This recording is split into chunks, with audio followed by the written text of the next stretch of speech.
live. Yeah, it looks like it. Very nice. Get my timer started and we'll wait another 5 minutes. Also, happy Fang Friday.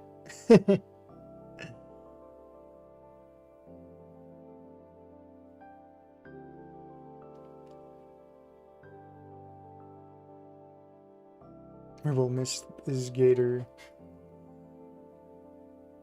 I will miss the Gator. It's gonna be the last stream, so it's bittersweet. Hey Zen. Hey Luke. I've been dreading this. I've been expecting and dreading it, and I do want to experience it, but you can only do it once.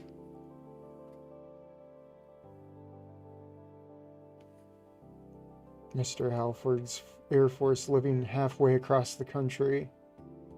First time I caught you alive. Yeah, it probably pays to take breaks in between days so people can actually catch up.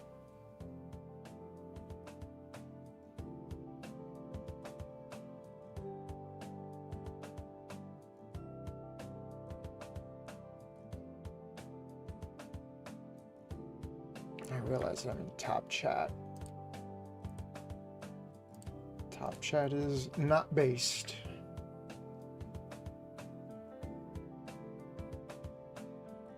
Be an 8-hour live for sure. It's not that long. It's not going to be that long.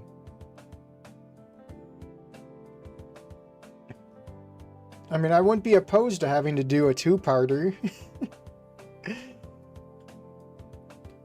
Because also that'd be something else to look forward to, but I'd like to get it done in one go.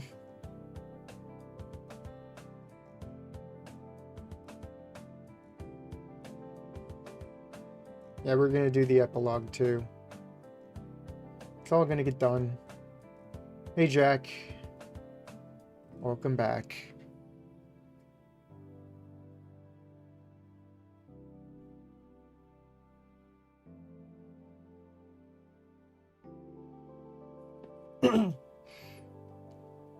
I made the mistake of eating before I streamed, so I'm going to be clearing my throat a whole bunch more than usual. It's not going to be pretty.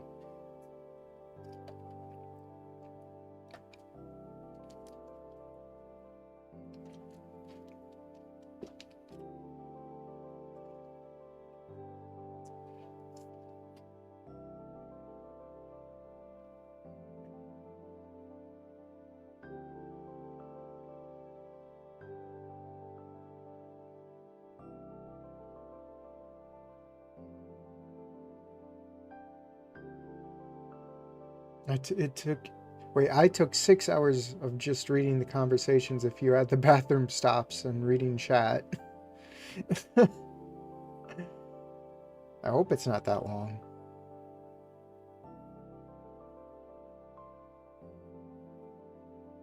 That's really gonna go late.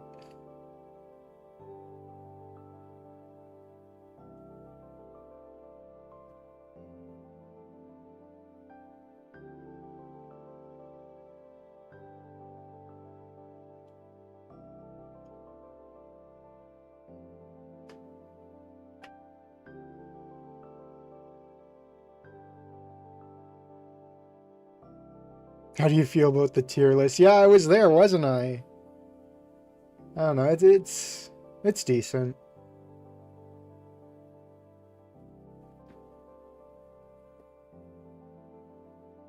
I guess you could say it's acceptable.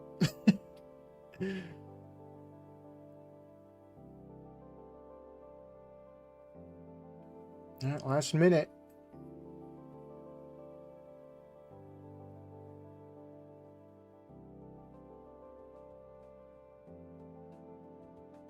Yeah, I should probably have my no spoilers up too.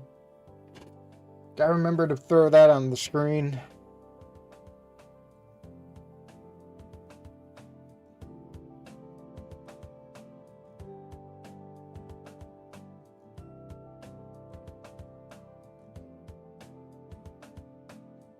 Oh yes, Dead Skull Gaming, it is Fang Friday.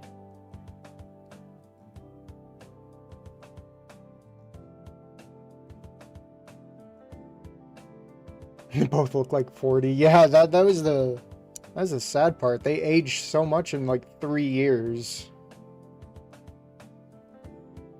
Alright, we've hit the 5-minute mark, so that means it is time to start the stream officially.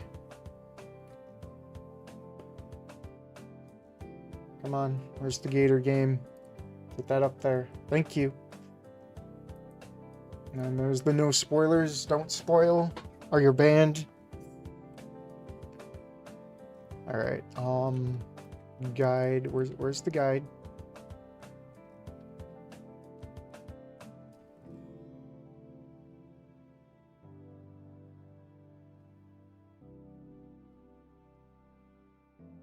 Oh yeah, I have some new dialogue to read in the, that rainy scene. Alrighty.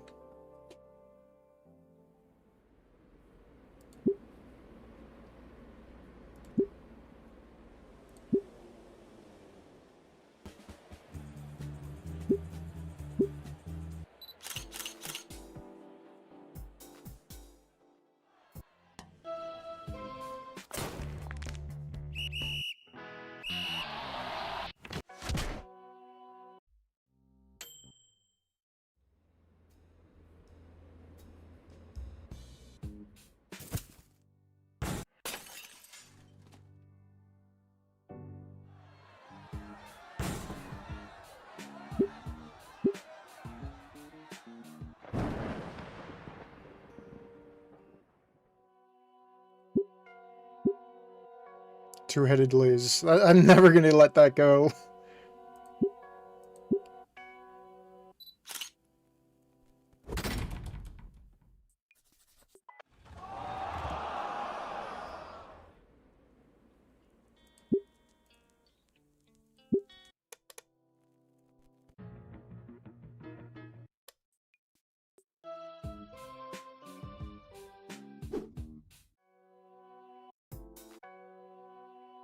I'll try the girl on the hip, had the half pipe.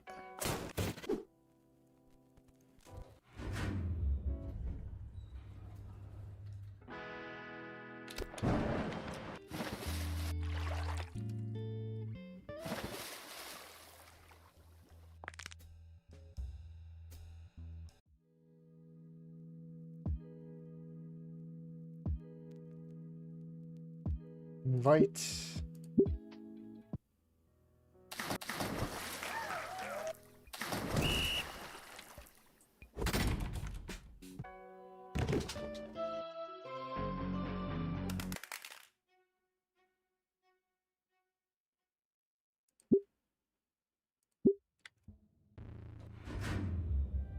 Alright, now for the dialogue. I do not want to wake up feeling if my leg was experiencing death. Well, thank you for moderating, Bacon.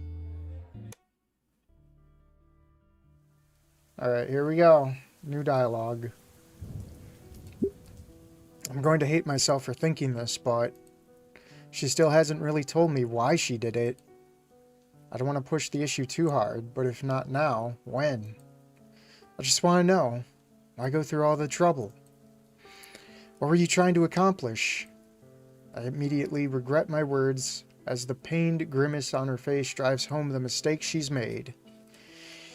Even if I'm in the right to ask, I feel like the villain for pressing her, but out of respect for Olivia's feelings, I stand steady, because to back down would be to denigrate her like all those other people have done her in the past.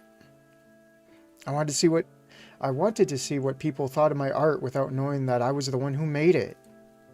Why would you want that? Isn't it obvious? It's always the same thing. Her voice takes a deeper pitch. Oh wow, you're so talented in spite of your condition. This time, it's a higher, shriller tone. Amazing, it's just like you aren't disabled at all. Her voice returns, this time weighed down with contempt. For all their kind words, it always came back to those empty platitudes. I never felt like they cared about me or my interests. It was always just blind praise because I'm doomed to never measure up to the same level of expectations. The worst of it came when I found out I couldn't even fail on my own. The sound of her talons tearing more paper on the floor enhances her heated words. Even when I intentionally do something wrong, someone's always there to pick up after me or assure me it's good in certain lights. She rips more of the page with every sentence. These are just old sketches from through the years. Nobody else has to live with that paranoia. That every positive word spoken and action taken to help you out is just someone acting out of obligation or insecurity. It got so bad at one point, I was almost being forced to accept these freaking accommodations. I just ended up... She drops what little remains of the pages unceremoniously, cutting everyone out. I'm never going to come out on top, and I'm never going to be allowed to fail. Nobody's allowed to feel anything but pity for me when they meet me and guilt when they even consider not just giving me a free pass. Nobody has any agency, and that's just how things are. The bell rings from a distance, signaling the end of lunch. Within my mind, I can vividly imagine the sounds of our classmates, grumbling complaints as they shuffle to class. Instead, I chose to listen to the rain, how the soft pitter-patter of droplets land atop of my umbrella before slipping gently into the ground around us.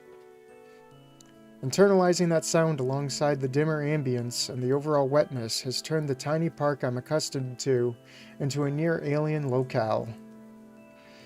I wonder to myself if this is why Olivia came out here. In a small way, all of her work seems to revolve around average places, but altered with unnatural and beautiful overlays. Gritting from the familiar and yet adding to the fantastical. I look over to Olivia, who also seems to be lost in thought. That does sound pretty tough. You gonna be alright? No, honestly. That's only the start of it, but I don't want to. No, you wanted to know, right? I wanted to tell someone. Anyone. Right, now it's just Idekin, and I'm sure he's sick of it. Alright. This crap even affects my family. You say that like you don't think they are. They aren't, though. I can't change that. She sighs. You're right. I should be a bit more grateful to them, but at the same time, it's... like I know all too fucking well I could just hang out at the Paynes for as long as I needed to after graduation. They're just too nice to not, and the arrangement with my actual father could probably last indefinitely. If I could just detach from this society and leech off of everyone around me, forever, it'd still be pity and guilt. But you saw them at the pool party. They love you. I know and I hate it, and I want to love them back, but I just can't. Not now. I've already wasted so much. Who am I to suddenly turn around in my last year? I want to just get out of their hair. Not to waste their time anymore. Otherwise, I'll be the one who's hurting them, wasting all their patience and kindness for years like I've already have, and I'd never be in the wrong. Who the fuck wants a free ride through life like that? And that's all I have here waiting for me, realistically. Damn it, why am I telling you all this? Olivia clutches her throat. Her voice has gotten strained and weak. It hurts to speak at all, but she's just been letting it all out. Hell, what am I doing just watching? I'm such an idiot. I rummage through the inside of my backpack again until... Aha! Here it is. Pulling out a water bottle, I offer it to her. She eyes it on the ground indifferently, then goes to drink it. The whole bottle is finished in one go, and she drops it in the growing pile of trash. Thanks. I give a silent nod. She looks off into the distance again, picking up her train of thought. That's why I had to do it. I had to know if I was really good at something, for once. Really, genuinely good. No false praise. No parasocial relations where I'm verbally filleted so everyone else can feel better for it. I had to know that my art was real. That I could be something, for real. That I have a real way out. Idekin assures me all the time it's good enough. Fuck, why didn't I just listen to him? He probably knows everything by now, anyways. He usually does. Honestly, Taking all this in at once is challenging to digest, to say the least. You said you expected to get caught? Yeah, I said I wanted to be. I wasn't even sure other people would see it. If you caught it fast enough and switched it back, thinking it was a bug, then you started getting all this praise out of nowhere. Yeah, I did. Seems a bit sad in retrospect. Yeah, around then it really settled in how badly I messed up. I tried to get you to notice it by showing me the submission yourself. Then you just go to the office to get it changed. Nobody would get hurt. End of story. But of course you still had your own saved. You're always just so prepared for anything. She gestures to the crushed water bottle. The weeks go by, you get more praise, I get more nervous. Then today, and Olivia's hands finally fell into her lap, limp and spent. Here we are. It's my turn to say something, I guess. I just don't know how to process all this. It's not like friendships come with instructions. My own thoughts are muddled, pushing me to find some way to comfort the girl before me. And yet to comfort her would be to demean her like the people have done in the past. It's so confusing, and frustration and pity mix haphazardly in my stomach. It's nauseating. Pity for the girl before me that has wronged me, but not out of real malice. Frustration at myself because Olivia was right, having unveiled an uglier side of me that I wasn't aware of. So yeah, it's the letter fail, I think, right?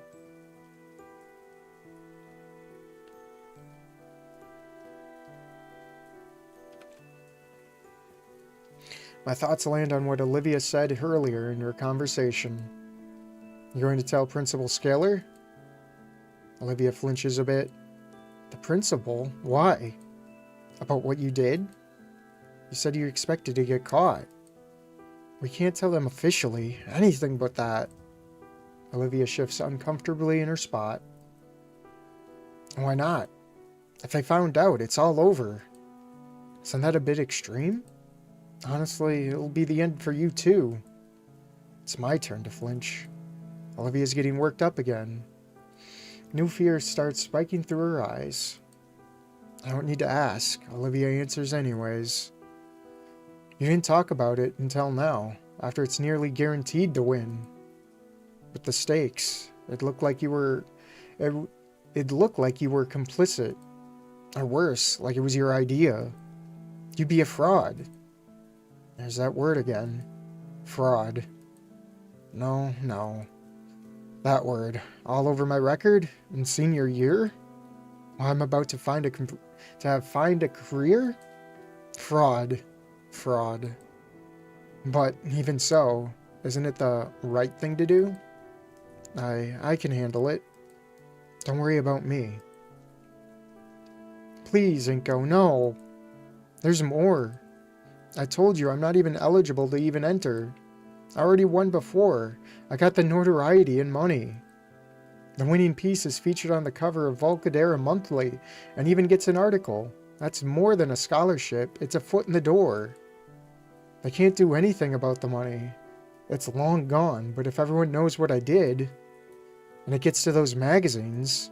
She clutches the sleeves of her hoodie and stares me dead in the eye. I need it to graduate. I fucking hate it, but I need it. It's my only way out. My only way to actually go somewhere. You're putting all your eggs into that one basket? There's no other baskets. I just can't risk it. I know, I just carried on about why does nobody let me fail, but this? It's serious.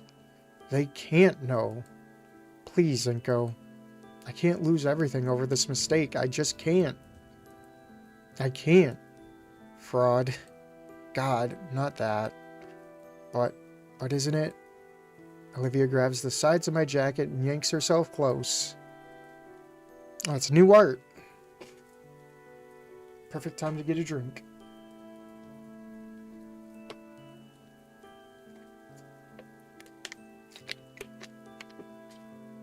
Cool. Emotion tips the umbrella over. It slides a few feet away in the breeze. It makes her almost lose her balance and fall fall over onto me. Her breathing is erratic. Inko, listen to me. Please, I can't lose this. I can't be doomed to be nothing. This is all I have. You can't go to someone about this. I'm begging you. She's tugging me towards the ground, closer to her, my jacket starting to tear. I can feel her anxiety by how her hands are quivering with fear as they grip tightly at my coat. It's my fault, okay? Not yours. You don't need to make it your problem. Please. Okay, nobody else has to know. It'll have to be our little secret. Olivia exhales and lets go. All at once, she slumps down. I have to hold out my arms to stop myself from falling too. Olivia ends up slumped over in my lap sideways. Whew. Hey, you okay? No, I'm really not. The Gator girl tries to push herself up from my lap. Her attempt only ended up with her twisting on my legs and turning her face and chest upwards. She must be really exhausted, as even her attempts to blow her wet hair from her face is unsuccessful. God damn it, is this what it's all come to? I got away with it, too. Fuck, I'm just like Ben. You have the energy to get up? Not yet. Olivia? What's wrong with Ben? How are you like him? She exhales hard. Ben. It's all his fault. All of it. If not for him, I wouldn't be this thing. Some worthless heap unable to do anything, with nothing and nobody. None of this would have happened. It sounds like something I shouldn't be prying into. You don't need to tell me. Yeah, I don't. But I did this to you. I should be honest. Can you get off my legs first? I'm starting to lose feeling. You too? Fine. Can you help me up at least? I take Olivia's shoulder and help her back up into her sitting position by me. She just leans back against my shoulder. Sorry, been a long day. I guess it's fine for now.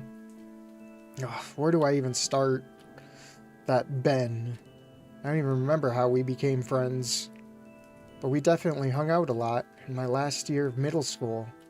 He didn't care that I was in the chair. Didn't treat me any different. He was cool.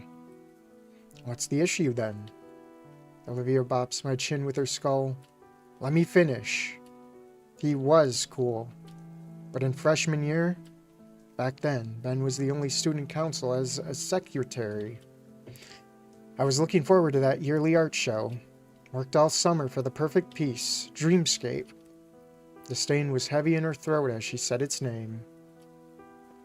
Yeah, it won. It wasn't supposed to. Once again, her eyes were teary, though with rage this time. My mouth clicked shut as she glared at me. Her eyes closed, and her tone was once again sorrowful. Ben started advertising himself as my friend. It was like some part of his own personality. The sigh that escapes her carries years of her repressed anger. Even his friends started doing it too, like being around me was an act of charity that made them better. He eventually told me straight up, I'll give him that. Her voice shifted again, but this time, instead of a voice to lampoon someone, it was in an eerie facsimile to Ben. I'm universally down on my luck. Not even a week later, people started walking up to give praise to my submission. It was the first time in a while I gotten a compliment for my work. I thought my submission was going to win. It was exciting. Until Damien showed me an article in the school newsletter written by a certain student council secretary. Half of it was basic crap about the art submissions. The other half was about me. Ben had written the longest segment about the talented poor girl in the wheelchair and practically worshipped me for my determination. Surprise, surprise, it wins by a landslide. Even when my piece won, all I could remember was that feeling, just being handed a victory as charity. My whole summer, all that effort, just overshadowed. And for what? A safety net that I didn't earn? He really thought I was going to thank him. That's the worst part, honestly. As if I would after using me as a stepping stone to climb the social ladder. I couldn't take it anymore. I told him to get out of my life, and he just gave me this look I'll never forget. Genuine confusion, like I was an alien for being upset. But what he said, this is your only chance of succeeding out there. I just wanted to give it all up. But by then, the money, the exposure, this fucking safety net, I just took it. He was right. He was right, and I hate it. I really, really fucking hate it. So that's what's between Ben and Olivia. I figured it was something, but yeesh. After that, I just couldn't. I shut everything out. Everyone out. Everyone was fake. Everyone didn't want to know me. Just what I exist as. Even my own family. Hell, it's all his fault. All of it. Well, what? That's it. That's the truth. I just wanted to graduate and get away from here. From him. He ruined my life. Because of him, I'm not Olivia. I'm Olivia, the poor, sad cripple. That title is forever fixed to my name. Come on, that's not true. You're right, it's not. You're Olivia. No, that's also not it. I'm not Olivia. I'm God's funniest joke. I nudge the umbrella back over to us, and it goes back into its spot propped up between us, recreating the canopy shielding us from the elements. Olivia looks to me to gauge a reaction. That was the sort of speech given by someone that had years to think about it and hold it in. And it was one she's been waiting to give anyone willing to listen, if she could have just trusted them. All of her pent-up angst against the guy that ruined her life. Or at least at the moment she just couldn't take it anymore. It can't get much worse than this for her, but she trusts me. What she needs to hear right now is... Alright, so according to the guide... Yeah, you can still take back the reins of your own life. I take my sunglasses off and I lean forward, placing a hand on her shoulders. She takes a moment to register the new sight and looks right at me, anticipating whatever I'm about to say.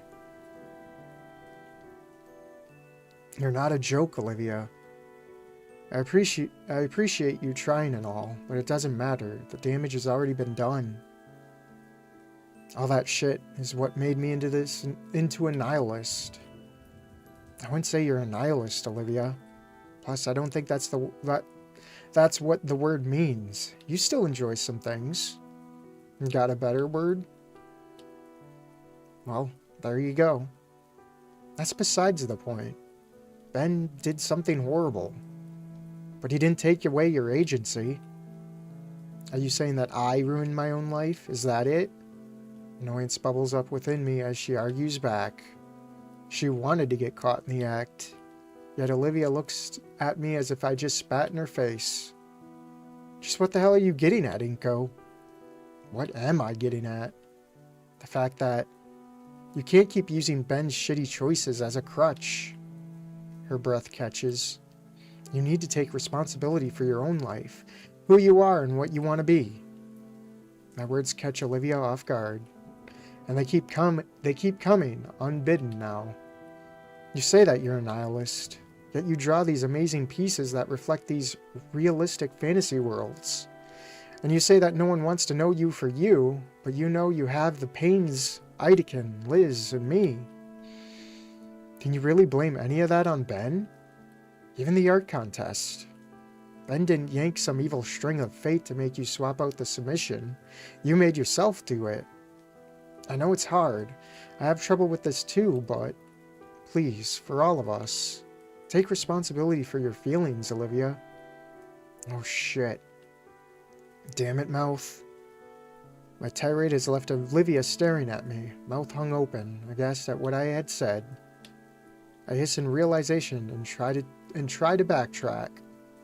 Fuck you. Stopping completely, Olivia's head rises from my shoulder and she glares at me. Her eyes are heartbroken. They're enraged. They're looking for something to lash out at. But they're trusting. Fuck you for being right. I know all that, damn it. And you're the second to say it. Her eyes water and her head returns to my shoulder. Damn it. Damn it all, Inko. I'm stunned as she presses further against me, even using her arms to tuck her legs closer. You and Ikedan had...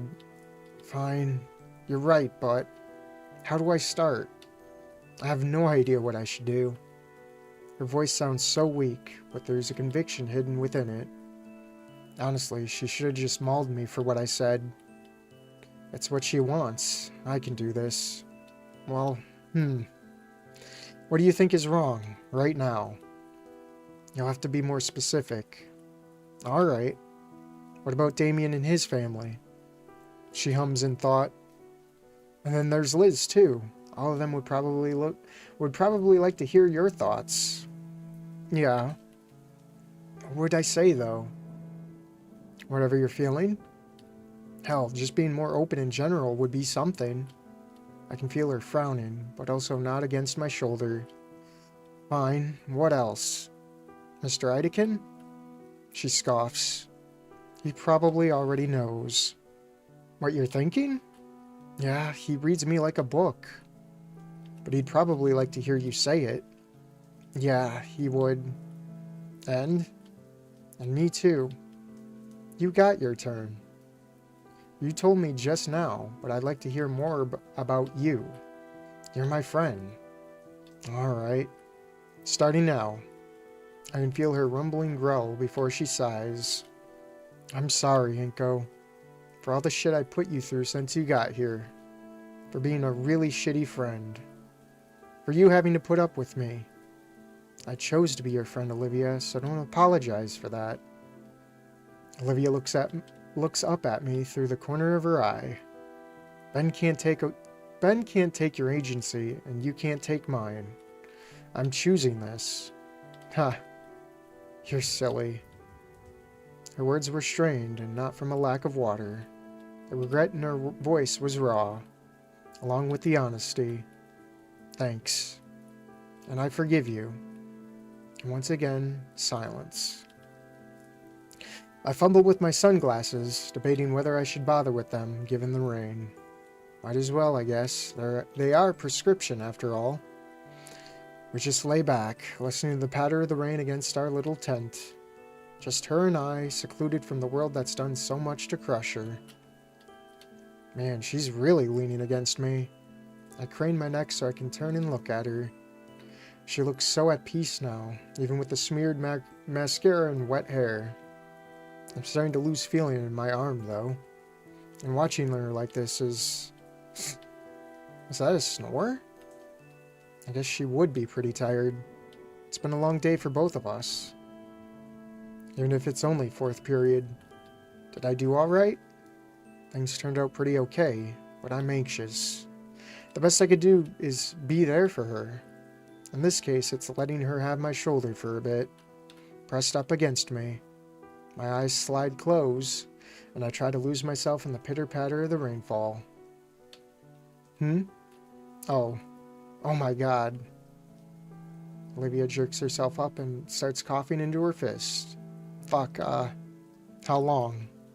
About 5 minutes, probably. Jeez, sorry. You know, I remember when you got onto me for just sitting near you back at the party. Shut up. Look, looks like you're improving a bit.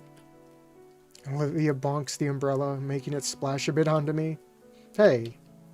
Anyways. Olivia stretches her arms. Things go quiet again. Olivia finally breaks the silence.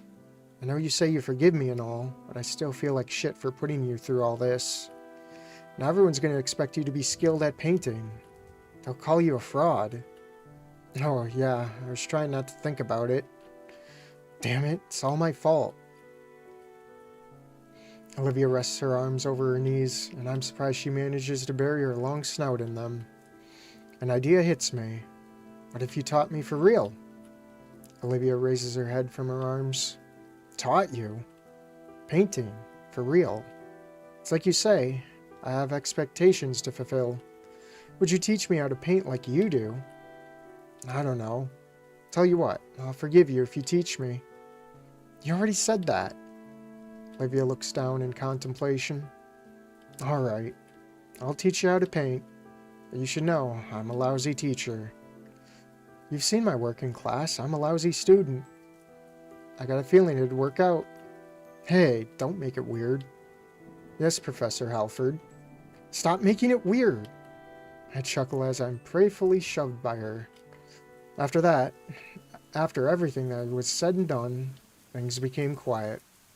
Beneath the solace of my umbrella, we relaxed together. At least until Olivia begins shifting uncontrollably. I sit and watch as she takes her calves and shifts them to her side with one hand. Her tail comes around and presses into the paper-filled floor beneath her, keeping her upright as she starts to lean forward. Finally, with the strength of her tail in one arm, Olivia lifts her hips from the floor and swings her shins fully beneath her. She smiles as she kneels over me. You just gonna sit there? Crap, I guess I was gawking stupidly. But it's just so fascinating seeing the girl maneuver herself in these odd yet well-practiced ways. I'm kind of jealous, actually. I wish I had a tail to do some of the things she could. I pressed my hands down on the floor and pushed myself up.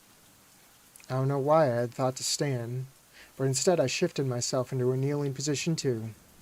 We're face to face now. For a split second, I feared the worst as Olivia drew me into a hug. I don't know what she would do, but this. I like this. For how strong her arms are, how they're wrapped around my chest feels exceptionally tender. My own arms have enveloped her, returning to the embrace in a similarly soft way.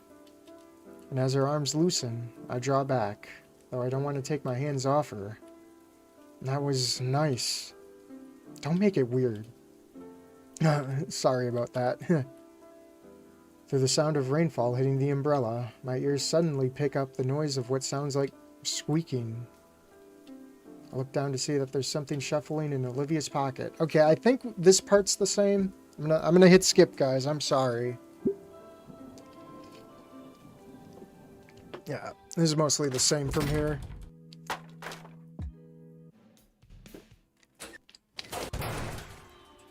Alright, this one, I think we cheer Olivia on. Alright. Yeah, cheer her on.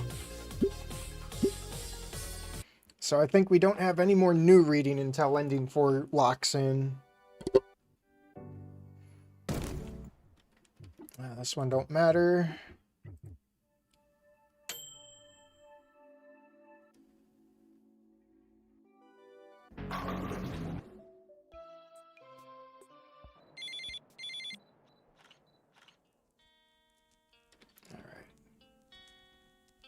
Yeah, I gotta focus.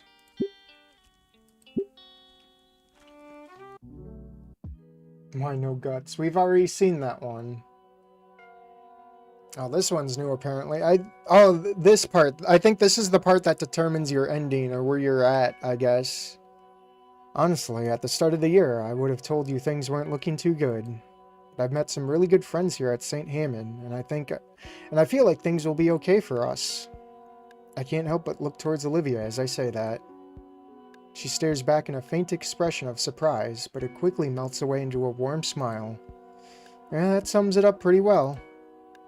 Ferris looks up from his clipboard towards us, a smirk forming on his otherwise flat face. I'm glad to hear you two are doing well. The Leviathan finishes jotting down something on his clipboard, finally turning to Principal Scaler. I think I have everything I need for the time being. So, Mr. Ferris, why don't we adjourn to the faculty lounge? Or whatever. Of course, we can go over your future budgetary plans over a nice cup of coffee. The inspector turns away, Principal Scaler lagging behind him with a look of pure misery on her face. I wish he had done this freshman year. Okay, I think this is all the same. Yep.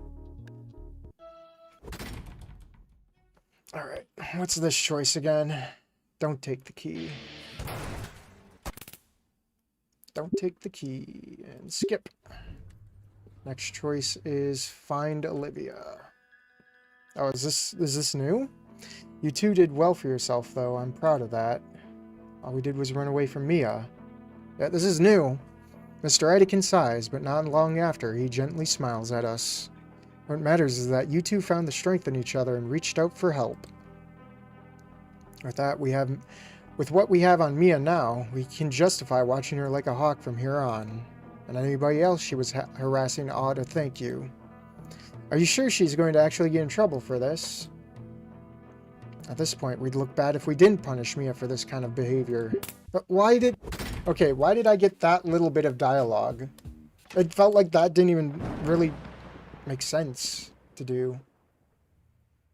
Alright, next one. Okay, no, we don't have to worry until the restaurant. So this is a non-choice. And then the dinner.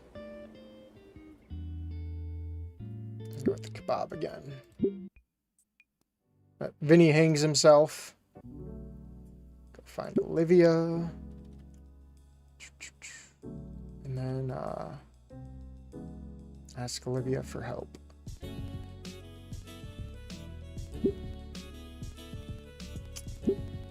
No, that's not it. Nope, we've done that one before. Alright. That should be both are wrong. Yeah, both of you are wrong, and we did this one before. Oh, we didn't? I really don't want to have to do this. Olivia watches carefully as she talked me through this. I can do it. She won't stop being my friend over this. Get over yourself, Inko. Just say what needs to be said. I think you're both acting silly. Really? Both of us? I didn't know what I was trying to get out of you guys conversing would make these sour feelings come up. And that was my mistake. My bad. But it's just ridiculous. Liz, I get Olivia was shut in and didn't open up to you back then, but that's clearly not the case anymore, is it? That was a question. No, I guess not. Then what use is holding a grudge? Accomplishing your goals on your own is fine. That's your prerogative. But when you say Olivia's just treating you differently because she has something to gain, you know that's not right. And Olivia, I hate to say this, you've been pretty thoughtless here as well. I was just trying to do something nice for us, and hey, we all get to have a nice dinner in this crazy place.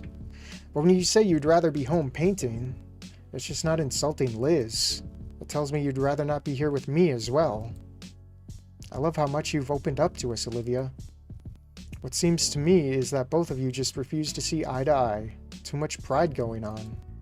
The sooner we stop trying to get at each other to act the way we think they should, the better.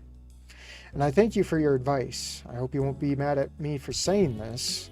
Just please be a little more considerate. And that's it. Again, sorry if I went too far. You're right. That's a little eloquent for such a little argument. Well, it was bothering me. And it would have turned into something more given time. Alright, that's fair. I appreciate the effort. That's what you had in mind when you asked for advice? Yeah. I figured it'd be something a lot worse. Like the roast of the century you've been holding in against us. But if that's it, that's also decent. You're usually pretty thoughtful, so I guess I can see how that was a lot for you. We're nearly adults. That's not going to bother us. At least it shouldn't. So, are you good? Yeah. Thanks, Inko. Thanks. Alright. That went much better than expected. After things had settled down, we finished off our meals. I think this is a skip point. Yes, thank you. And then the big news. And I'm pretty sure it's we're not ready to say goodbye. Can I scroll? Yeah, we're not ready to say goodbye. And we're ready. This is ending 4.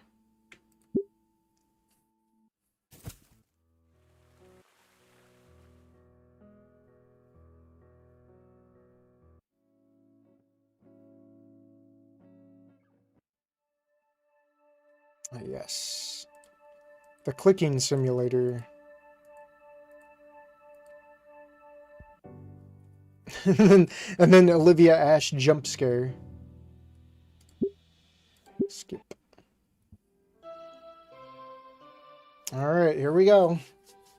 More new dialogue.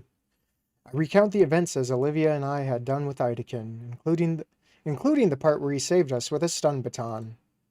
From the moment Mia took Olivia away, to finding them in the classroom, to when she slapped herself in the face with a glitter-covered poster. I can't read. I'm sorry.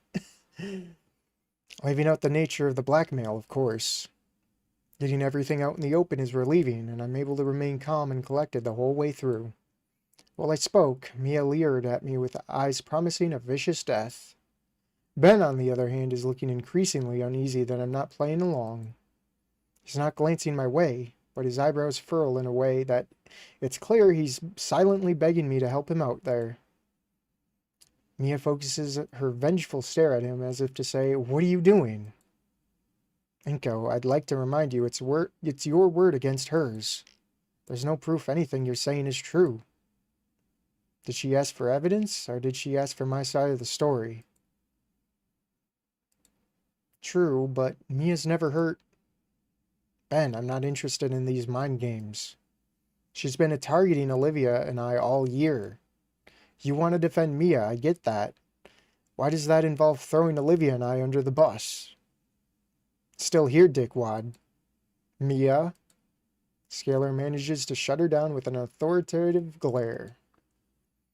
I don't even care why you're trying to screw me over, but is there even a reason? What the hell are you even doing, Glasses? You're letting this schmuck walk all over you. Which one's Glasses here? I'm waiting. It's complicated, okay? Okay, Tim Pool. Is it? If you haven't figured it out yet, can you leave Olivia and I out of it then? No. Okay, fine. You want to find something to blame? Someone to take responsibility away from Mia? I know your guy, the guy responsible for everything. Ben raises an eyebrow. Well, yes, that would be ideal. You. None of this would have happened if you hadn't hurt Olivia in the first place. He knows what I'm talking about. And here you are, 4 years later, still up to the same tricks. Olivia's stuck at home, her wheelchair's busted, and she's heartbroken. Oh my, I didn't know, is she alright? And you're just bringing up this interpersonal drama. Please, have some self-awareness. I have more important things to be worrying about, clearly. I don't care to be part of whatever house of cards you have set up here. Damn it, Ben sucks in a sharp breath through his teeth, sagging heavily as he lets that air escape in a long sigh. Sorry, Mia. The plan's a bust. The fuck? How? I can't do it. Not like this. There are other things I can do for you, just not at anyone's expense. The plan, Mr. McKnight? You mean to tell me Mr. Nito's right? Yo, Stringbean, I know the stakes here. She has lots more than me to lose. All I gotta do is tell Teach here what Olivia did. Shit, she wouldn't. She would. Just one thing after another. You know, we're talking about the damaged property. I'm telling you, it's at the bottom of all this. I'm not taking the hit. I'm innocent. If I got to squeal to prove it, oh well. No. Scalar throws her hands up in frustration.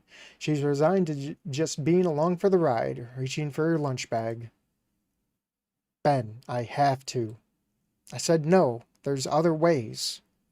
Not good enough. This needs to come out. Mia, you do that and I dig out some of the skeletons in your closet. Ben covers his mouth. The fuck did you just say to me? You heard me. Mia stares Ben down like she's about to slash his guts open. He's trembling, but he doesn't relent. Oh, you'll regret that. You'll fucking regret that, McKnight. I ain't doing this shit. Have fun trying to bang Inko's girl or whatever. She turns around and stomps out of the room, completely ignoring all three of us. Another bout of silence overtakes the room. Scalar, Ben, and I look between each other. Well, that was eventful. Between Idekin's report, Inko's account, and whatever that was, I think we have enough to work with. But we didn't finish. Come on, Benjamin, don't you have some soul-searching to do? He stares at her, bewildered. Seriously, Ben, please try to figure this out. Go back to class, the both of you. He still doesn't move. I opt to take the first steps forward towards the door, glancing back and motioning him for him to do the same. Eventually, he follows me out of the office. Once we're out, I think to thank Ben. But why? He's the one that accused me and dragged me in there to begin with. He's just fixed his own mess. Ben runs his hands through his hair. Oh shit. I'm in trouble. You alright? I don't know. Look, I'm sorry about all that. Everything's just getting so complex. I feel like I'm losing it. I'm always juggling so many things, and so many people have different rules. I can't let it start to get to me. I just gotta keep it up, right? What is it? Good question. I can't say. Sorry. I'll be fine. You should go. Okay, Trip. With a nod, I start heading back to class. Wait. For the love of... Will you make up your mind? I turn back, catching Ben's flinch. Is Olivia going to be alright? I'm going to visit her after school. I told her I like her, and she told me she likes me. Oh, congrats. Thanks. And when you see her, could you tell Olivia?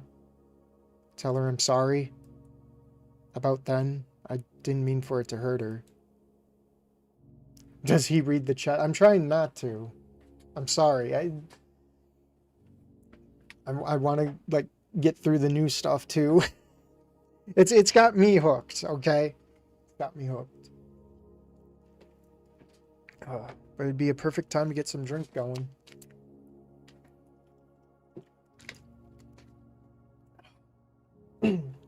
Sometimes. His fingers are clasped together in supplication. And while he looks sincere, I think you should tell her yourself once you see her again. You're right. I will. I give him a thumbs up and continue to lunch. By now it's about lunchtime, meaning I can hang out with Damien and Liz. Definitely needed after all this. After school, I took the metro back home to shower and put on some new clothes. As it turns out, my parents were on a business... Yeah, this is probably the same. Nope. Randy opens the front door to let me in. Ah, there you are. Damien mentioned that you'd be coming over later. Yep, there we go. And see blackness. Olivia? The room is extremely dark. The only source of light is coming from the entryway. I have to take my sunglasses off in an attempt to see through the darkness better. Olivia, the heck happened in here? Why is it so dark? Olivia? No response. Gotcha! Oh, my leg! Hi. Her clawed fingers grip onto my ankle tightly, and it takes all of my coordination to stay standing. Olivia, what are you doing? Let go! Why are the lights going out? How is it so dark? Reasons. I'm turning them on. Oh boy. I flip the switch. Olivia's laptop lies shut on her bed, alongside a drawing pad. Someone's been sketching by the light of a digital screen. Looks normal enough. How is it dark that... Olivia. Yes? Why is your window painted over with black paint? The light coming in offended my blackened heart, and my window became a canvas into the new darkness in my life? Yeah, it's dumb, I know. Olivia, are you alright? Ugh. Olivia crawls back into her bed and flumps on it, continuing her deep sigh the whole way through. Hey. Yeah, this morning after you left, I got the idea for it. The whole speech and everything. Something stupid about my old sketches. It was a moment of passion, and while I later realized how silly it was, but the paint had already dried. At least the atmosphere is good, right? She sighs again into her mattress. Shit, this is embarrassing. I look at the covered window. I don't see why you'd be embarrassed. Padding over to her bed, I take the vacant spot right next to her. Shut up. And as she says that, Olivia rolls herself closer to me. And very in character for you. Quit it. Her hands bat at me. Though with no strength or animosity behind her blows, I am able to simply slap back at her hands until I catch one. Hey. Her fingers curl around my hand. It's very you. Her cheeks puff out an adorable pout that I can't help but smile at. I like that, alright? You're lucky that I like you, or else I'd chomp off your leg. She growls at my smile, clearly annoyed by her own lack of intimidation. I guess I got used to it, built up a tolerance for it, so now I can see how Olivia really is. You like me, and you still do that. Her bluff called, Olivia buries her face against my thigh and growls louder, but her fingers are still clinged tightly to my hand. Her head tilts just enough that she can peer at me with the solitary silver eye. And while her maw is muffled against my leg, I can clearly hear her say, I missed you. My free hand comes around and gently combs through her hair. One of the things I've really marveled over is just how soft her hair looks, and genuinely feels as I come to find my fingers running over the glossy green locks. You've just been in here all day? Olivia nods her head, nudging her scalp more against my hand. I see your setup there. Yeah. She hefts herself upright again. I've been drafting that painting all day. It's starting to come along. The laptop was just for lights and music. She passes me the oversized pad. True to her word, the sketches are looking more and more refined, each one getting closer to the one that she's going for. Once it's done, I was thinking... Whoops. I clicked off the program. Way to go. I could ask it for it to be shown at the eulogy. Hey, is this the one where it's the eulogy is going to look actually decent this time? Let me grab a drink. Orku voice is suspiciously good. My voice is tolerable.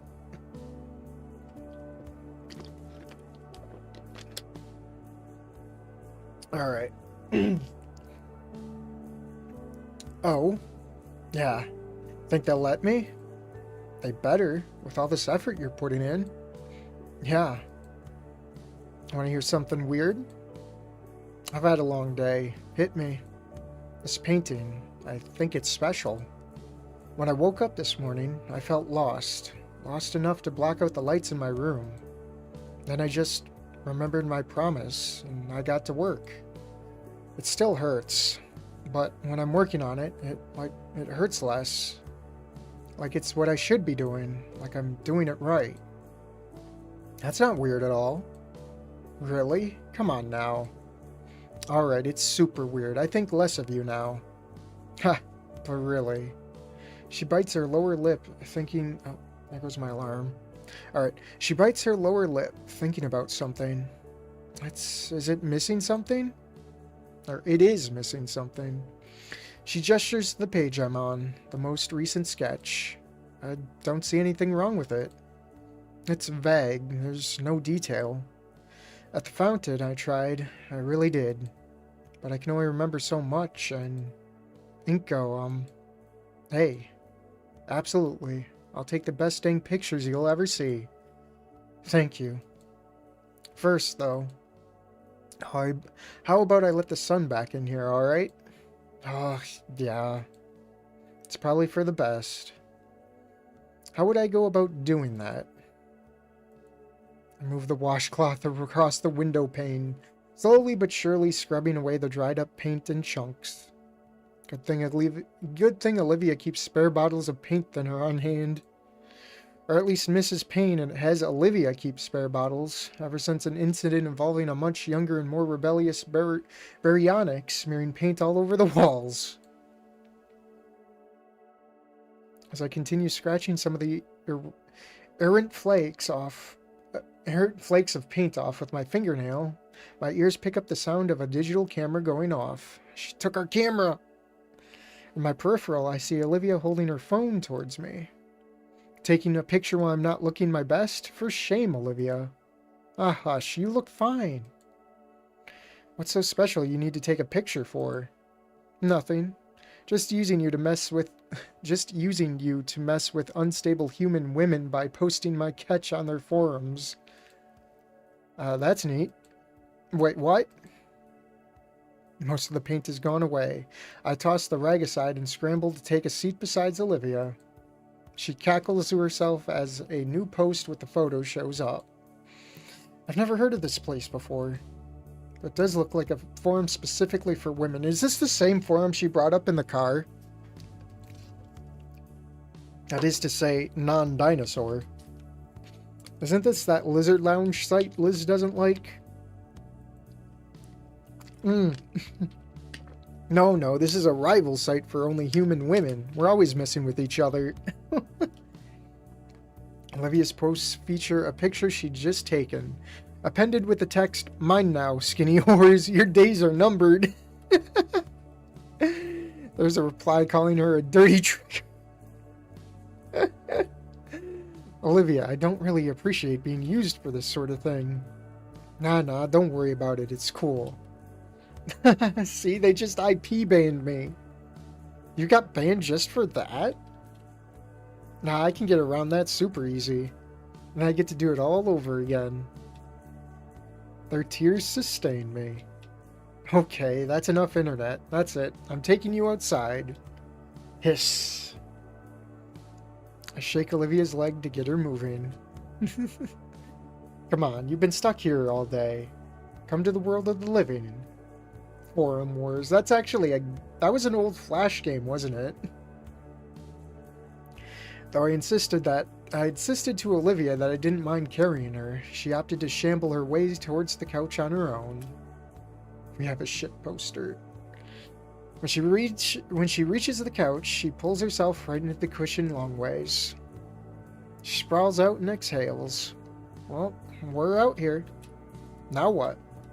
You dragged me out here. You tell me. I didn't think that far ahead. You're insufferable. There's some of Damien's and Vinny's games by the TV. There's some classic co-op games in there if you want to try one out. You sure? I don't really play games much. Yeah, it'll be fun. Sort of like repayment. You carry me to the couch, now I carry you to victory. Har. I stand before Damien's chosen collection of entertainment. There's definitely some plain DVDs mixed in there. I pick one of the more worn-out looking cases and show it over my shoulder to Olivia. She gives me an approving grunt, so it seems I've picked well. The disc slides into the console, and I start setting up the TV. Huh, is it not working? You gotta smack the left side. Vinny left some magnet toy near the screen once. Smack. The TV comes to life, its flickering screen displaying the console menu. I pick up two of the controllers on the floor and... What are you doing? What? Oh, I'm used to playing like this. She rubs her head on the cushion next to her, inviting me to sit normally. So what's cool about this game is... Oh, that's adorable.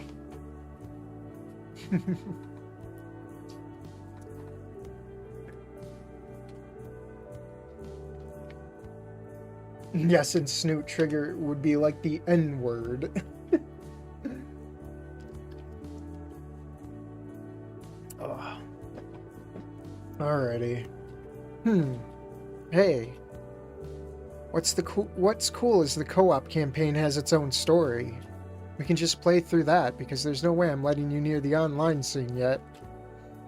Are they playing Rock Ring? And with a few quick button prompts, the game starts. She contemplates skipping the cheesy introductory cutscenes she's seen dozens of times by now, but lets it play out for my sake.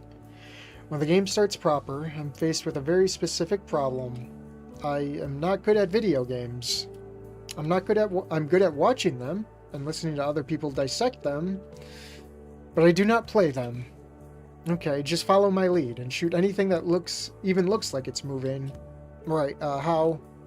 Olivia's already getting ahead in the game. I try to follow, but now my screen is pointed at the floor. Huh? Did I do something wrong? Maybe the other stick. And now I'm moving, but still looking at the floor. Hey, start shooting already! Okay, I try one of the trigger-looking things on the back of the controller. Some arm manifests on my side of the screen and throws something at the floor I'm looking at. There's a splash of bright orange and... I died? Looking down to Olivia, and she's looking at me with the utmost horror. What? There's no way you're this bad. I told you I never played video games. Fine, we'll do the tutorial and then start. With a few presses on her controller, we're back at the menu, and then into some blank space area on screen. From there, boxes on the screen, along with some AI voice read out the instructions for everything. I digested them slowly, having to double-check the buttons on the controller as it went, but after it was finished, I felt somewhat confident that I wouldn't throw a grenade at my feet. Hopefully. I went back into the co-op campaign when Olivia felt confident I wouldn't ruin the run. And so we sat, just running through the digital hallways of some military base, enjoying the simulated violence on screen. Just for a while, Olivia has no problems. After another few matches, Damien hops into the recliner. Hey, you guys didn't tell me you were starting a Friday gaming sesh. Fang Friday, everyone. You kicking her ass yet, Inko? Nope. It's my first time playing. Whoa, really? It's the co-op campaign. You'll get used to it. I'm rooting for you. Yeah, dude, you're being an excellent diversion while I gun them down. Someone's home. I get up and answer the door. There are two incredibly bundled figures caked in snow. Oh, great. Oh, great. Mormons. Party har. Oh, it's Sophia bringing Vinny back from school. The small boy looks unfazed by the cold. Sophia was shivering uncontrollably, even with the extra layers of protection. Are we all fighting about Snoop Game now?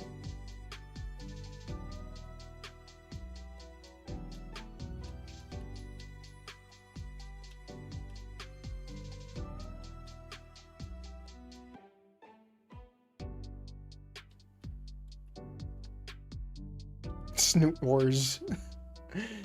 Damien rushes to get some blankets for the two. Hello, Mrs. Payne. Hi, Vinny. Inka, what a surprise.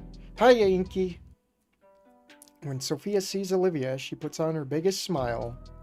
And Olivia, so good to see you spending time out of your room. Thanks, Auntie.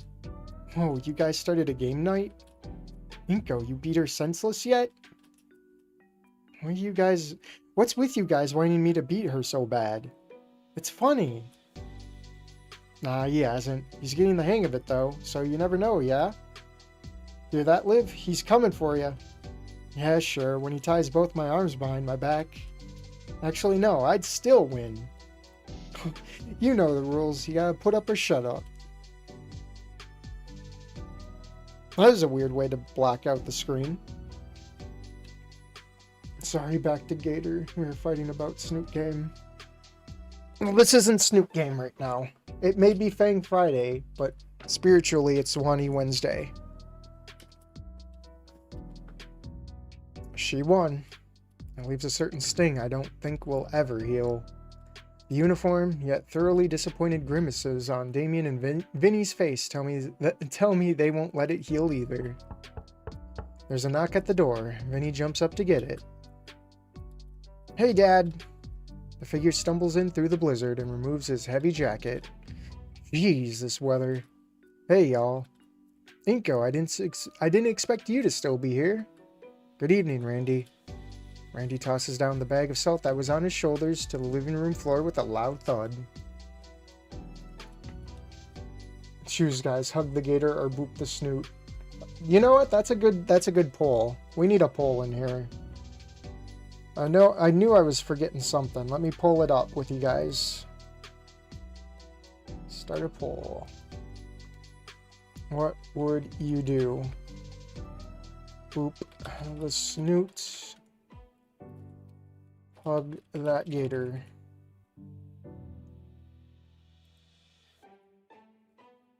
Actually, I gotta stop capitalizing shit. Alright. There's your poll. Now I gotta yoink out chat. Because the poll likes to cover up OBS and make it look ugly.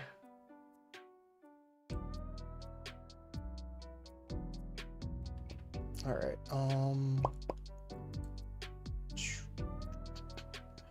bring up the game. Now, let me look at that poll while we're here.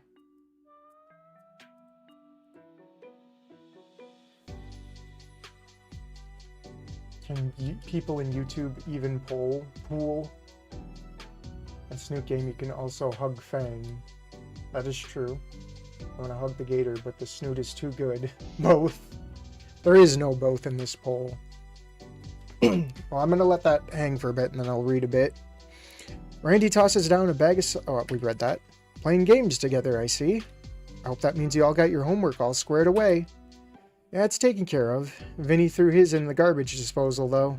I didn't. See, he's denying it. I think this part's all the same, isn't it? Nope. Ha, hey, war club, huh?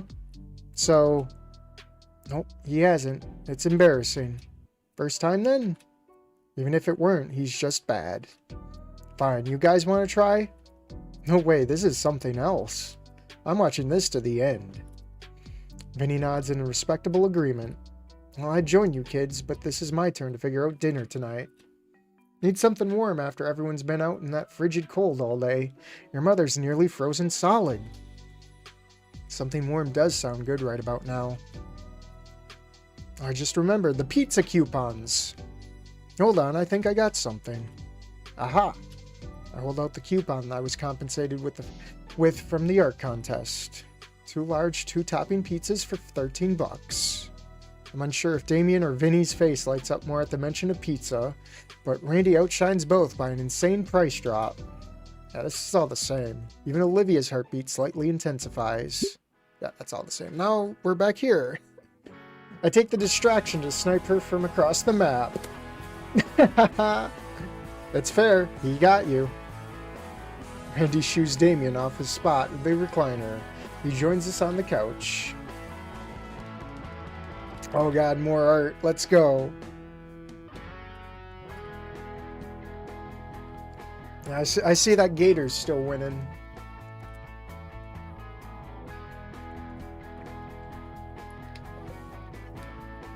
I like Gator better, no cringe edginess. I'm jealous the universe has a decent 40k game. Hug all except Trish. Anyway, Snoot Game is better, end of story. I enjoy Gator for personal connection reasons. I mean, I can relate to both. I've been down that path. Both paths. Alright, yeah. We play a few more games, and I keep losing. But every time I would get close, she would come in and clutch and completely annihilate me. Somehow, a betting pool had got started. Olivia's getting a few bucks from the rest if I can't beat her even once.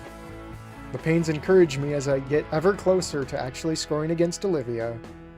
If anything, I want to get at least that tonight. At some point in all the excitement, the feeling occurs to me. Being in the comfort of a warm and inviting home, surrounded by such caring people, having fun with my friends, it's like I have a real family. She doesn't even cover while she reloads. I see it. Hey, that's cheating! Nope, just insider information. He's gonna get you. Nope. If that's how it's gonna be, I got one last trick up my sleeve. Oh, that is cute.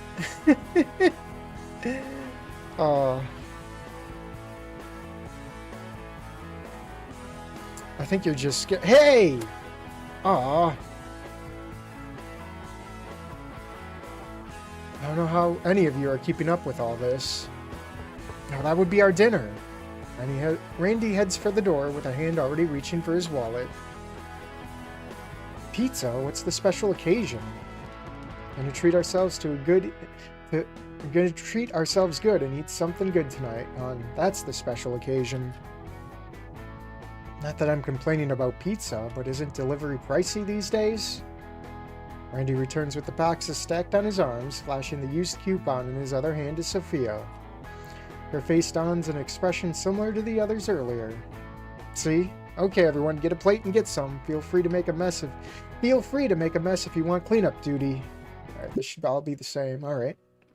Dang, the anchovy one actually looks pretty good. Oh, is this reason to be like, mine? I don't think she'd mind if I sample from hers. My hand slowly inches closer towards Olivia's plate. Mine! Taking a moment to assess my hand's integrity, I purse my lips at her. Oh, come on, Liv. I just want to try it. Nope. Anchovies are Gator Girl only. You wouldn't want to take something from your girlfriend, would you, Winko? She flutters her eyelashes at me while presenting a prominent pout. I just want to try it, though. More eyelash fluttering and I can even see a moistness in her eyes. Oh, wow, she's giving it a new meaning to crocodile tears. But a devilishly clever idea spawns within my mind. After all, if she wants to play the girlfriend card, how about a trade or something? The pout fades away into her confusion. Trade? For a bite? Her confusion morphs to curiosity. Maybe. What are you offering? At the smile, I lean in closer to Olivia. And closer. And closer still. Olivia's face is aflame with her blush, growing hotter and hotter by the second. I feel a puff of hot air from her nose flow against my chin. Her eyes are as wide as saucers now. This. My lips tap lightly on the edge of her maw. What? The gator is successfully stunned. Now's my chance. Quickly, I go in for the kill and chomp down on the slice she was holding on to. I pull away from her while chewing on my hard-won prize. The pizza is very salty, but rich with flavor. I can taste why she likes anchovies on her pizza. Olivia's eyes are still wide, and her mouth is cycling open and closed. Ew, Mom! Inko gave Olivia cooties! There's that expression again. Food tastes best when stolen. Whoa, Olivia, you okay? His hand waves inches in front of her face. I don't think she even notices. With a sigh, Mrs. Payne leans over and taps Olivia's shoulder. My man's got game. We did it. We kissed the gator. It finally wakes her up. Her eyes are now shifting between me and the bite marks I left on her pizza. Eyelids lowering, she glowers at me while taking a bite of her defiled slice. Olivia makes quick work of the slice and then hands her plate to Sophia for another piece of fish-covered goodness. With everyone else focused on their meal, she leans in close. Dangerously close. My cheeks warm up as Olivia whispers into my ear. You owe me more for the bite. She always had that bit of huskiness in her tone, but wow. Nice. The sun was hanging low by the time pizza was finished, which meant it was time. It didn't take much to convince Damien and Mr. Payne to take me out to the fountain once Olivia fully explained why. We arrived at the deserted park just as the sun sank behind the horizon. Hurriedly, Damien, Randy, and I got to work. The male panes held the widescreen projector of Randy's car for me, doing their best to direct the remaining rays of light towards the fountain. The focus was just the details of it, after all. The more references for Olivia, the better. No words, just the task at hand. I'm probably going to end the poll. We're all pulled out here. Looks like we hugged the gator. Alright. Constantly moving to also keep warm and serious, the only thing to stop us was the daylight finally vanishing. The memory card was filled completely with reference shots for Olivia, a good 100 and some from every conceivable angle. And arriving back, Sophia had unfolded the couch into a bed for me. It hadn't even occurred to me how late it could be, or how bad the weather could end up. I feel like I'm frozen to the core, combined with my clothes becoming damp from the melting frost. Instead, Olivia dragged me onto the lumpy mattress of the couch bed, sitting right beside me so I could go through the photos with her. The rest of the household slunk off to bed shortly after, leaving just the two of us in the living room. Just huddled together, looking through my camera. Are we gonna get a picture, Cavemanon? Oh, take a screenshot accidentally. Whoopsie. Which button? Was that S or something? S for screenshot? Or we were the only ones still up. And while I wasn't cold anymore, Olivia insisted on keeping me warm by laying across my lap as if she was like she were a very gator-shaped blanket. Hey. She contorts herself around until she can look into my eyes. Yeah? About earlier. You still owe me. Uh-oh. Come on, seriously? It was just a bite. It wasn't just a bite. Her face is on fire, but her eyes remain locked on mine. That didn't count. Or what? The peck on the nose, that doesn't count. Olivia, I don't understand. That was our first kiss. Oh! I haven't even considered that it was our first kiss. Suddenly, my face begins to heat up rapidly. It just came to me, and I felt so natural to do it.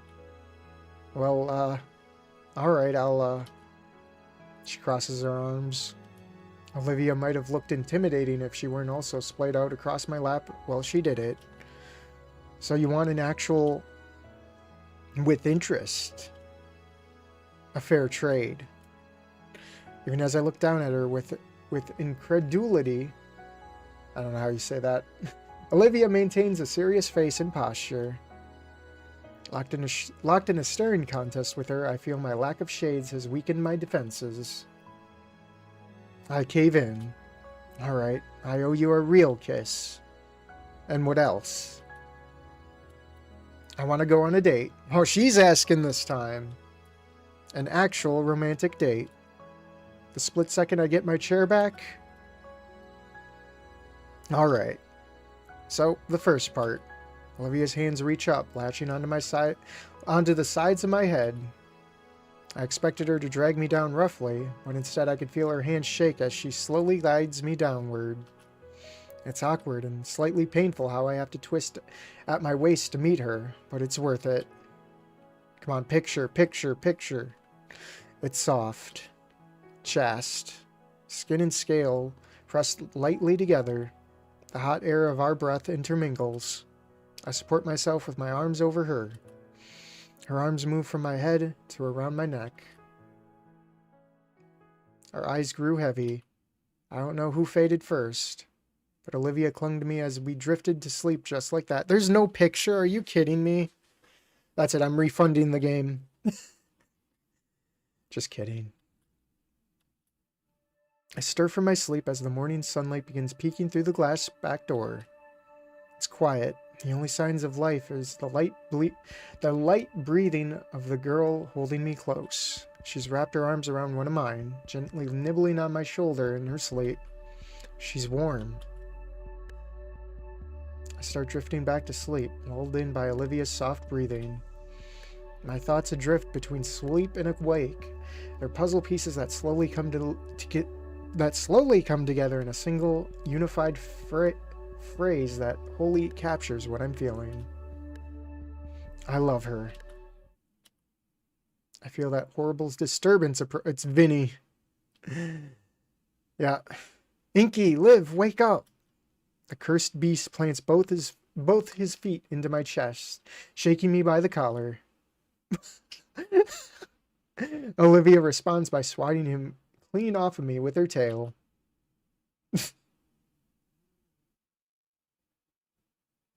He's fine.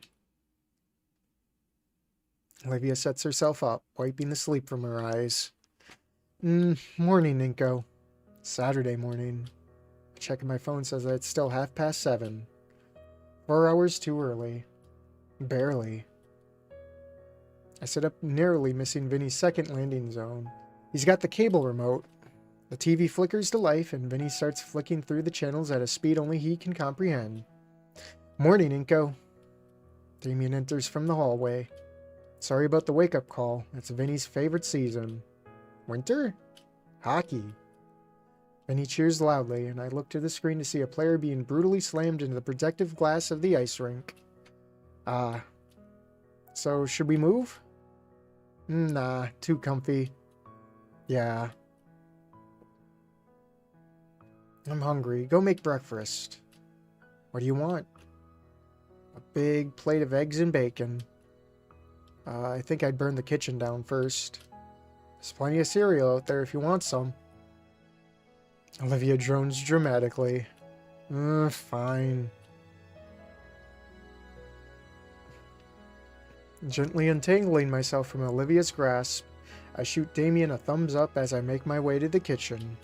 A quick search through the cupboards and the fridge nets me in necessary components, and I manage to avoid destroying the kitchen as I pour cereal and milk into 2 plastic bowls. As I give each bowl a spoon, a vibration emanates from my pocket. I whip out my phone and check what it's for. It looks like a new 3-hour analysis of the 3rd place speedrunning world record for Wii Golf. The thumbnail displays the record holder's face with an arrow pointing to it and the text proudly advertising the Ponut Slurp Strat. I'm really not in a much mood for these recently. I'll mute the notifications. And done. As I return to the living room, the scene is a lot more lively. The 2 brothers are commentating the match to one another while gently shaking the couch in excitement. Olivia has since sat up and wrapped herself in a blanket, the only opening spot for me once I approach. I take the seat, offering her the bowl of sugary goodness, which she greedily accepts. Not too long after, we're cuddled together again. She leans her head against my shoulder. Despite the ruckus, I'm able to find the perfect spot to snuggle with Olivia and enjoy her warmth. This is nice.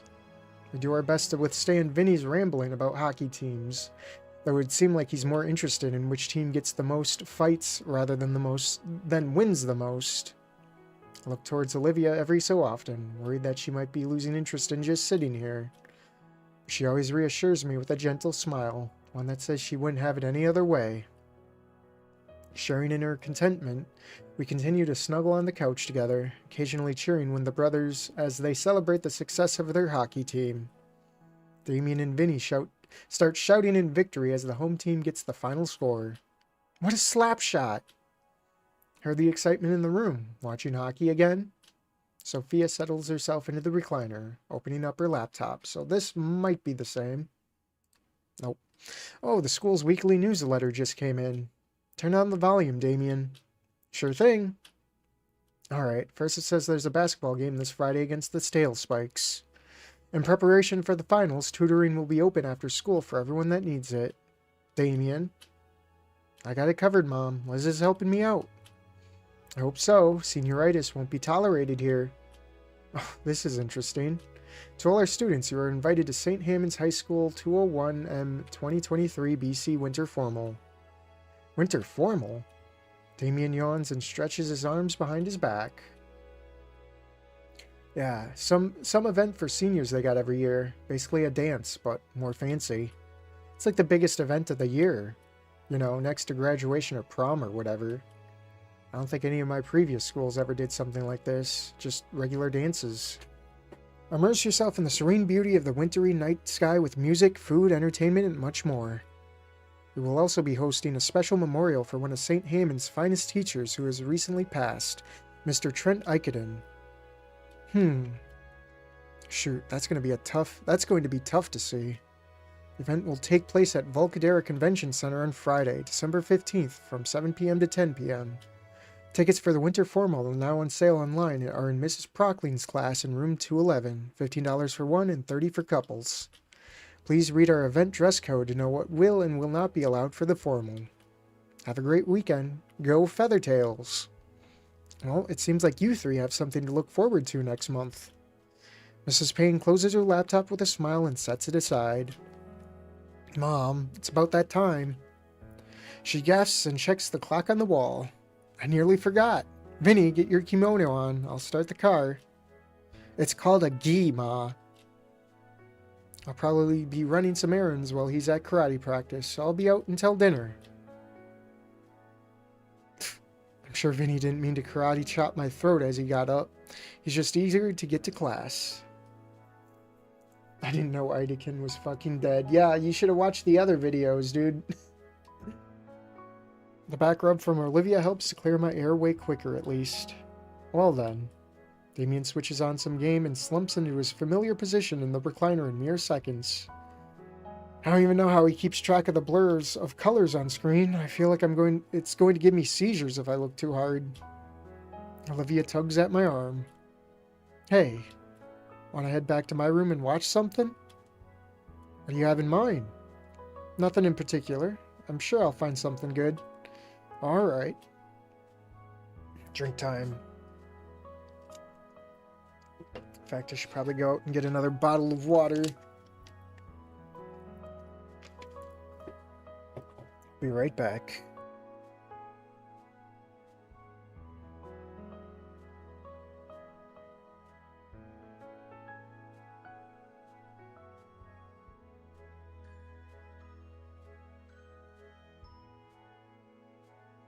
Actually, I'm going to take a quick bathroom break. I'll be back.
Alright, I am back.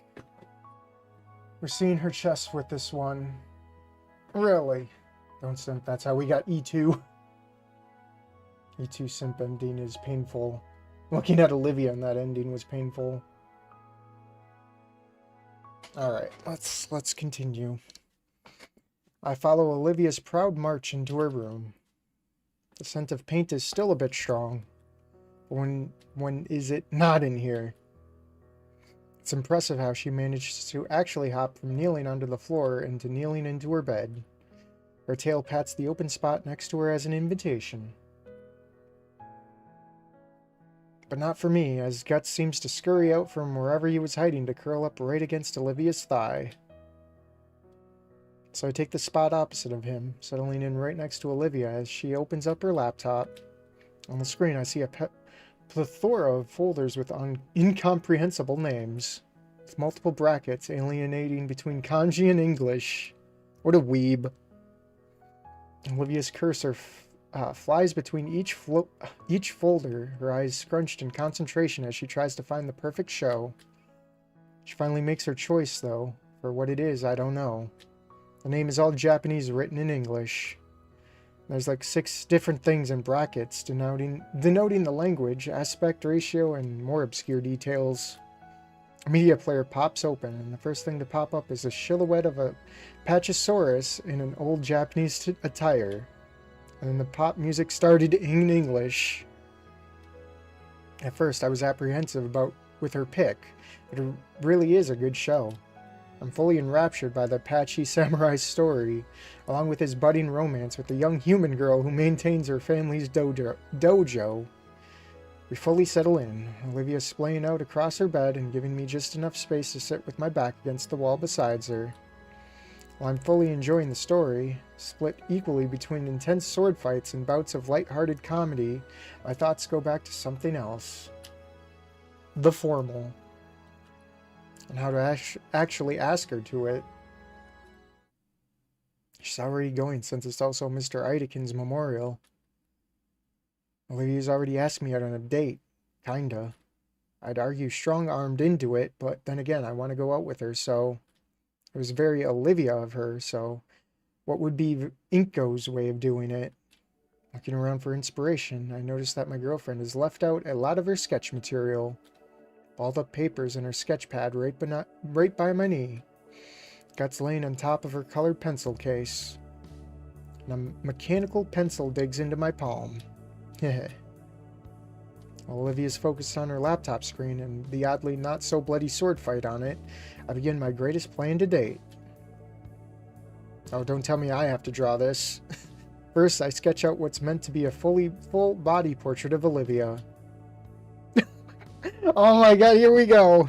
Here's the cringe. I'm taking a drink. Hey, we're at 100 now. That's pretty cool. Remember, the record to beat is 150. Though the wheelchair ends up looking like it's a normal wheelchair with rocks for wheels, her hands being just claws, and her tail shrunken down to a quarter of its actual size, it still resembles her. What is this? This resembles ending 2, Olivia. What are you talking about? I clip on the mechanical pencil and slowly reach over with the pad, nudging the back of Olivia's head. Oh, they're gonna doodle back and forth. I get it. She swats at it and eventually grabs it, yanking it in front of her. And then her tail starts wagging a bit. Bingo. It searches for my arm and wraps around it while Olivia fiercely jots something down on the page. I lean forward and lay on my stomach beside her while she passes it back. She's drawn an equally rough portrait of me, with my shades missing and my jacket looking more like a button-up. Hey, that looks like Anon. Come on, that's Anon's collar. For a while, the two of us resume our drawing game from the start of the school year. What the fuck is Mia doing? What is this? What's going into her mouth? The shades. He looks like the frickin' wheel from The Price is Right.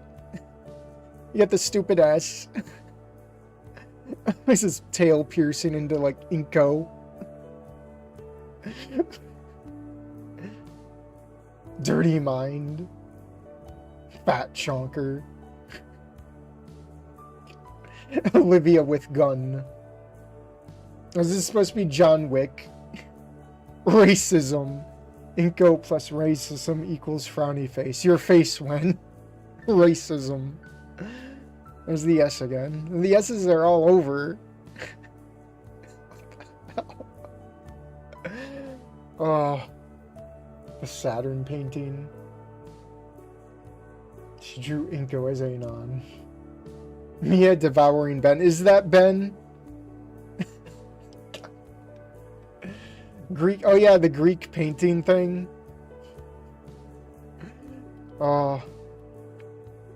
Over the course of the samurai show's run, we decorate numerous sheets from her sketch pad with nonsensical doodles.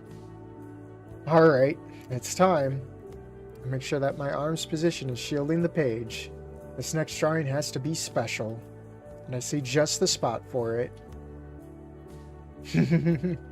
My heart flutters a bit as I look it over. Could it be a little better? No, it's perfect. I pass the sketch pad over, and just as I have a half a dozen times now. Olivia stares at the little doodle on the page. I hear her breathing pick up. She pulls the pad aside, well out of my vision. I feel the bed wobble as she furiously scribbles something down. It sure is taking a while. On screen, the battle whatever has just finished an epic duel, winning with an intelligent use of technique and his sword sheath, all without killing anyone.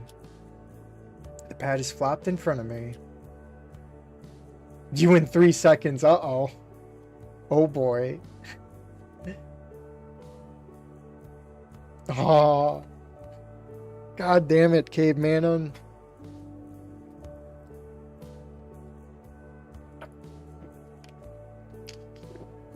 That's the cutest she's ever been. Oof. Olivia buries her snoot in the back of my head. They said the word. Nuzzling it aggressively. She's making those bellowing noises again. I'll take that as a resounding yes. You're not gonna let me up, are you? No, you're all mine. She keeps bellowing, but her focus slowly returns to the episode. For the rest of it, we remain like this. I got big plans. Just you wait. 1 week later. My shoes crunch through the layers of snow beneath me. Behind me, the trail is quickly swept over by fresh snowfall. The cold bites at my flesh, at any flesh it can reach. My ears, my nose, my exposed hands as it carries my precious cargo. Somewhere in the distance, a dog barks. I'm alone in this frigid wasteland. And to think this started so simply just 4 days ago. I'd gotten into a new routine at the start of the school week.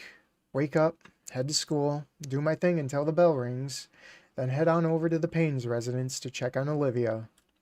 She texted me that during the drafting for the painting was finished, and now it was time for the real task of filling the canvas with color.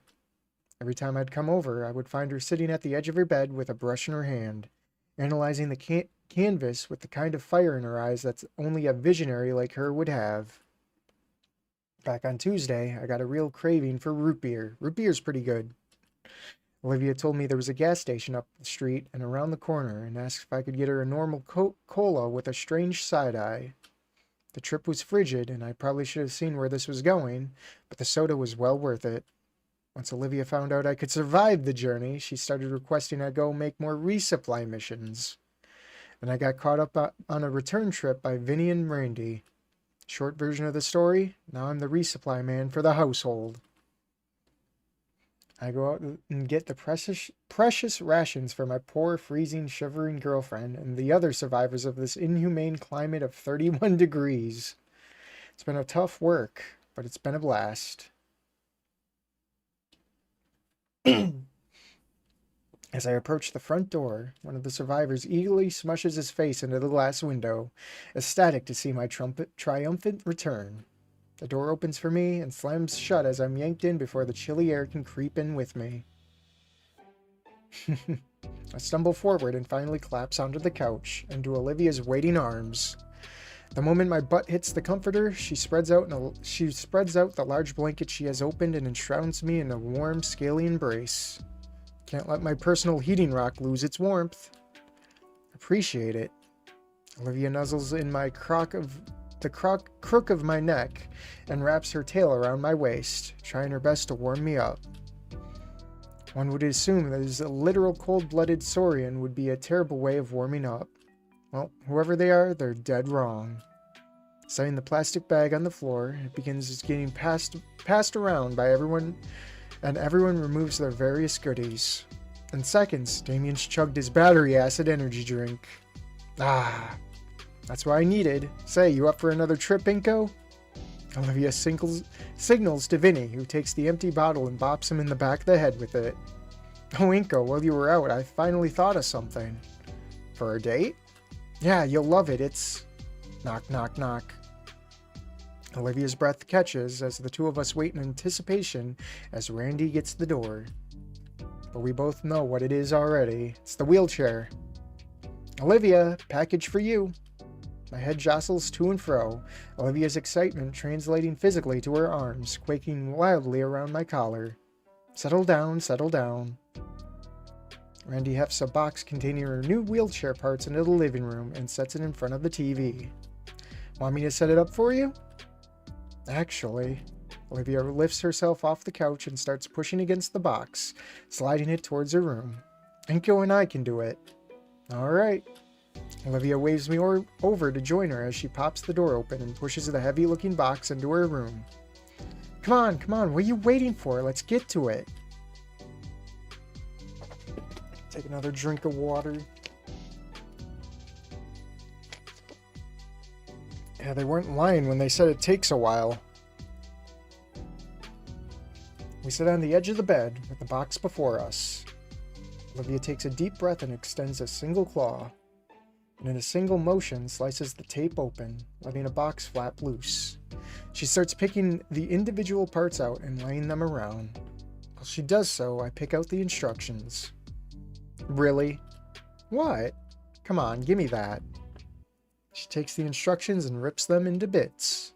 Won't need that. I've had to fix my own share since I was a kid. Why you?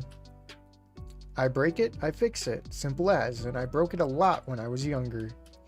Okay, curiosity piqued. How? Olivia turns with the biggest grin on her face. Ramp jumps. She doesn't elaborate, instead waddling over to her desk to retrieve a small hex key set. Oh, I gotta see that.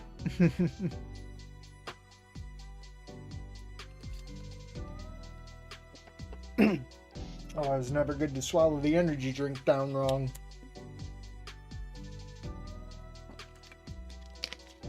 Oh boy. For the next 15 minutes, we begin to assemble the wheelchair. It's the first trailer. Yeah, the reference, the first trailer. I'm wondering where that story would have went. That's why I'm curious. Like the first vision of Wani. As it turns out, building this thing isn't as complex as I thought it'd be. Most of it is really just simple as connecting tab A into slot B. There's an innuendo there. We're nearly finished now. The metal frame stands proud, missing everything needed to make it comfortable. Like the seat. The spigot connects to the handles there.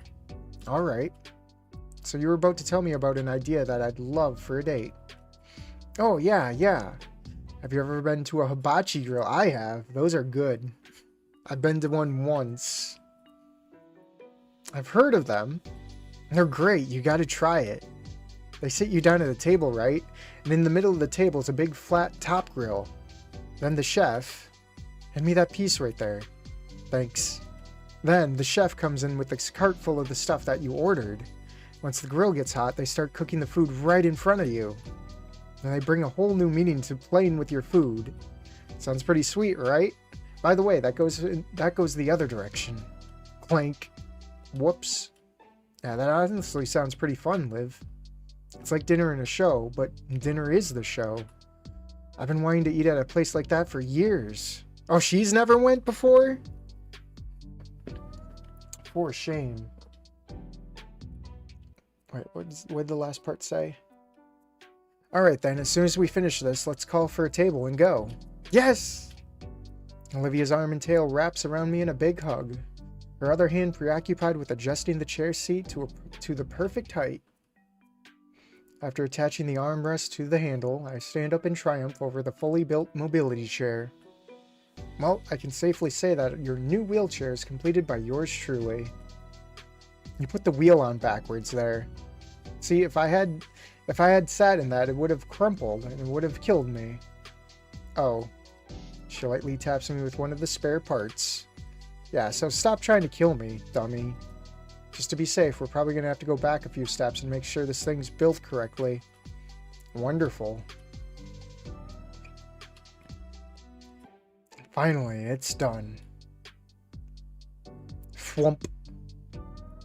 Olivia expects my work, nodding in approval on occasion and adjusting a few parts.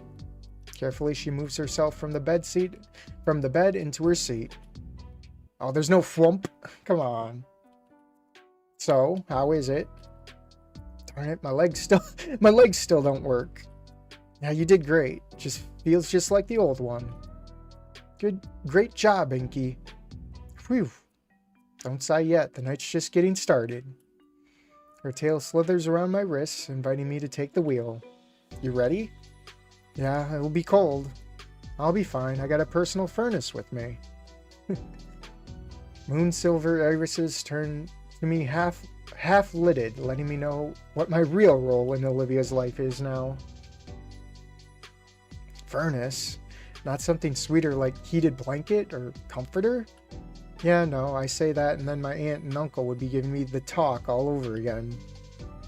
And they must have got it. She must have got that talk the last time that happened. Before we knew it, we're admiring the passing buildings as our rail car races towards the city. Yeah, our race car. We're taking the race car there.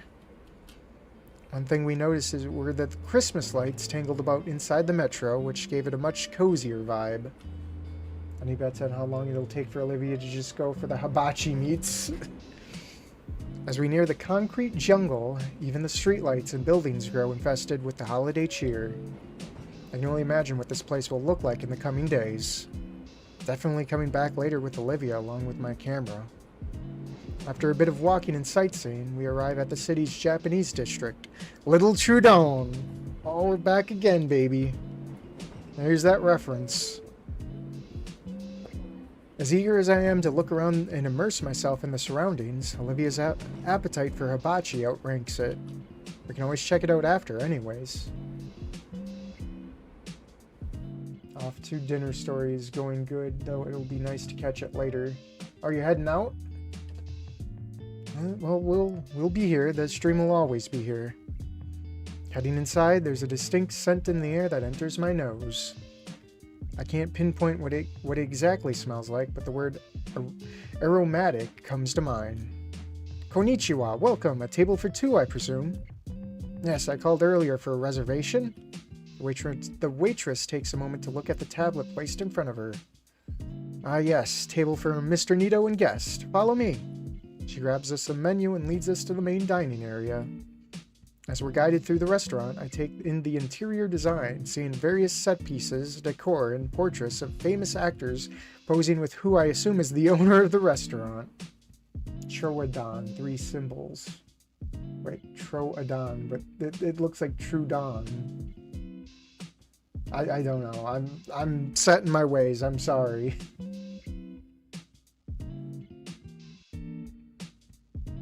Sure they used it because there's an udon in it. Ha, I get it, udon. Entering into the main dining area, the sound of lively conversation floods my ears, as does the savory fragrance of the food being cooked for the other patrons. Just as Olivia said, each table had a grill in the center, where a chef was chopping, dicing, and slicing. I could feel my mouth filling up with drool with each passing moment. Finally, we reached our table, where another party occupies the other remaining seats. Enjoy! So, how would you... My hand waves over Olivia around her chair's handlebars.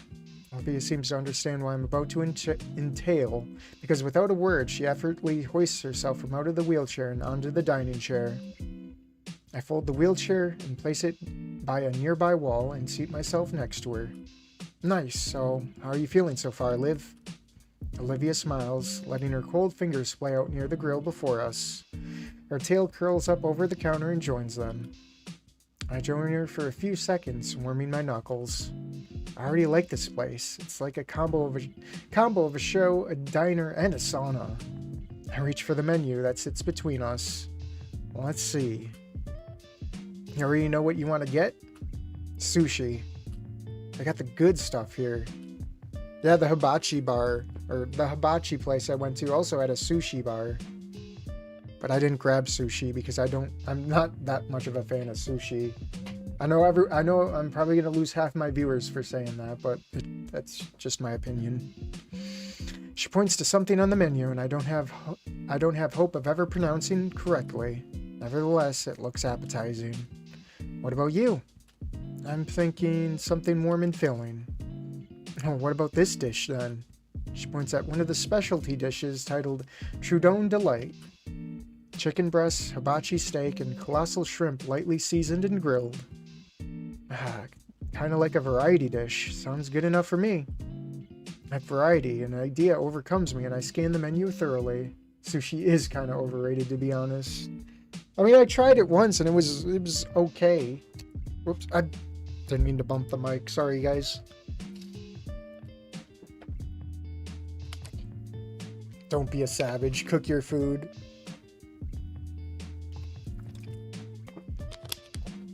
I don't know. I just don't trust uncooked meats.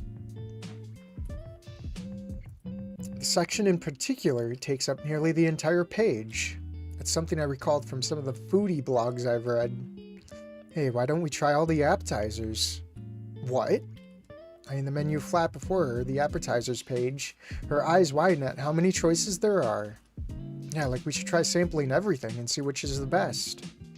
That'd be really expensive though, right, rich boy? It would. Each plate already costs over $15. But consider the experience. I can see her practically salivating as she looks at the page. Never had sushi, but the sound of raw fish ain't too appealing. No pork, yeah, that's just overpriced salmon. Fun fact, there's a meal that's basically... I can't read because of the soup with raw meat. Ugh. That's sketchy. How about half then?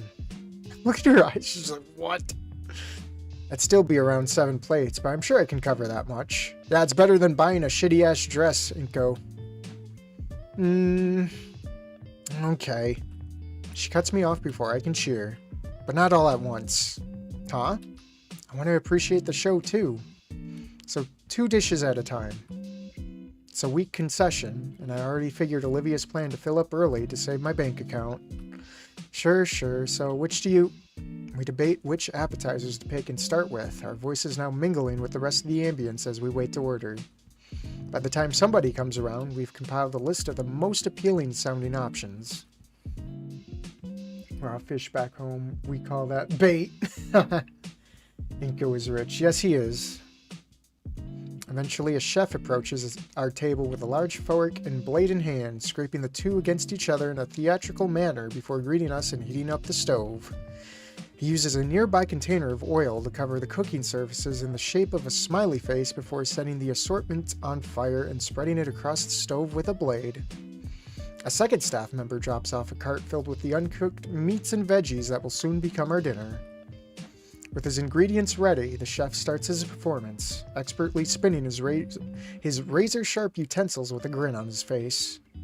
Vegetables diced and stacked into explosive minifigures. Meat sizzled, flipped, and thrown through the air. Fish and shrimp sliced and juggled around with the chef without even looking. Even as we were served up our starting orders, we were entirely too focused on the master chef. Olivia is completely enthralled by the performance.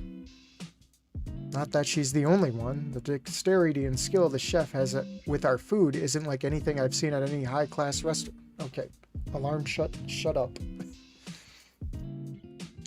Haven't seen at any high-class restaurants my parents dragged me to before. After a minute or two of watching the chef's culinary showmanship, the couple beside us receives their order. I'm surrounded by uncultured guaylo. I've seen some places of meat cooked that still moved insane. Jeez. He eases over a step to now stand before Olivia and I, his eyes carefully scanning the tiny scrap of paper before nodding. Konbanwa, my hungry-looking friends. I'm definitely hungry-looking, but Olivia? Looking at her, Olivia's eyes are the size of her plate. Her lips are trembling over her smile, and her chopsticks creak within her fingers. Her first time here, I assume? Mine too. Hi, new friends to our lovely city. Allow me to give you a proper Volcadera welcome. Before I can tell him that we aren't tourists, the cook sets down a pre-peeled onion on the grill. With a sharpened spatula and tongs, the onion is cut expertly and then its rings separated into a stack into a neat cone. When he raises a finger with a smile, I can't help but lean forward. He holds up a bottle of clear liquid and squirts it into the... Whoosh! I reel back at the sudden heat erupting from the onion kano, fingers tapping just above my eyes. Yeah, that's the hibachi experience right there. You're gonna see the flames. Hey, it's Panda. Hey, Panda. Panda, do you like sushi? Especially with spicy mayo. You could just put spicy mayo on anything else. I saw people eat a live octopus. That is disturbing. The live stuff is where I draw the line. Reel back. Oh shit, my eyebrows. They're fine, Inko. Relax. Confirming the few bits of hair are still on my head, the chef laughs and slides the onion creation around. Warm enough of a welcome? Quite. He laughs as the onions are added to our first appetizer plate, a sampler of various garnished fish and meats. Olivia's quick to take a still sizzling piece of steak and chomp on it, chewing on it even as her eyes water from the heat of it. No, not really. Okay. I've eaten alligator before. Don't tell Olivia. Well, I'm pretty sure Olivia's probably eaten human before. I don't know. I don't know. It's just speculation. That's not an innuendo. I know, his only form of hair tasted like shitty catfish bites. Oh god.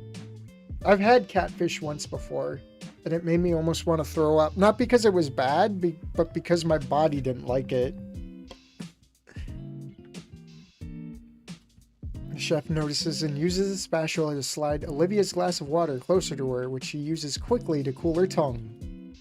I'm happy to see you both eager to enjoy my cooking, but a good meal is best savored slowly. My hand rubs Olivia's back in comfort, but she still smiles and reaches for another cut of steak. She probably will if you catch my drift. That's what I was saying. She'd probably eat human meat. Catfish are best as pets. Probably. Totally worth it. One by one, more of our appetizers are given to us. While I would normally go into detail about each one's unique flavor or how it affects my palate, only one thing really comes to mind. It's freaking delicious. Olivia seems to have the same sentiment, currently scarfing down the rest of her salmon rolls. Any couples here tonight? Oh boy. For a moment, I glance at the girl beside me, enjoying her own little moment as she chows down on her food. We are. Well, it's the holiday season, which means... The chef hovers his prongs over our heads, with something green placed on the end. It's a mistletoe. Oh, it's mistletoe. A kiss between the gentleman and the Wani girl, yes? Tender.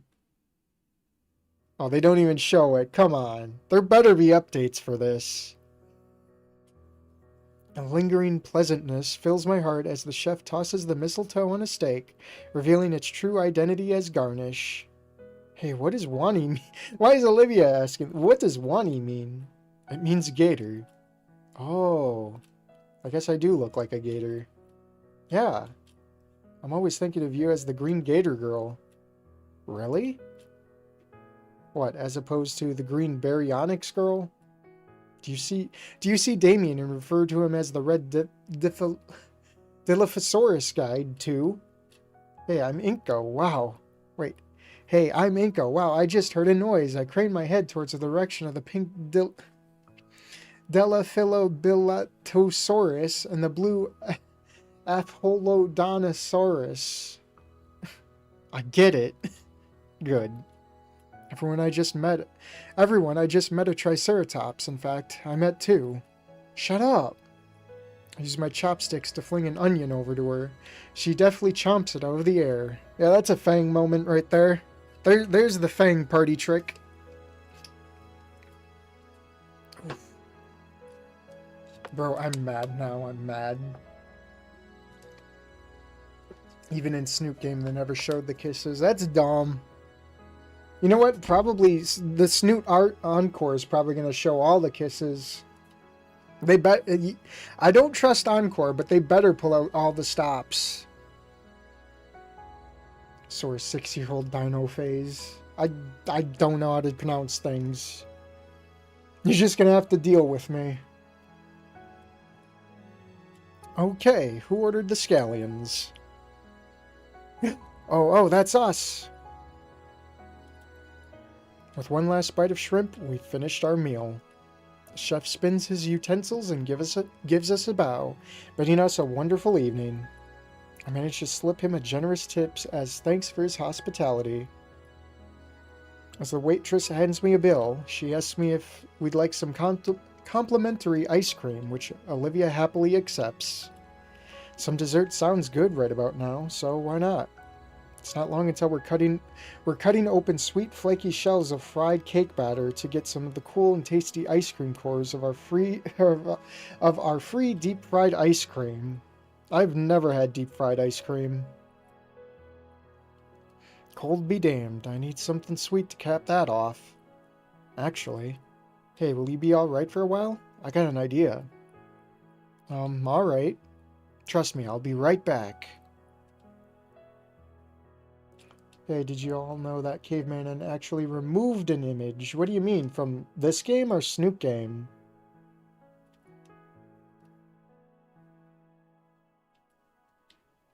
There's an image of Olivia yelling Inko when he calls her Hot Wheels at the Metro. Oh yeah, I remember that image. That image didn't make it into the game. There's a general store right across. Excellent. Across, hoping that they'll have what I have in mind. I'm back. Your ice cream was starting to melt, so I was considering eating it. Rude. After I went out and got these, just for you? I hand her the plastic bag. Pocket warmers. How considerate of you, Inky. She stuffs them in the pocket of her hoodie, cracking them to start the heating. I grab her wheelchair and unfold it next to her, offering a hand to help her into it. It should have been kept. It could have had so much potential. It's posted on the Twitter, but I think they never added it. Well, hopefully they'll at least add it to like the art book or whatever. You know what? They need to drop the OST on Steam, and they need to drop an art book on Steam, and I'll buy all of it. There's still a whole city out there. Want to go see it? She takes my hand, interlocking her fingers between my own. Absolutely. Hibachi. Back outside, I finished the last of my dessert and let out a sigh of satisfaction. That was delicious. Couldn't agree more, though I'm not sure how fond I am of having the smell of hibachi on my clothes. Better than the cologne you always use. You notice that? Her head suddenly turns away, focusing instead on the open-air market in the distance. Well, we're in Little Trudone. The weather makes foot traffic non-existent, and the town is ours. Where do you want to go first? I'm supposed to, there's some concept art of Inko wearing nothing but underwear. But he's jacked. Character development, ending 1-2, Ink would never have thought of that. He is in fact chubby. He's got bit of a belly. Did Snoop Game have R30? Yeah, there was some spicy pictures in the Snoop Game art folder. She looks positively giddy, looking around the stores, looking for the best place to start. That way, I got a great feeling about it. With Olivia as my guide, we make our way towards the shopping center. Man, as if the main part of the city holiday lighting wasn't captivating already. Little Trudon was just as whimsical. Fairy lights wrap around the street lamps while paper lanterns hang along the streets, illuminating our path in reddish hue. I gotta sit up. Let me get my posture adjuster right here. I'll start reading for real. Little Trudon, that brings back some memories. Yep. Holiday cheer and cultural tradition meshed perfectly together. We're here. Here, looking at some kind of Albanian bazaar from a movie, except built into a building. There's walls and even a ceiling, though the ceiling is plastic and semi-transparent.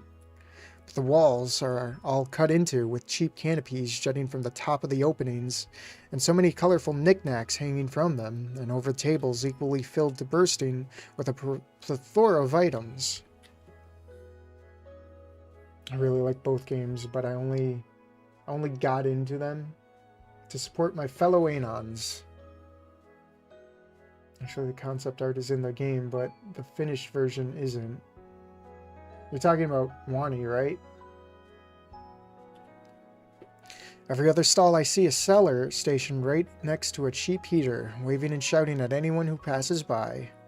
While the streets had looked devoid of people, the shopping center was packed to the brim. That's the one. The one.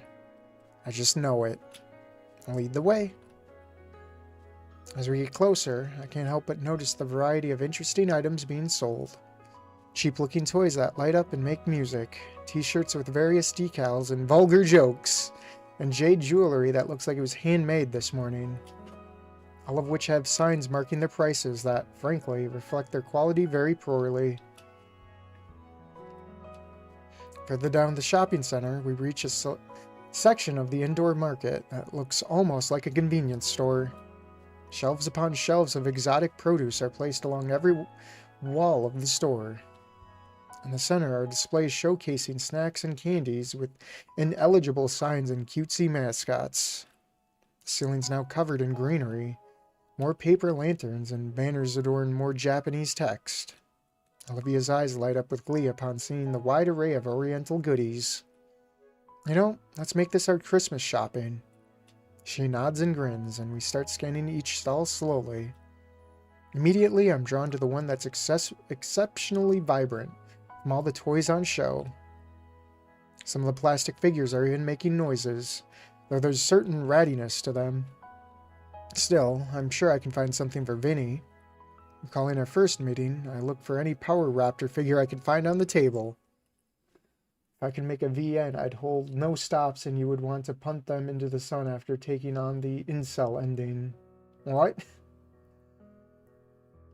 There's an extra image of Lean Trip Olivia, to my knowledge, that never goes used, and of course, an alternative title screen that replaces I Want to Hug That Gator to I Want to Fuck That Gator. Aha! Picking up a packaged figure, I wave Olivia over from her sugary treat hunting. Think Vinny will like this? She quirks an eyebrow briefly and then gives me the flattest stare I've ever seen. No. Oh, why not? Inko, that's such a shitty bootleg. Like, it's not even named right. I look at the package of the small green figure. Powerful Raptorials. Huh. Yeah, a lot of this stuff is cheap knockoffs. If you want the good stuff, you gotta look in the back. The back? She rolls her eyes, but motions for me to follow. Olivia wheels herself past the table and deeper into the stall. And the first thing I notice is how there's even more boxes of toys along one wall. And opposite of that wall, covered with lots of swords and knives to other pointy, lethal things. Instead of looking at the toy wall, Olivia's eyes are glued to the weapon racks. Huh. I don't think Sophia would approve. Oh yeah, no. It takes a colossal effort on her part to turn herself around. Partially from how cramped the space is. Cavemanon better than Anon. What are we talking about? I want to comfort that Gator. Piles of Wani are funny. Yeah, I've heard about that. You know what? Drink.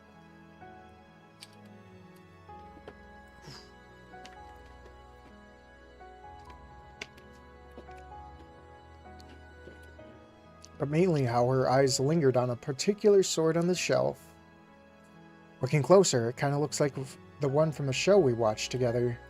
Neat. Maybe... Nah, Sophia definitely wouldn't approve. It doesn't take long for Olivia to pick out a pair of toys to gift Damien's younger brother. Though I don't think wooden weaponry counts as toys. Chapter names are funny too. Oh, I keep bumping the mic. Our purchases were made. We moved on to the next person on our list and the next stall. We ventured through the halls deliberately, throwing ideas back and forth on ideas for the rest of the pains.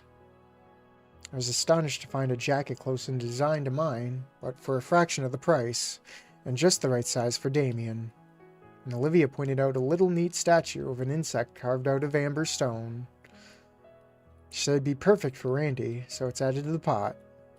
I left Sophia, and Olivia had brought us to a stall filled with textile materials.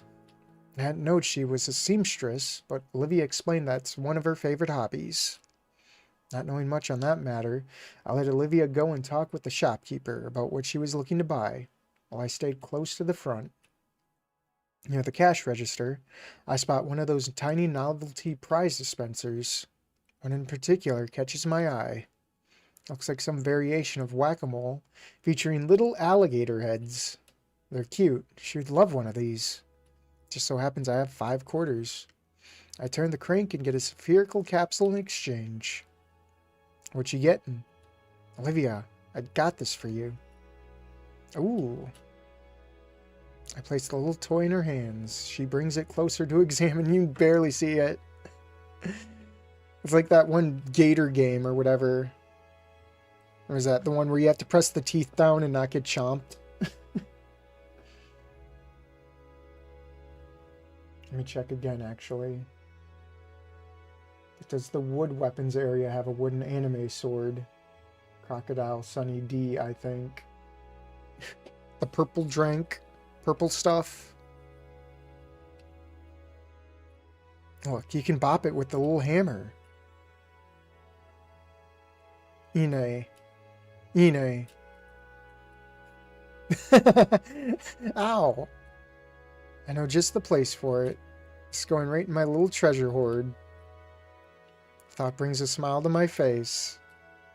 Did you find what you were looking for? Yep. She pulls out a few colorful bottles from her chair's compartment. These babies will look great on the canvas. They just had the colors I needed, too. Whoa, how is it different from regular paint from the store?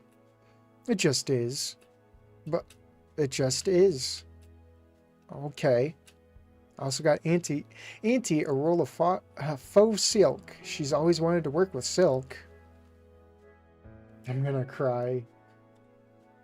If Ben's one has something nerd related, I'm just gonna laugh. Wait, yo, I remember the clickbait videos of that toy with the needles. Oh yeah, where they put like razor blades for the teeth of that Gator toy.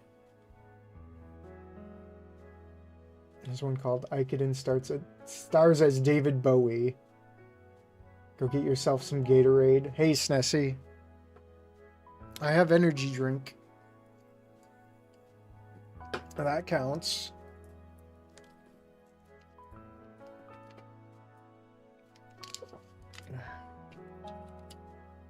An hour later, we've seen just about everything. Looks like it's just in time, too. All the friendlier stalls are starting to close down. I don't want to get caught in the tight alleyways in the city after dark, so Olivia and I call it a night and start heading back to the metro station. Ayo, Idekin, the pizza here is one of my favorites. We make one last turn to come to the entrance and whoa! Big tree. It's a large circular clearing, the widest space I've ever seen around here. Probably meant for the performers and such. In the center is a huge Christmas tree with colorful strings of lights connecting to the surrounding stalls. How did we miss this coming in? Whoa. Both have to crane our neck. Crane our necks to see the star on top. Nothing spoilerish though, just ones that we've already passed. Alright. Back to mewing and not missing a single detail. Okay. Merry Crisis. Guess the later ones are more serious. Alright. It looks mosaic, each panel a different color to create a star within a wreath. The entirety of it aglow from a singular light source from within. Colored lights bounce off of us as we approach. They color Olivia's snout in reds, blues, purples, and even some more vibrant greens. Even her breath, coming out as vapor, is lit up like it's a part of the Christmas tree. For a moment, we stare at the Christmas tree in silence. Mary Chrysler. All I can hear is the subtle ambience of our surroundings. It's serene. Was this a nice break? Yeah. But you know me, I'm itching to get back into it.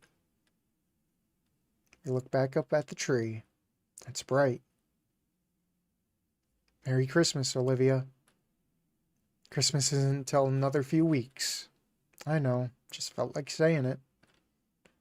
Yeah, Merry Christmas. Olivia's hand finds mine, our fingers intertwining slowly and our palms pressed warmly together. She doesn't speak, but her eyes convey so much. I carefully set down our shopping bags and take a knee beside her. She leans over her chair's armrests, bringing her head close until she can rest her chin on my shoulder. I can feel her lips move in a silent whisper as she nuzzles against me gently. A smile comes to my face as she mouths her appreciation for our first official date.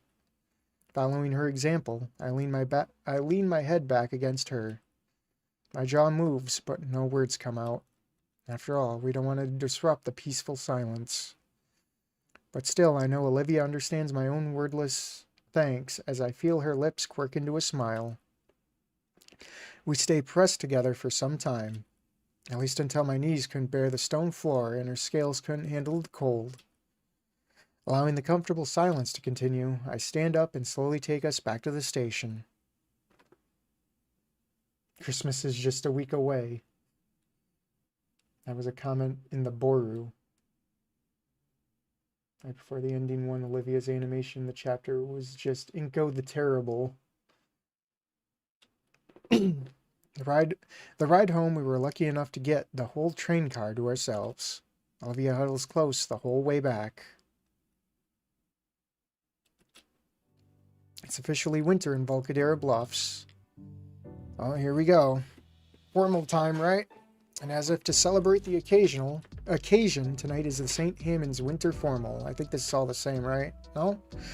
Hard to believe it's already here. It's really crept up on me. Whenever I'd remember the event coming up, I'd just force it out of my mind. The whole thing has me pretty anxious. It's like a date, but on a whole new level, and there's some formality to it. I better not mess this up. Oh, here we are. Now we're here. We don't even have to, like, dress up or anything. We're just here.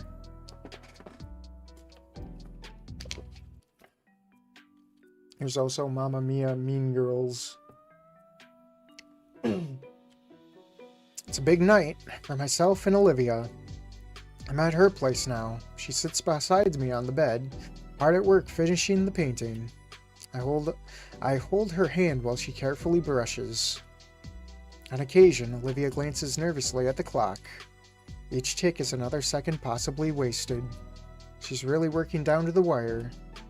That's not to say she'd let the deadline creep up on her, of course. Quite the opposite. Every day after school until bedtime, she's been working hard at it. And now it just needs the finishing touches. She was so anxious today, just completely beside herself, pestering me during lunch and throughout our classes together about how she wants to finish the right way, to the point I had to talk her out of ditching class. She settled for dragging me back to her place for the split second class ended. Well, you better say it once we get there. What do you mean?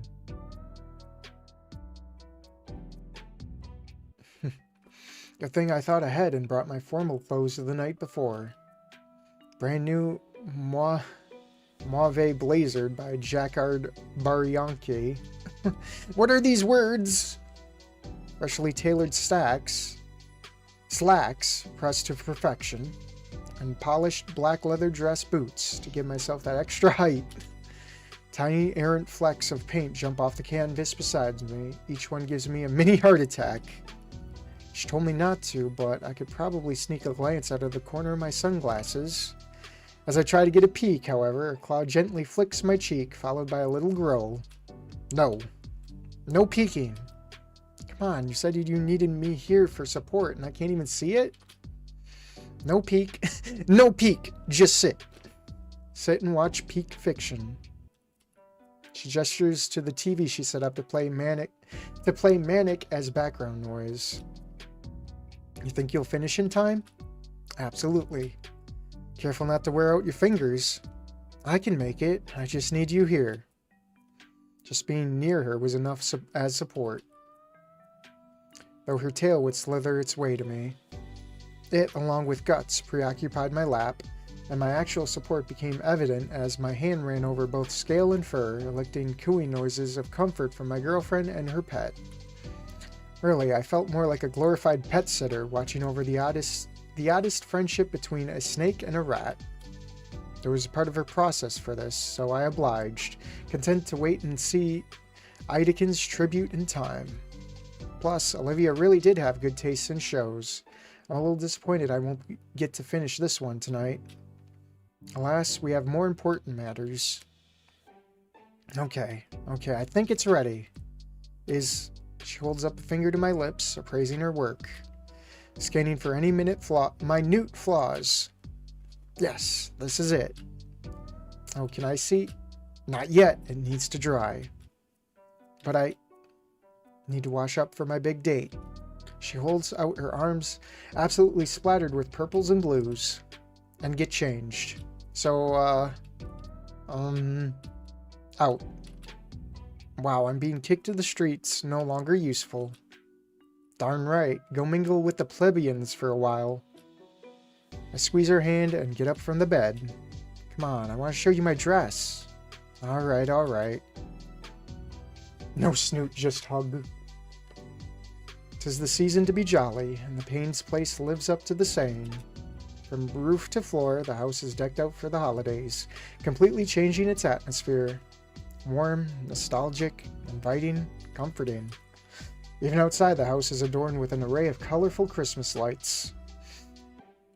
The rest of the Paynes and Liz are lounging in the living room. Hey everyone. Inko, is it true you ordered a... Shh, I'm pretty sure it's supposed to be a surprise for her, hon. Oh, my bad. Thanks again for covering most of it, Inko. It's pretty exciting to get one of those. I'm excited for Olivia's dress. No, we're not. We're still getting there. Yeah, Olivia's going to love it. Now I can't help but feel like we should have pitched in more. Don't worry about it. It was my idea, after all. Nice jacket, by the way. Why, thank you. Just then, Damien takes a seat right next to Liz, casually slinging an arm around her. Yeet! Oh, I did that one inwards. So that one came out just as bad. Damien looks my way, flickering eyebrows and a smug, toothy grin. He knows he's won. Yeah, some of the names are legit real cute. Under the snow, there's a rose. Some are shitposty, but some are cute. With suave moves like that, I should keep them in mind to use on Olivia. Sophia looks like she's about ready to burst with excitement and can't hold it in any longer. Oh, my little boy's all grown up to be a man. Mom. Now, son, it's every parent's God-given right to tease their kids. One day you'll be doing the same with yours. Yippee, you guys are going to be like this all night? Where's Vinny when you need him? I didn't want your little brother being left out on having some fun tonight, so he's having a big sleepover with his karate team. And let's be fair, I'm not going to risk that little rascal accidentally making a mess out of anyone's outfits before their big night. As much as I love the little guy, the last thing I'd want is acid damaging my evening gown. You know, I'm thinking I'm coming down with something. Oh, stop it, you. The next couple of minutes, we simply relax and wait for Olivia. Well, Damien and I relax. With the way he has Liz in his arms around Liz's waist, a blush begins to steadily grow from her cheeks down to her neck. Kind of reminds me of an upside-down thermometer. Gator enclosure. Damien scooches her closer to him and uses his other hand to guide her flustered face towards his. He leans in and seemingly whispers something in her ear. And whatever it is he had said made the Lizzometer hit 1,000 degrees with an alerted yelp. His parents are grinning from ear to ear as she squirms at their gaze. Despite the embarrassment radiating off of her like a fireplace, I don't feel too bad for her. I'm pretty sure this is what she wants. But what the heck did Damien say to her? More so, is he doing this on purpose? Why are we all looking at the giant licorice whip? A scratchy voice draws my attention, and I turn to see... There she is. She even got her hair did up. That's great. Pulling out all the stops.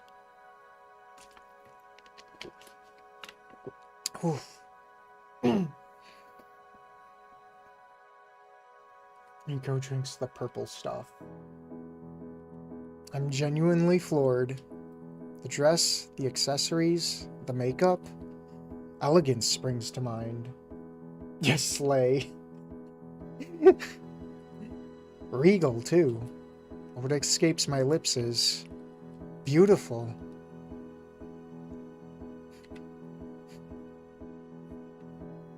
Even got the sprites for it. The others are also complimenting her, but she pays them no mind. She's looking only at me, as I am her. Bashfully, Olivia looks away at last, and I clear my throat. My cheeks feel exceptionally warm, and Olivia's practically glow. You look beautiful, Olivia. Thanks, Inko. Auntie Sophia helped with the dress. She twirls her chair about, allowing me to take her in from all angles. Wow, what a change from ending one. We've gone from low quality white dress to high quality white dress. Oh, please, Olivia, you worked on that dress too. Only with the fitting, Auntie. Her twirling finally stops, so that she can bring her chair closer to me.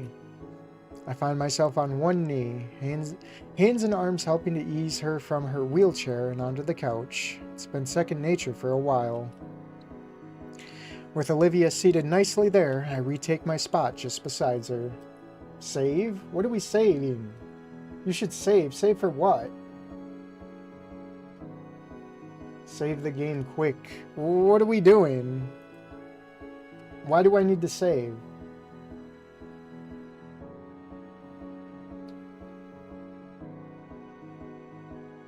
Alright, why are we saving? Is there a choice coming out?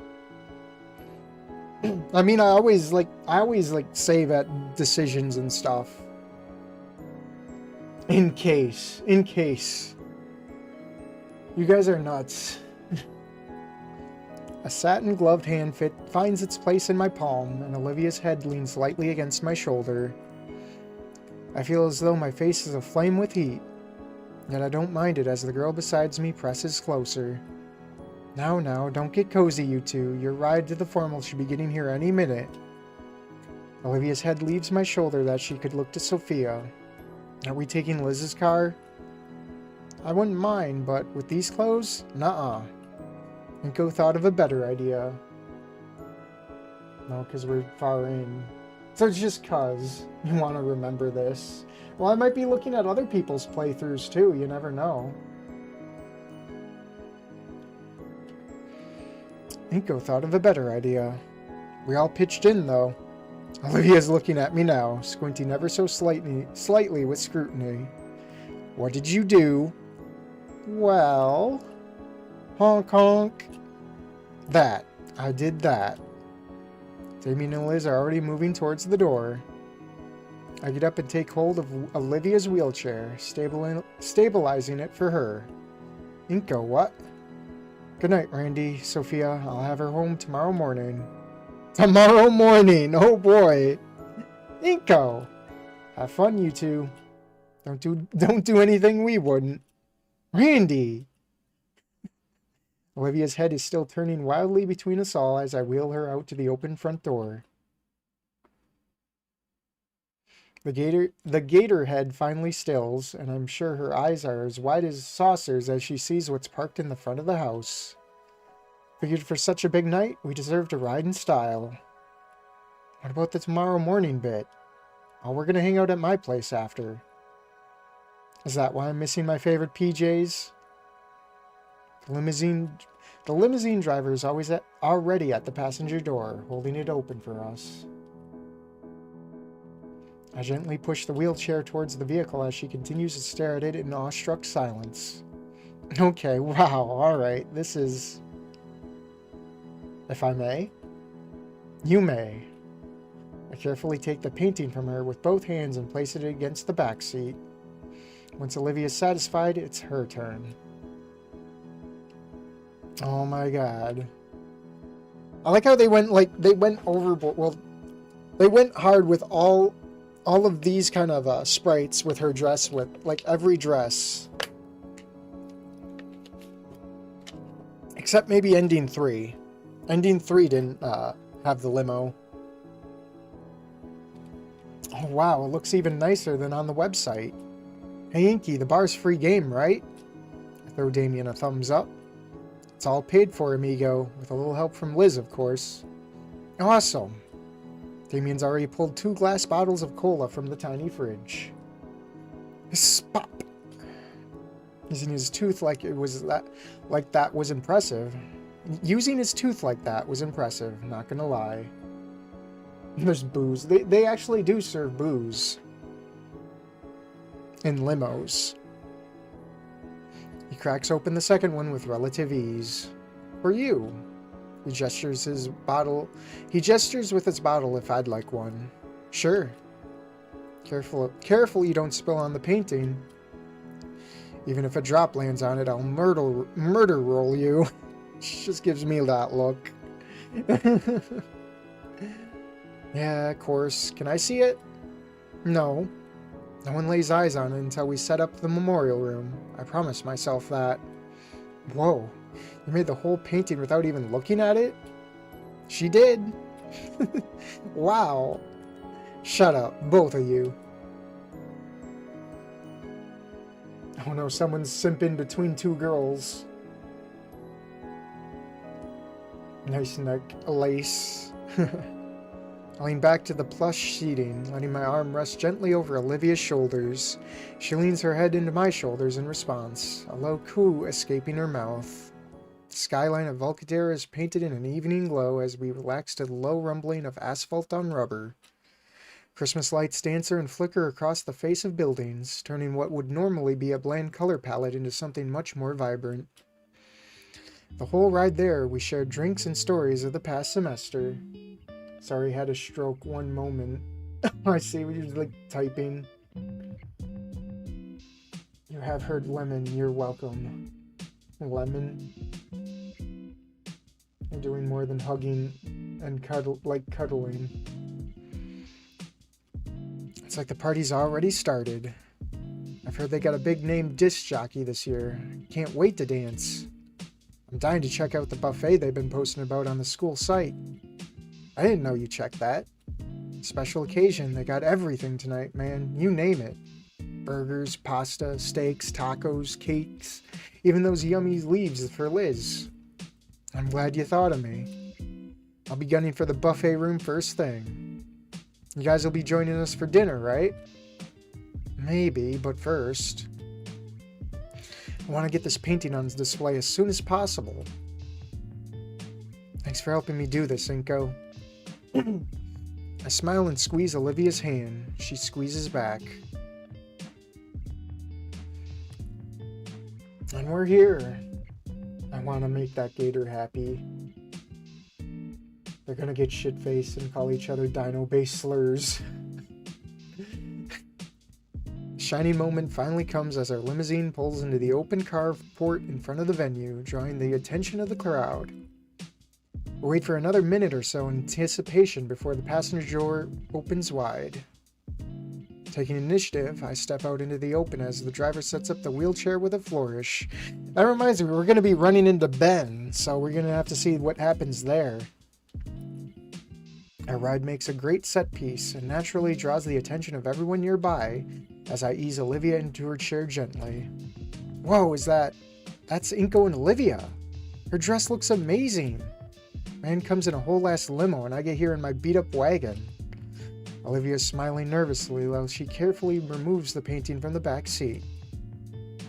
I forget sometimes not everyone is so acclimated to this sort of attention. Have a good evening, sirs and madams. I thank the bus driver. Yeah, I thank the bus driver in Fortnite. We came here on the battle bus, guys. That's how we got all of them to look our way. So I turn to Olivia and say, where are we dropping?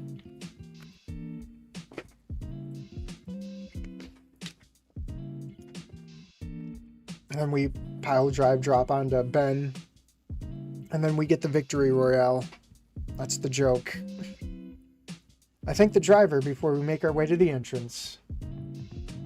A decorative red carpet stretches from the driveway and right into the venue, giving our walk inside a sense of glamour. Damn it, not the battle bus.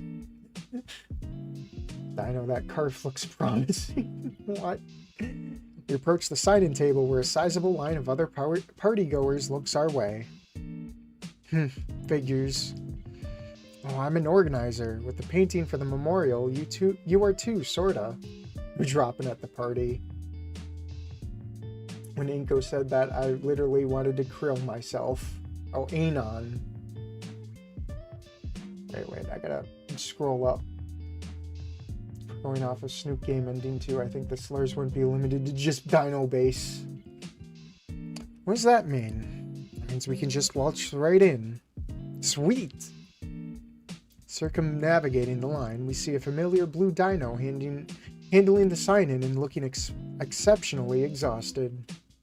Though he smiles as usual when he sees us, his shifting eyes and rapid finger tapping indicate otherwise. Ah, you guys, you made it, and in a limo no less. Gotta travel in style. I couldn't agree more. Ben then makes eye contact with Olivia. And it's nice to see you up and about again, Olivia. I mean, crap, I didn't mean it like that. Hey, Ben. The tired teen double takes, clearly surprised that Olivia actually replied to him at all. Damien takes a moment to scribble a bit on the clipboard Ben was holding. Alright, we're signed in. Come on, Liz. Oh dear. You seeing you guys? Whoa!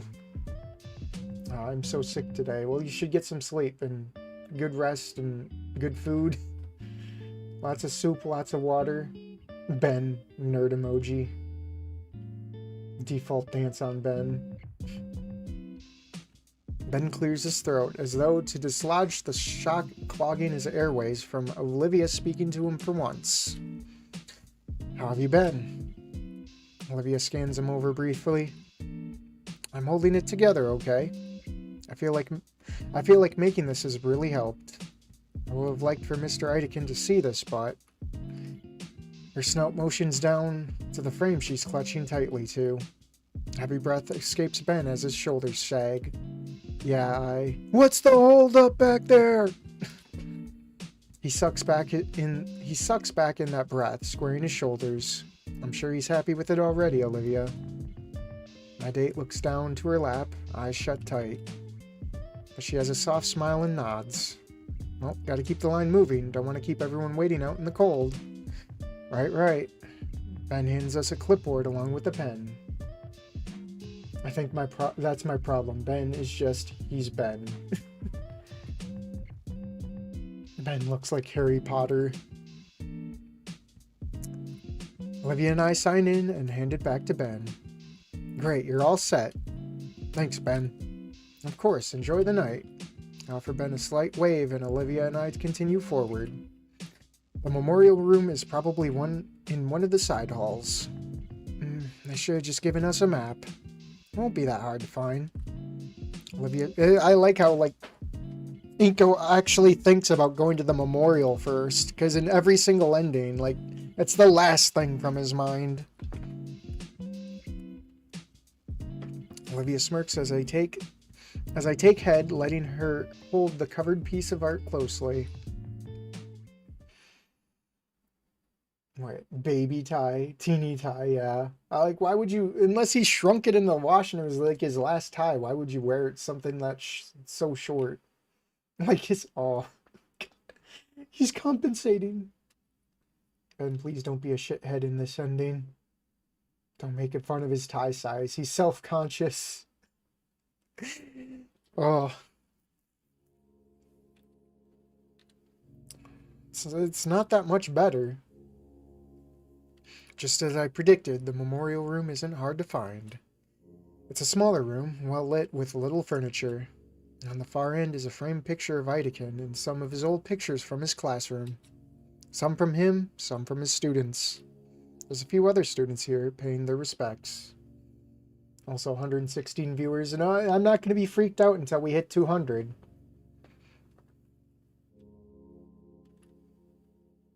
Olivia taps my wrists with her tail, and I let go. I walk alongside her as we approach the portrait.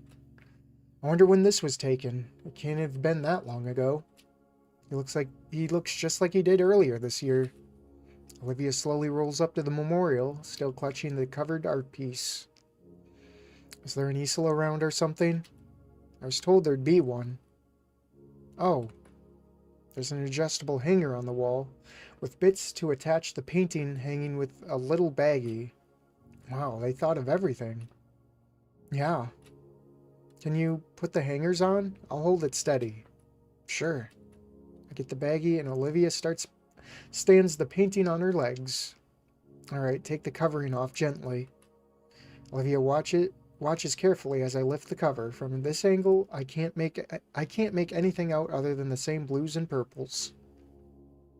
She breathes a sigh of relief when she sees nothing got damaged on the trip over. Okay. I fasten the hangers onto the back of the wooden structure. Something I noticed that drives me absolutely crazy is that Damien's dad, Randy, has smaller line art than every other character. He has like 2 sprites, normal and well, no, he has more sprites. He's gotten angry. He's got that Hank Hill glare. Idekin's ghost possessed Inko to keep him from mindlessly taking photos. Okay, I fasten the hangers onto the back of the wooden structure. I hope it's good enough. It will be. Done.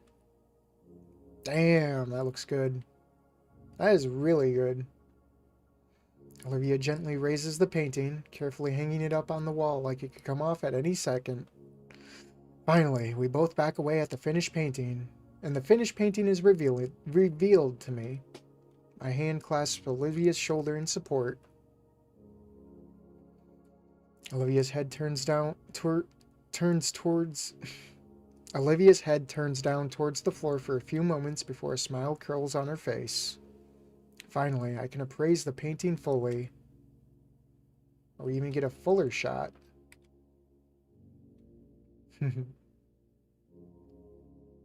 That'd be a great time for a drink break.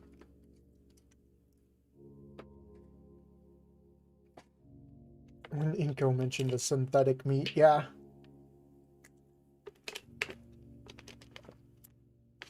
No, we're not taking Olivia to the stairs. Not here. Round of applause for Olivia's hard work. It's definitely the fountain, as well as the park we found it at. But its colors are brilliant, excluding a heat to it with warmer colors than Olivia's used in the past. Where previous works had always had a dreamlike quality to them, this one brings the warmth of the sun to mind. Paraplegia be damned, this Gator can paint. As if you were basking under the sun's light during the summer. Well, do you like it? Do you? I do. I'm proud of it. I was going to say something about how my opinion wouldn't matter if you did, but that's a better answer. I'm also proud of it. It's beautiful. You knocked it completely out of the park. I think we did. We? Yeah, without you, I really don't know if I could have finished it. Silver gray irises turned from the new painting,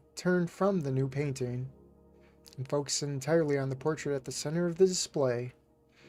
While the sounds of the dance are still in the background, the pervading silence within the room overshadows it. Olivia's... Wait.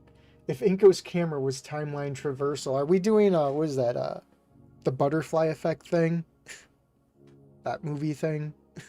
That'd be crazy. There's probably gonna be someone who writes a fanfic about that. Olivia's gloved hand covers mine, still on her shoulder. Standing before a teacher's mural, I bow my head and offer him my quiet thoughts, thanking him for teaching me, for being more than just a teacher, but a friend, and for looking after the girl I fell in love with. When my eyes open, I see that Olivia's head is still bowed forward. A singular droplet seeps from the corner of her eye. I gently wipe it away with my thumb before it can possibly drip down onto her dress. She smiles in gratitude after, and her eyes reopen. Olivia? I'm okay, Inko. Automatically following her as she spins her chair around, Olivia faces towards the doors. Come on, we gotta get to the buffet. Why, I'm sure they'll have enough. Damien's gonna steal all the good stuff. Duh. What the actual fuck? What do you mean? You just open his gallery and be like, what the actual fuck? Eidekin is love, Inko said. Eidekin is life. She turns a wry smile my way and speeds up her wheeling. I doubt Damien could, but I can imagine him trying. Olivia becomes a veritable plow, uncaring for the other partygoers as she leads us to the buffet. Can't believe we're almost 3 hours in already. It's not too far, and thankfully no one ended up actually being run down by her. And for all the sour looks that she was receiving, Olivia didn't care. Her attention was focused solely on what lay before her. The food. Hey, it's Green Susie. Oh, we got 2 Green Susies here. The cafeteria isn't far away. Tables lined the area, some for seating and others for containing nothing but food. It smells so good. I've already grabbed a pair of trays from nearby, along with 2 sets of utensils. Olivia motions to take her seat, but I shake my head. Let me handle the food. Why? So you can actually move. You'd be putting your dress at risk by holding the tray and keeping up with the line. With a roll of her eyes and a sigh of Olivia's hand, drops back to her armrest. Okay, how do I think it would work if the Snoot endings and Wani endings were swapped? Susie dealt the ruin. Susie's. Fine. Olivia drew herself just outside the line, scoping out the particular dishes that she wanted. By the time I got to the end, Olivia's tray was covered in heaps of grilled meat. I decided on a more eclectic sampling of dishes. I wanted to savor my meal, as opposed to Olivia's plan to devour hers. She holds our meals while I push her ahead to hunt down a table. Thankfully, the search is short as a particular red hand waves us in the near distance. Once we get situated at the table, Damien greets us with a sauce-stained grin while Liz nurses a tall glass of ice water beside him. God damn it, Chris, where the hell are we? So, spoilers for Snoot ending 1. Olivia shoots up. How would she even get a gun? You think Dino Hank Hill has a gun? I think he might have a gun. He seems like a guy who would have a gun. Hope the food doesn't spill on Olivia's dress. That would be sad. I don't think it will. The 2 looked happy, yet exhausted. Yeah, I thought it was going to be Mia too. Having fun? You know it, just stopped by for seconds. Busting a move ain't easy. Her dad, I was talking about the Hank Hill character, Randy. But then again, I think her actual dad would probably have a gun, being in the Air Force and all. I wouldn't doubt that either. He's definitely strapped. I feel like Randy would have like a hunting rifle and then like a weapon for home defense. No, I actually drew the Chris, where the hell are we for Wani? Really? Olivia raid gonna end short when her key to the elevator gets stolen forgotten. They live in a nice neighborhood, so I don't think so. Well, that's the thing. Even in nice neighborhoods, I believe people would still have guns and stuff. Just because it's safe doesn't mean you shouldn't forgo safety. Or true safety. I wonder what kind of dino some of us would be in the Snootverse. Alright. You know it, just stop by for seconds. Busting a move ain't easy. Seconds? Already? I told you if we got here any later, the cafeteria would be closed. I'm not even going to question how you eat so much and still move around the way you do on the dance floor. It's all in the method. Oh, please. You two plan on hitting the floor? Absolutely, I'm getting a dance tonight out of this guy. You say that as if I'd even consider turning you down. Damien's eyes closed for a moment in thought. Feel like I'm forgetting... Oh, your painting. Did you set it up okay? Yeah, I hung it up in the memorial room. You can see it now. Really? Hold on. Oh, it looks really good. Thanks. All words finally said, Olivia and I start on our meals. Maybe for hunting, but that wouldn't be practical. I would rack the same dino as Reed. By Triss are pretty cool, though. Home defense is common, yes, though where we live, nobody would bother to burglarize. That's the thing. You can't just trust. You can only trust yourself. If I were a dino, I don't know. I think the dino would be based on what kind of food you eat, like carnivores, omnivores, etc. I savor the tender meat on my steak. A deep vibrato reverberates in my ribcage. I see you are all enjoying the evening. We turn to see Liz's uncle approaching. Damien smiles and waves, but I notice how he scooted his chair away from Liz. Yeah. The older man finally reaches and pulls up a chair to sit down. Yeah, Damien's been so sweet, Uncle Mike. The mustachioed whale nods, smiling at Liz's date. Yeah, totally. Just nothing but fun, Mr. Ferris, sir. It's the first time I've heard a fake laugh from Damien. Because we're all Anons. Realistically, we'd all be humans in the Snootverse. I didn't know you'd be chaperoning, Mr. Ferris. Well, of course, I would be. After all, it's my darling niece's first proper date. I'm starting to feel bad for Damien as I watch him sink lower in his seat. Though Liz does come to his rescue. Uncle Mike! The older man laughs as he fends off his niece's attempt to headbutt him with his massive hands. I'm not being serious, Elizabeth. Mind your head. Liz relents, scooting herself right next to her date and wrapping him in a hug. Damien sputters and looks between the two family members. Oh, by the way, Olivia, I just visited the memorial with Miss Scaler and we saw your latest piece. Olivia pauses on her last bite of mallard. Ferris strip. Yeah, just like the last ending. What was it, ending 2? Sounds about right. Also looks like it's the uncle. Rip Damien. I'll catch the VOD. I have things that need to be done. Alright, no worries. It's quite a work, Mrs. Halford. Olivia's tail reaches up and giddily shakes my hand around. Thank you, Mr. Ferris. In fact, when your principal saw it, she immediately wanted to showcase it in the St. Hammond's Gala. Specifically where Dreamscapes once was. Oh.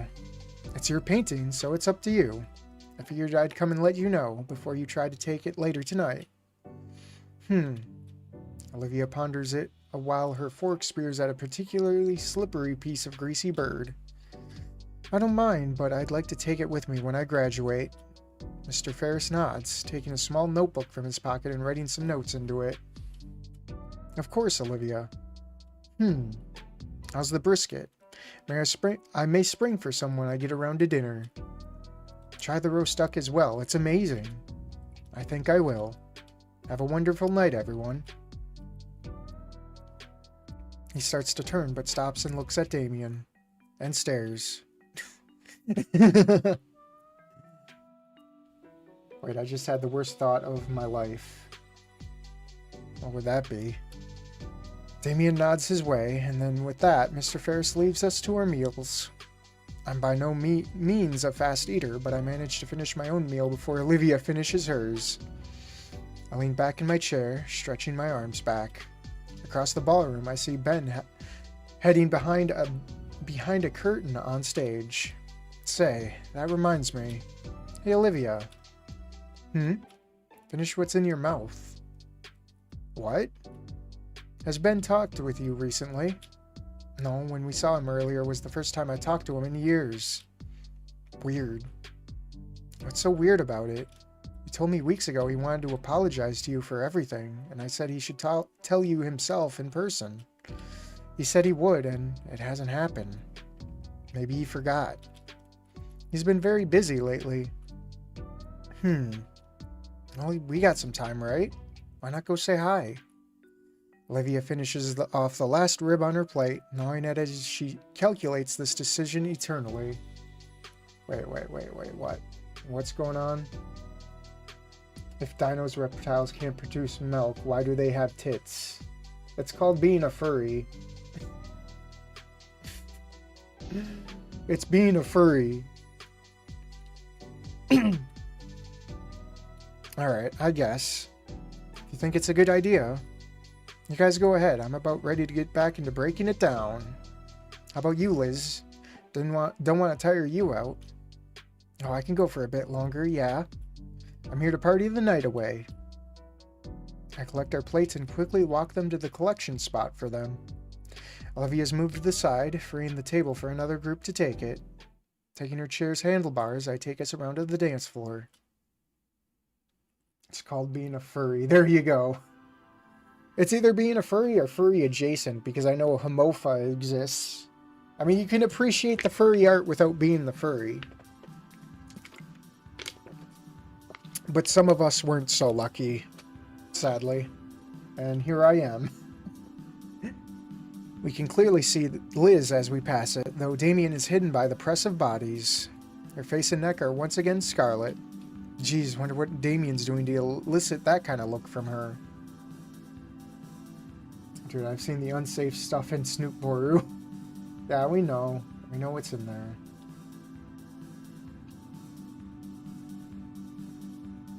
Actually, it's called a scaly. Once we pass the crowded area of the room, I see a solitary set of double doors at the stage's side. I must lead to the backstage area then. He should be back there. Only one way to find out, though. Now it's not time for the dance yet. Olivia's hand grasps the door handle and I draw her chair back to open it. Reaching over her, I keep the door open so she can wheel herself in, following right after her. Inside the backstage area, it's a lot quieter. Despite the DJ blasting the music just a few yards away, these curtains must be thick. Well, and the speakers aren't facing us anymore either. A few lights are on so the staff can see, although barely anyone's around at the moment. Across the way, sitting on a crate and swirling a glass of soda to himself, is Ben. Dinos with tits. Are we still talking about dino boobs? Man, you guys are thirsty today. You all are thirsty. I say as I take a drink.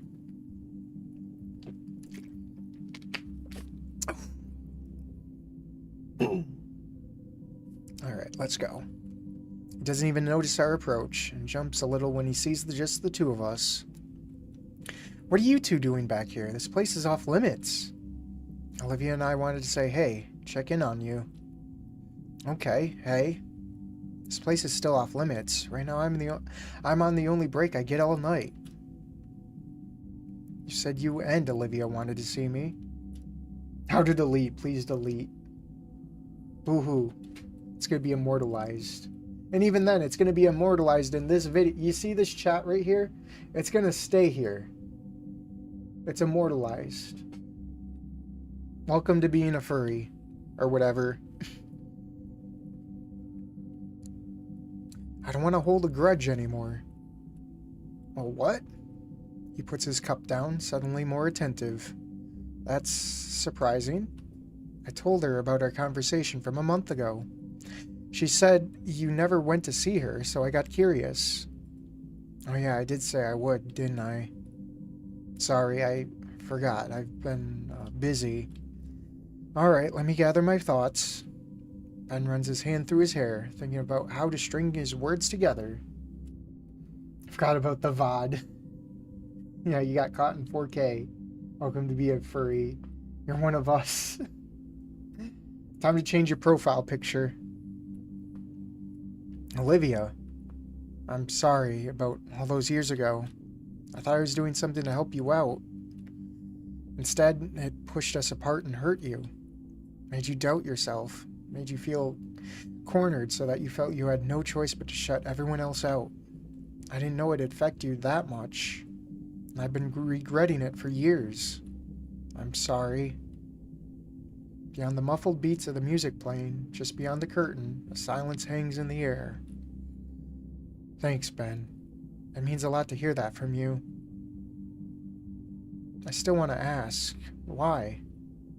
Why? Why did you do that to begin with? Ben flinches and looks aside in hesitation. I felt bad for you. I wanted to do something nice. And no end. That's it. Dang. Sorry if the answer isn't satisfying. It's fine. I'm not sure what I was expecting either way. I just know that it's well past the time to forget about all of that. I'm only into that shit on Tuesdays and Thursdays. Too late, it's all E6. It's all funny number from here on out. So, we can be friends again? I'd like to take it one step at a time. Okay. Maybe sometime in the future. It's a lot to process even in this conversation. It's a lot to process even this conversation happening for me. I get you. I thought we'd never just be able to just talk it out like this. Yeah. I hear that the steady march of heels approaching. Oh boy. That's the same getup from before. I get worried for a second that the staff is here to kick us out, but it's just Mia. I did not have sexual relations with that gator. There you are. Good Lord, Ben, I've been looking everywhere for you. You've just been lazing here the whole time. I'm out here looking like a chump with no date. I told you already, if you want your... Oh, you two. Mia. You're not still mad about that, Oh, of course not. Don't be stupid. As far as we're concerned, it's water under the bridge. So how have you been? Make any new pictures lately, Olivia? I just finished a new one. It's hanging on the memorial room. I saw it. Looks good. Hey, how come mine didn't look like that? I'm joking. I haven't gotten a chance, unfortunately. Oh, it's great. I can hardly put it into words. It's a piece by Olivia that goes without saying.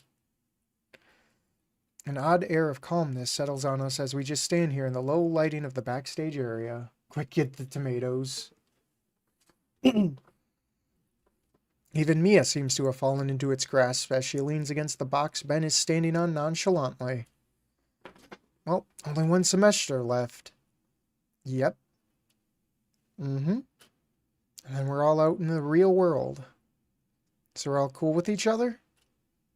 Sure. Stay out of my way and I'll stay out of yours. Deal? Deal. Great. Then we can cross that finish line without incident. You want to graduate without any more antagonism? That's always what I wanted. Just other crap makes it the only option. I don't get it. I don't expect you to. Ben chugs the last of his drink.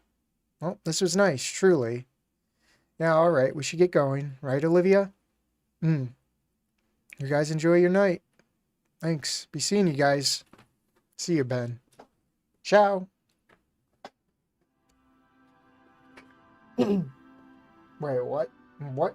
What are we talking about here? Can we cripple Mia for life? Dropkick the mean raptor. She deserves to be underground. I push Olivia out to the backstage area and into the bright, loud ballroom again. That went pretty good, honestly. I still, for obvious reasons, dislike that any of my friends are around Mia. But what can you do?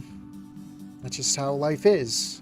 I've got the people I've got, and that's what matters. My chain of thought is broken by Olivia's tail tugging hard on my wrist. Olivia? You okay? She doesn't respond verbally, simply pointing out to where her shocked wide eyes are staring at. Following her gaze, I see...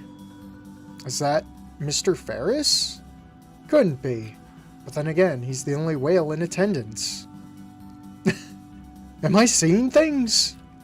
Nope. I can't turn my eyes away to see Damien and Liz. Mr. Ferris is busting it down. Extremely hard. Like, genuinely worried for the dance floor hard. Just rumbling the whole place because he's so heavy. This whole tone of this playthrough is compared to Doze is crazy. Doze is an acquired taste, I'd say. Definitely not serious in that one. I don't mean to criticize, but you definitely have to watch that one after taking this seriously. Yakuza Zero dancing. How's that even possible? Uncle Mike's actually an avid dancer. There's avid dancer, and then there's bringing that amount of heat to the floor. Throwing it back, what meaning? I don't want to imagine that, buddy. The voice that Hunt Leo gave to Idakin made me insane. I wouldn't know. We can't even see Mr. Ferris breaking it down. No, not yet. Did he always know how to do that? No, actually, this is the first time I've seen him dance like this. The crowd around Mr. Ferris has finally broken their silence, cheering him on as he thrashes at the dance floor like crazy. Ah, I see now. Mr. Ferris finally got some swag. I can't help but feel some pride as I watch the older gentleman spin with a reckless abandon on his head. Oh, I guess he's... Oh! Mr. Ferris pants and takes a knee, showing off his freaky whale teeth with his gasping smile. Whew, that was exhilarating. As his head vanishes for a split second, but returns with a full pitcher of water. He accepts the pitcher, drinking greedily from it like it was just a mug. Hunt Leo, glad to see a man of culture. I peeked in on, like, some of his streams. At least the Snoop-based ones, a little bit. He accepts the... Yeah, I read that. Whew, thank you, sweetie.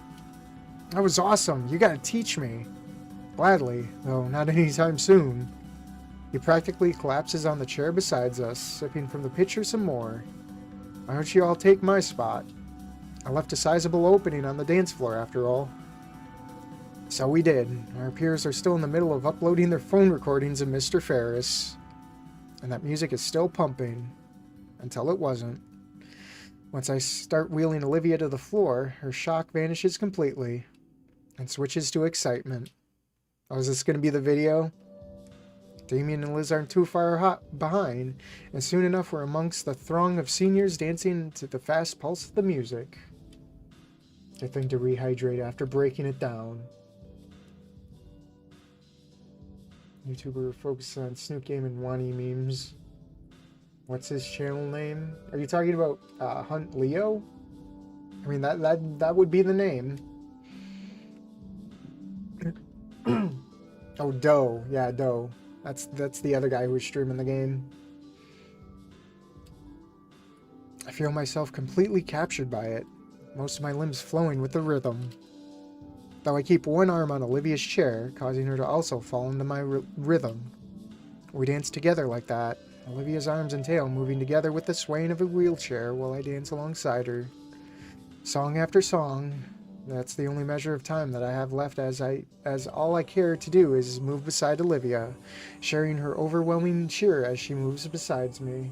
Yeah, we're gonna get the animation soon.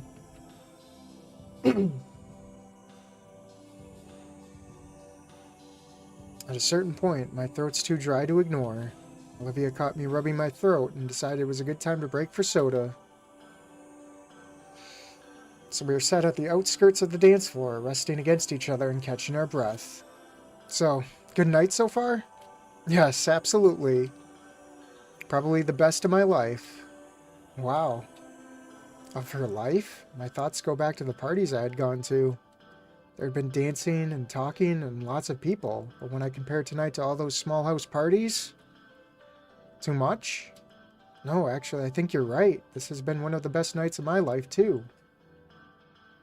Wait, I'm not gonna lie, I thought the Gator was a dude? Are you new here? My god. I asked this question in Dostream, and it matches the vibe of their playthroughs perfectly. Who would you rather have administer euthanasia to you, Inko or Ben? Why would I want to die? I'm not dying. I'd choose not to die. I've gotten to do just about everything I was hoping. Everything? My chin rests atop her hair. The sweet scent of her shampoo concentrated in her tiny hair bun, further relaxing me. He's got something called Gilded, but I'm still trying to figure it out. I haven't even seen you in Gilded. Well, technically, it's not my Gilded. It's my friend Blaze's Gilded. I do have a Discord in the making, but I still need to, like, round up some mods for it. It's definitely in the process, and seeing as we did hit 400 subs earlier today, I do kind of want to, like, get that ready as soon as possible and then throw it out there. I do have Discord, and it's definitely still in the works. Hey, Bacon. Yeah, it's always going to be a different ending, Bacon. Why would I play the same ending twice? Olivia's hand clings tightly to mine, and I reciprocate. Mm-hmm. You? Almost. There's just one thing. Oh, here we go. The pop music dies down. We got the title screen music here. And the lights start to dim, signaling the start of the slow dancing. Oh, they added onto this track. After that, the party's going to be over. I feel her head turn and her bun pushing my cheek to make me pull away. Olivia looks wistfully towards the dance floor, where the crowd is diminished to only couples swaying gently to and fro. We're uploading the memes with that Discord server. Hold on, chat's going. Chat's going. That's literally exactly what Doe said. That'd be a good time to save. You want to play this over and over again? Sure, I'll save for you.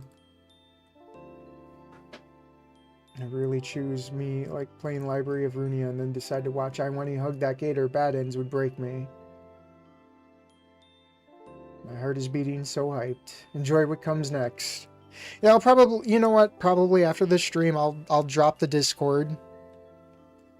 I'll probably have to make some mods out of people that are already there for the proto start. Olivia looks wistfully towards the dance floor, where the crowd is diminished to only the couple swaying gently to and fro. She's clearly thinking about something. Something right. I stand up and face her, taking both hands. Olivia? Would you like to dance? Yes. Yes, please. That would be perfect. Olivia practically jumps back into her wheelchair from her seat. Come on, they're only playing a few of these sappy tracks. Her tail drags me by the arm to the open spot in the floor. Alright, how are we gonna do this? There it is.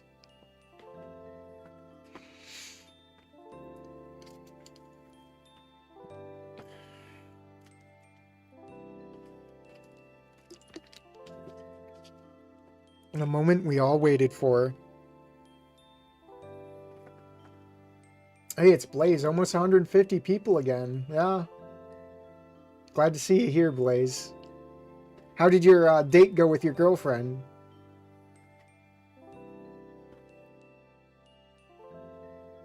Baller. I already played this game like 10 times, but I'm already crying. This isn't it. Keep going. Alright. A hum of mirth slips through Olivia's smile as she takes my hands in her own and takes the lead of our dance. My date sways side to side with her chair, slowly falling into a gentle rhythm of the romantic music. Her grin grows wider as I match her pace, stepping left and right in tandem with Olivia. Her beautiful silver eyes are almost hypnotic as I find myself lost in them. I feel as though I could linger in this moment for the rest of my life. It's Olivia's voice that dispels the trance she had over me. So, for the briefest moment, I hear worry in her tone. This is good, right? Cooldown might be a good idea, by the way. What do you mean cooldown? Why can't YouTube mods do more? Do you want me to slow the chat? I mean, there's nothing bad going on. Kiss. Chat, not that fast. It's fine. Yeah, it's not that fast. You're too used to Blaze's chat. I present her with my most reassuring look. Absolutely, Olivia. Olivia's eyes turn downwards.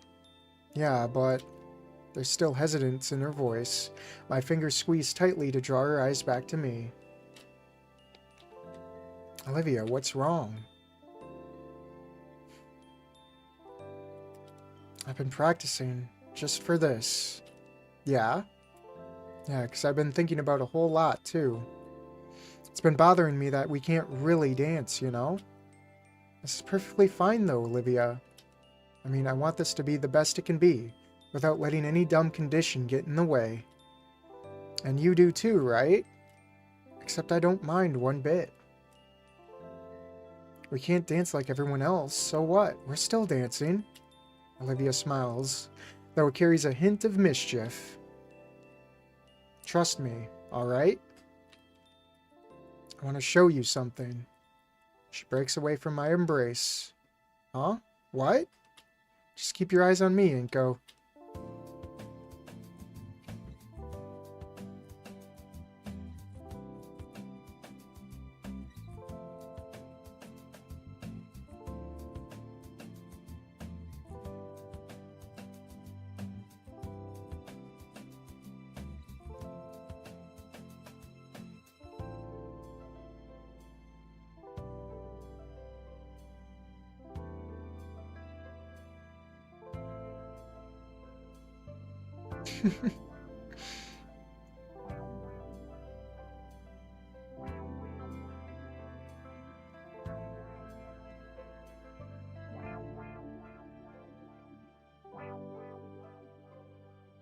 Budget. Yes, all the budget went into this scene.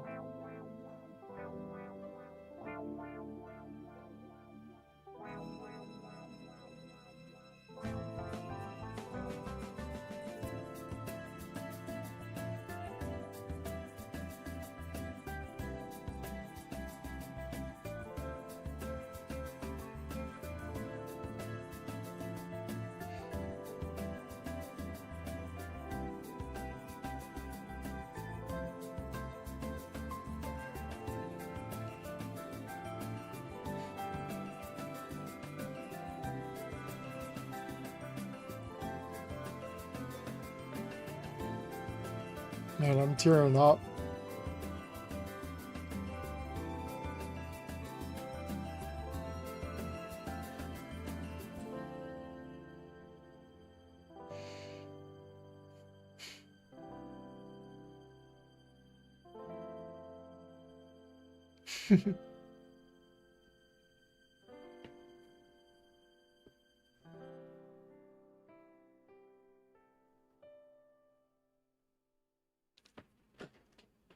God damn my heart.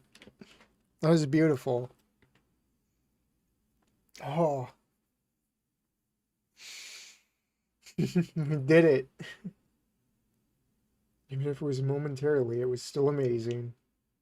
Disney in shambles right now.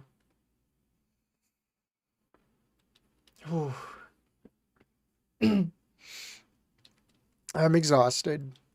I'm thrilled. And I love her. She really went so far, just for me. No, just for us. I'm thankful to have these glasses. I feel pricks of tears at the corner of my eyes.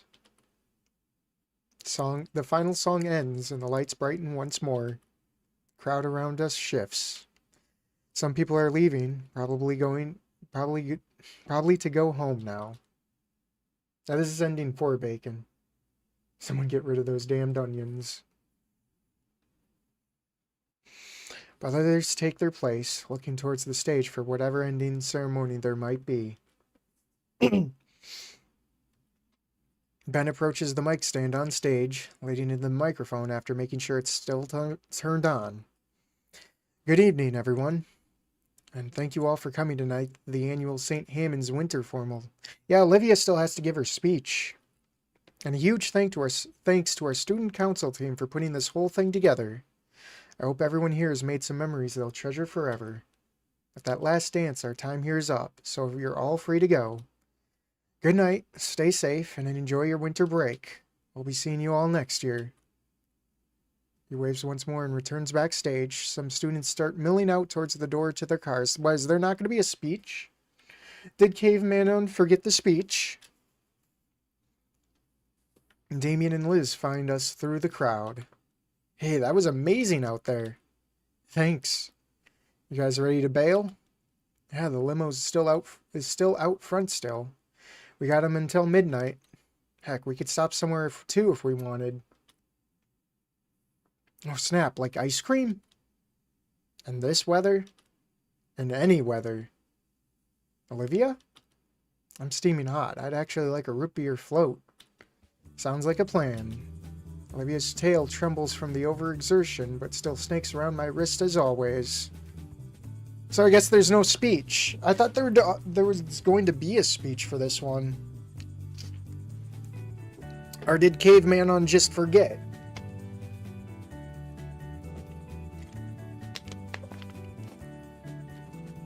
I'm sorry for acting weak, everyone. It was just so moving. You don't have to apologize. We're all here for that, Gator. This game legitimately, in a weird way, reinstalled hope into the world and gave me back motivation to better myself. That was with Snoop Game, too. Best $15 I ever spent.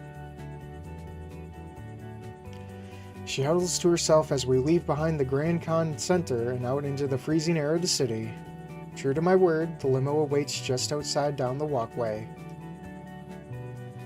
The driver gets out on seeing us and goes to open the door for us. Damien and Liz hop in, sighing in relief at the heated seating. I start helping Olivia in. Just like her tail, her legs are quaking from exhaustion as I help her make the jump from the chair to the seat. And we're back, baby! We're all collapsed on the cozy seats, the euphoria from dancing finally wearing off and leaving us with just the exertions of them. It's a pleasant soreness, though, as Olivia rests against me with a yawn and a tired smile. Damien hands out the last bottles of blissfully cool soda, which we nurse slowly. Well, someone's gonna get drunk. Now all that awaits is a calm evening with my friends. Once more, my head lays atop Olivia's, feeling her soft hair tickling my cheek pleasantly. She nuzzles back against me, her eyes slowly closing. Tonight's definitely the best night of my life. Wait, wasn't I supposed to give a speech? Uh-oh. What? I swear there was supposed to be speeches for Idakin. Ben was gonna do one, and I had something ready. Oh yeah, what gives? We tried to argue for extra time with the venue owners for it. They wouldn't budge, so we just had to cut the rest of the formal short. I checked my phone. 9:53, huh? Is something up? Maybe, but we all got dismissed anyways. You guys can go check it out if you want. Well, I'll chill here. Should we? Olivia looks back to the entrance. Some people are still leaving, but I can see most are still inside, probably waiting for the ride since the formal ended early. Yeah, I'm curious. Alright. Hey, don't start driving yet. Sorry, we're gonna be a little while. Forgot something. Of course, we'll be right here. Thanks. What are we talking about in chat? What's your favorite ice cream flavor? I don't know. Trying to explain to my wife why I'm shedding an emotional tear looking at my phone. Olivia and I get her back into her chair, and I push her back through the cold into the con center. Inside, my classmates are standing awkwardly around, calling their folks. Guess we'll have to find Ben again? Alright, backstage? Maybe, let's check. As we pass through the crowd, the principal takes the stage. What is that? The mic isn't turned on. She annoyedly gestures to have it turned on and tries again. Excuse us, we're having some technical difficulties at the moment. We should have one final event for tonight. Our apologies for the confusion. Please wait a while we get things organized. She's definitely annoyed at something. Something's up. Eat some ice cream after the stream. Go for it. Chocolate M&M's 100%. Still got it in the freezer. When nobody's looking, we slip back through the staff-only door. Where would Ben be? He's not in the back main stage area. There's a few other workers walking around, dragging the dining room chairs back into neat stacks. They don't pay us any mind, however. Best not to push our luck and ask them where Ben is. Maybe he's already left. Doesn't sound like him. You could always text Ben, right? Yeah, well, where else? There's a number of storage rooms, but no dice either. Just as we're about to give up, Olivia points out one last door in the back. It's like the memorial room, only far in the back. There's a few tables and a fridge. This must be the lounge. It's occupied already. Oh boy. Thankfully, we found Ben. Though it seems like he's being accosted by Mia. Doesn't seem like she's noticed us as she looms over Ben. This is unbelievable. I really don't ask much of you. Could you, at the bare minimum, not be a jumpy spaz in front of my friends? I'm sorry. You better be. Tonight was important and you nearly ruined it. Mia, I'm sorry. I've been trying my best. You know I can't help it. Listen, I've been good like you wanted. Just please, I need my... Whoop, whoop, whoop. Mia holds a finger to Ben's mouth. She jerks her head out of the way to direct a silent threat of violence at us. People are listening. What are you two retards doing, eavesdropping like that? Crap. Hey, Mia, we were looking for Ben. Oh my god, why? Clearly, it's not a good time. In fact, you picked a very bad one. Show's over. Scram. Go home. I was saying, Mia, please, I need... Shush. How much longer are you holding it? You promised. I said shush, I'm serious. Holding? Where are you keeping him from him? I waited like you wanted. You said you would. Alright, you know what? We should talk about this on the way home. Come on now. Mia, it's over. It's been a whole month. I'm sorry I didn't listen to you. Please, I feel... Shut up already. What did you do, Ben? What did you do to Ben? Nothing that concerns you, wheelie bin. Now, come on, Ben. She huddles him by her chest and starts walking out the door. Mia isn't soon. She's just a bitch. Oh my god, I'm going to kill the both of you. I thought we agreed to stay out of each other's way, Do you want a kick to the face? You said Ben would regret not throwing Olivia and I under the bus. Fuck off. Ben, are you okay? Do we need to get security? You are not doing that if you know what's good for you. She quickens her pace, stomping across the floor while Ben is struggling to keep up. We're about halfway across the backstage. No, no, no, Olivia, no, don't do that. I just need something she's promised. Everything is okay. Dude, you look like you're about to have a heart attack. I'm fine, I just need the... Ben, you shouldn't be talking now. We're going home, and we can talk about it then. Ben can't keep up with Mia and trips. Fucking idiot, get up, get up. Yeah, we should get security. Like hell you are. Fuck, I'm surrounded by idiots.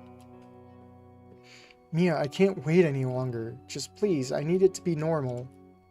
Shut up, you fucking idiot. Oh shit. Oof. Ben's the one who got clocked this time.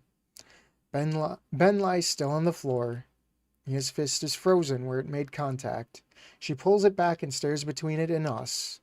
She knows it was a mistake. Her low impulse control finally got the better of her. Oh. Ben shudders on the ground. His glasses lie snapped in 2 parts, and he fruitlessly tries sticking them together like jigsaw pieces. What do you mean, GG, Bacon? Ben, are you alright? You know I didn't mean that, okay? My glasses. Hey, let's get you out of here. Nobody can see you like this, right? No one. You two, if you ever tell people what you saw here, I will personally... Ben!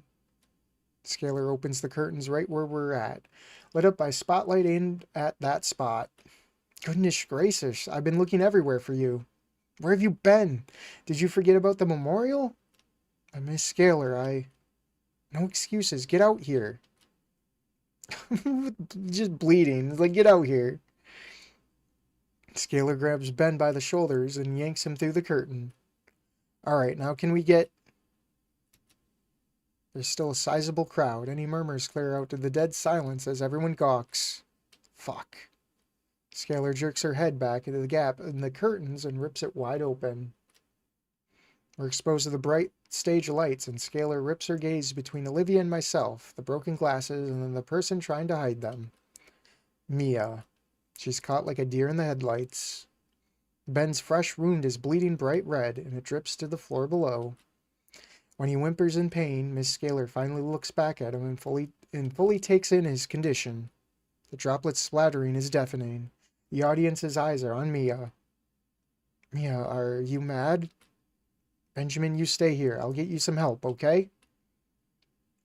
He simply whimpers more as our principal practically leaps off stage to search for someone. 1,000 calculations run through her. Judging by the worsening drain expression, none of them are good. There's murmurs in the crowd. Our peers talking amongst one another, pointing and questioning. Slowly the low din of words grows louder, voices raising as the words are turned towards the stage. You okay? There's blood. Why did she... Of course she did that. This is a problem. Finally the questions turn in accusations, all directed at the Red Dino Girl. So cruel. Uncalled for. A total bitch. Fucking abusive. The word clicks with her and she starts to move. Ben, I can't do this anymore. She starts yelling, loud enough it carries to the other end of the room. What? I can't take this abuse anymore. Just look at me. You made me like this. All those years, making me put up this act, doing your dirty work, harassing all the students you don't want to deal with. You think I want to hurt people? I thought you loved me. I don't want to do your dirty work. I can't do it. All of it. All of this because you can't have people knowing about your condition. Mia, no, please. Mia yanks out an orange bottle from her purse. The rest of the color drains from Ben's face. He falls to his knees. Mia, please. You're a fucking psycho. I don't want these anymore. You're a liar, and you've ruined my life enough. She throws the bottle at the floor. Contents within scatter in 100 directions all across the floor. Ben doubles over, covering his mouth. Everyone else knows. Yet Mia has tears streaming down her face. She starts towards the exit. Ben's on antipsychotics? No way, it's a bunch of bull. Then where are the pills? The The bottle rolls over to me. I don't know why, but I pick it up. I can't pronounce what it's supposed to be inside, but I can read Ben's name printed clearly on the label. They're antipsychotics. So that's it. That's horrible. Ben had betrayed her when he didn't do her bidding. She had to tighten his leash by keeping it from him to remind him who's in charge and keep him from making the same mistakes again. Mia, I love you. Don't go. Get away from me, you freak. I'll do anything. He reaches out for her. Mia! Mia ignores him. The floor vibrates from the unmistakable sound of Ferris lumbering over. In spite of his size, the massive older man cuts Mia off. Fuck. I believe we do need to have a talk, Miss Moretti. He reaches out to take her by the shoulders, but she ducks low, his grasp barely grazing her as she bolts past him and shoulders the backstage open. And just like that, she's gone. Scalar returns to the stage with a first aid box in hand. She retakes the mic, her troubled words trembling freely. Oh, hi, Mr. Principal. How was your day? He's the superintendent. I don't think he's the principal. I'm terribly sorry about all that. We had planned to have some eulogies in honor of Mr. Idekin, but... Scalar's pretty deflated after all the commotion. And Ben. Where is Ben? Olivia tugs at my arm. She points off to the side where Ben is sulking off into the hallway. Halford? Looks like you're the only one left. Would you like to say a thing or two? It's fine if you don't. Olivia looks to me. Her eyes are filled with determination, sending me a silent signal she wants to play Undertale. Of course, Miss Scalar. I'll speak on behalf of Ben, too. Olivia looks pointedly at me, waving me off to go after Ben. Nodding, I take the medic box from our principal and follow after our injured friend before he too can escape from view. Hello, everyone. I'm going to say a few things about our old art teacher, Mr. Idekin. Walking after him, Olivia's words filled the now quiet hall. Mr. Idekin was more than an excellent instructor. I always saw him like a father figure of sorts, wanting to do right by me and the rest of his students. I recall the time I spent with him, teaching me everything he knew, doing his best to guide me, not only as an artist, but as a person, too. I had gotten so caught up with my own worries that I couldn't see all the wonderful things around me. Stuck within stupid walls I had erected, made from pity and self-loathing, and he had been the one to help me break free from all those walls. He helped me to become a better person because he believed in me just like he believed in all his students. Mr. Idekin believed in the best of people, and I finally realized what Mr. Idekin's life work was. Not any painting, photo, or sculpture. It was us, his students, helping us to become better people. Mr. Idekin, thank you. You were a wonderful teacher. Ben sits on the ground in front of the memorial. He's not crying, but he's unresponsive. He's in shock. I guess I would be too. This has to be the worst case scenario. Hey. I set the first aid kit down on the floor by him and sit as well. It goes unopened. Ben just stares up at the painting on the wall. This is hers? Yeah. It's good. Oh, hang on. Fish out the bottle from my pocket with a few remaining pills clatter in it as I pass it over. He takes it and stares at the contents before downing the last dose. So, I'm not going to talk about this, Cinco. Alright. With respect to Ben's wishes, I stay silent, and Mr. Idekin smiles down at us from his picture. She's been able to do something like this. Meanwhile, I'm just running around making things worse for myself. I look to the ignored first aid kit. He follows my glance and grimaces. Does it hurt? It feels better than what's inside. I'm probably only talking now because of the adrenaline. I don't feel like crying anymore. I just feel empty. I like throwing up. Now everyone knows. I tried, all the social classes, all the times I forced myself to be a social person. I have noticed how well you get along with everyone. I did everything right, and now it's all for nothing. I don't think they'll care. Will they? Tell me, do you see me the same way after hearing the word psycho? Neither does anyone else. It's just natural. It can be the mildest thing in the world, but the label doesn't discriminate. Even with all the good impressions I've made over the years, I'm a threat. I might as well just drop out and finish high school online. You're my friend still, and you're Olivia's friend. Am I? Given time, we just sit a while, staring at the painting. You know, little Trudon? I took Olivia there. She loved the place. She's got herself some fancy Asian paints for this. He nods. Earlier, I told her there wasn't any big reason I did what I did. I was a lie. You look at her and instantly know her whole deal. For better or worse, she can't hide what's wrong with her. But someone like me? You had to be told. That means so long as I can hide it, I'm normal. If I ever seek help, it just outs me. That hurt. So seeing her actively refuse it, take it for granted, one thing just led to another. I was stupid. That's just how feelings are, Ben. I notice my friend is looking less tense now. About Mia. I don't want to talk about Mia. She's gone. She was always telling me once she graduated, she'd get out of this dump. I was hoping she wouldn't, hoping maybe she'd take me with her. How do you know she's gone? She's booking it across state lines as we speak, see?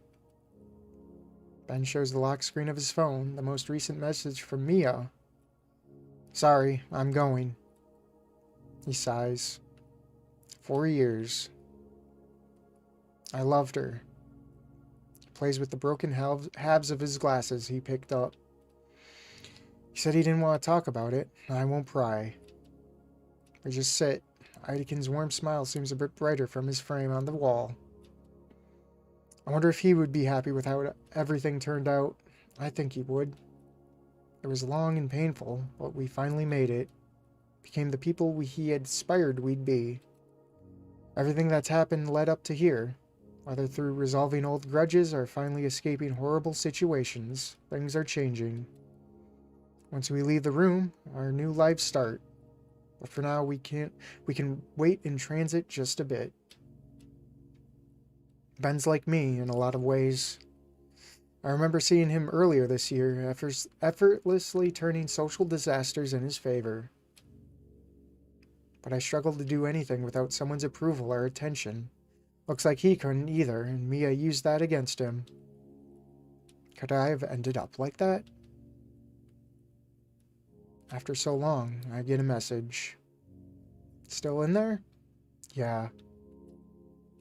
Ben notices I'm wanted. I'm not keeping you here. You can go. You gonna be alright? Well, my ride home is gone. I'll need to call my family. I mean, with everything else. I don't know. Probably not. I'll probably finish processing all this soon enough. But thanks for talking with me. There's space with us. We can take you back. I stand up slowly. When Ben doesn't, I hold my hand out to him. I roll my eyes and smile. Ben, I'm offering you help. He stares at my palm as though I'd pull it away at any second. Ben's hand shakes as he holds it up towards me, but he doesn't even attempt to grab my hand. So I grab his wrist and pull. Once more, Ben is on his feet now, thankfully more steady than when he walked here. Alright, man, let's get you home. He nods and follows after me. Now, just before I exit the room, I look back one last time at our teacher. Mr. Eidekin, thank you for everything you've done. We exit the room and walk towards Olivia, who is waiting by the entrance of the convention center. Alright, I'm going to take a quick bathroom break. I will be right back.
Alright, I'm back.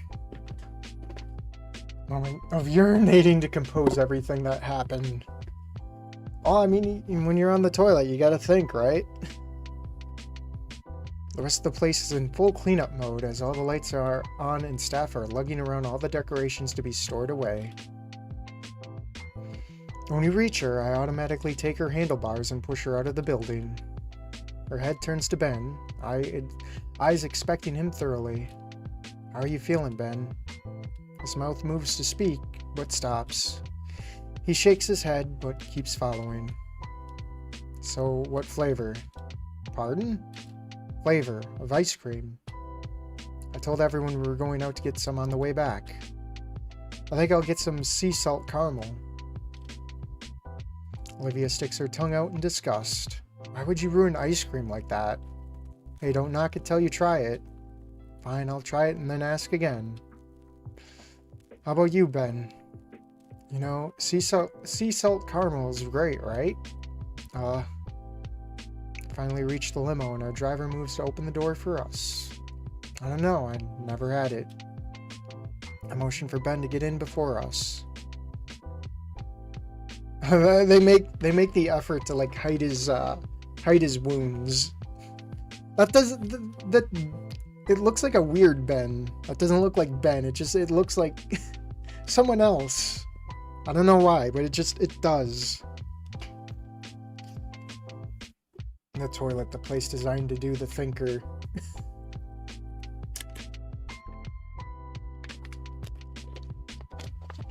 It is a nice place for thinking, that's for sure. We will have a mod for Mia, though she was a very interesting character. I don't know, probably. As he does, Damien greets him like his usual enthusiastic self. Once more, I help Olivia in the limo, the driver storing her seat in the trunk, and I finally lay myself on a luxurious seat. He looks hotter. Skinwalker Ben. Ben is staring at Liz's boobs. I don't know. I mean, if you measure... If I could measure... I think they're staring at... I'm not going to bring it up. Ben is a femboy. That's usually what goes around. That's usually what the judgment is. We can go right to your place to drop you off if you'd rather, Ben. He looks out the window and back at the con center. You're totally fine to roll with us for the night, man. Alright, I appreciate it. A limo slowly veers away from the convention center and starts heading back towards the city. Olivia's head leans on my shoulder. Her content bellowing reverberates through my chest and all the way up until we're at the ice cream drive-thru. In the end, all the options were picked. You're gonna buy a baby tie? Feel so bad for Ben. Yeah. Ben and Liz got some cones of frozen yogurt while Damien chose an entire gallon of chocolate just for himself and Liz. Olivia got herself a big old root beer float and sampled my cone of sea salt caramel.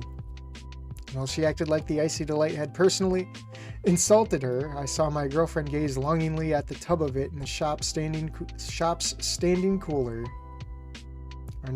Our night continued for a while longer. Someone get Ben a root beer float. He's looking at the drinks. He needs one. Probably. The driver was... Though, I don't think you can drink with that kind of medication. I'm pretty sure. Or you're really going to be fucked up. The driver was more than happy to indulge us after a generous tip at the ice cream shop.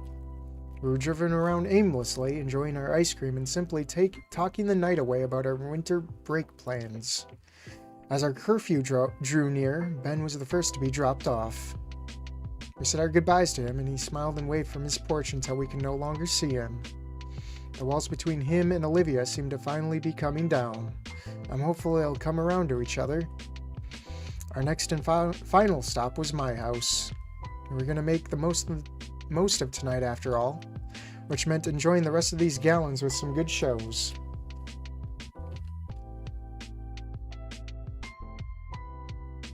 I have a drawer. 10-year-old cans of root beer. Oh god. That's expired. Giving our thanks to the driver, we entered my home and made ourselves at home. Stuffy clothes are ditched for comfortable pajamas, and we settle in my living room with the whole floor covered by an air mattress. Liz's neck takes up the entire couch, so she could just lay her chin on Damien's shoulder. I'd fallen asleep like that within the first hour of our anime marathon, leaving Olivia and I in peace to snuggle up together. Her purring bellows rattled my ribs, but in a pleasant sort of way. Kinda like a massage, which I needed based on how worn out all my muscles feel. I felt like I could just melt in her embrace right now. A 30-year-old Pepsi bottle. My eyelids grew heavy as my body felt blissfully at ease. But there was one last thing I had to do before I fell asleep. Hey, Olivia. Her bellows subside briefly. Yeah. I had a lot of fun tonight. Yeah, me too. She smiles at me. So soft and inviting. I give her smile a soft kiss. I got like 1 hour left before quiet hours start to go in effect. So I gotta hurry. And she reciprocates with a similar kiss on my own grin. So I do the same again, and does she. Back and forth we went, trying to kiss the smile off each other's lips. A horde of smooches that I wanted to win, though my tiredness made it difficult. By the time my eyes refused to remain open, I admit my defeat gracefully. Love you, Olivia. The purring continues as I realize Olivia's fallen asleep. I love you too. We drew close to each other one last time, embracing sleep like we embraced one another. Christmas Day. A tiny tinny holiday tune plays from a nearby radio as we work in the snow. Fresh white powdery rice crunches loudly underfoot, and our knitted mittens work to pile a compact heaps of fresh white powder. Not only compacted, though, but sculpted. And he has a bright future ahead of him as he works studiously on his Christmas monuments. The loud chatter of teeth drawing near must be Damien. He must be done collecting the sticks we need. Taking a step back over, I look to the 5 different piles of snow we've gathered from the yard. Brr, Vinny, got the arms here. Sweet, I need some twigs so I can make our mouths just right. The younger boy finally stands and marches through the now muddy grass of the yard. Bro, Inky, you two start on the bodies. I'll make the heads. Damien salutes his brother's orders, and we start finishing Vinny's project before it gets too cold.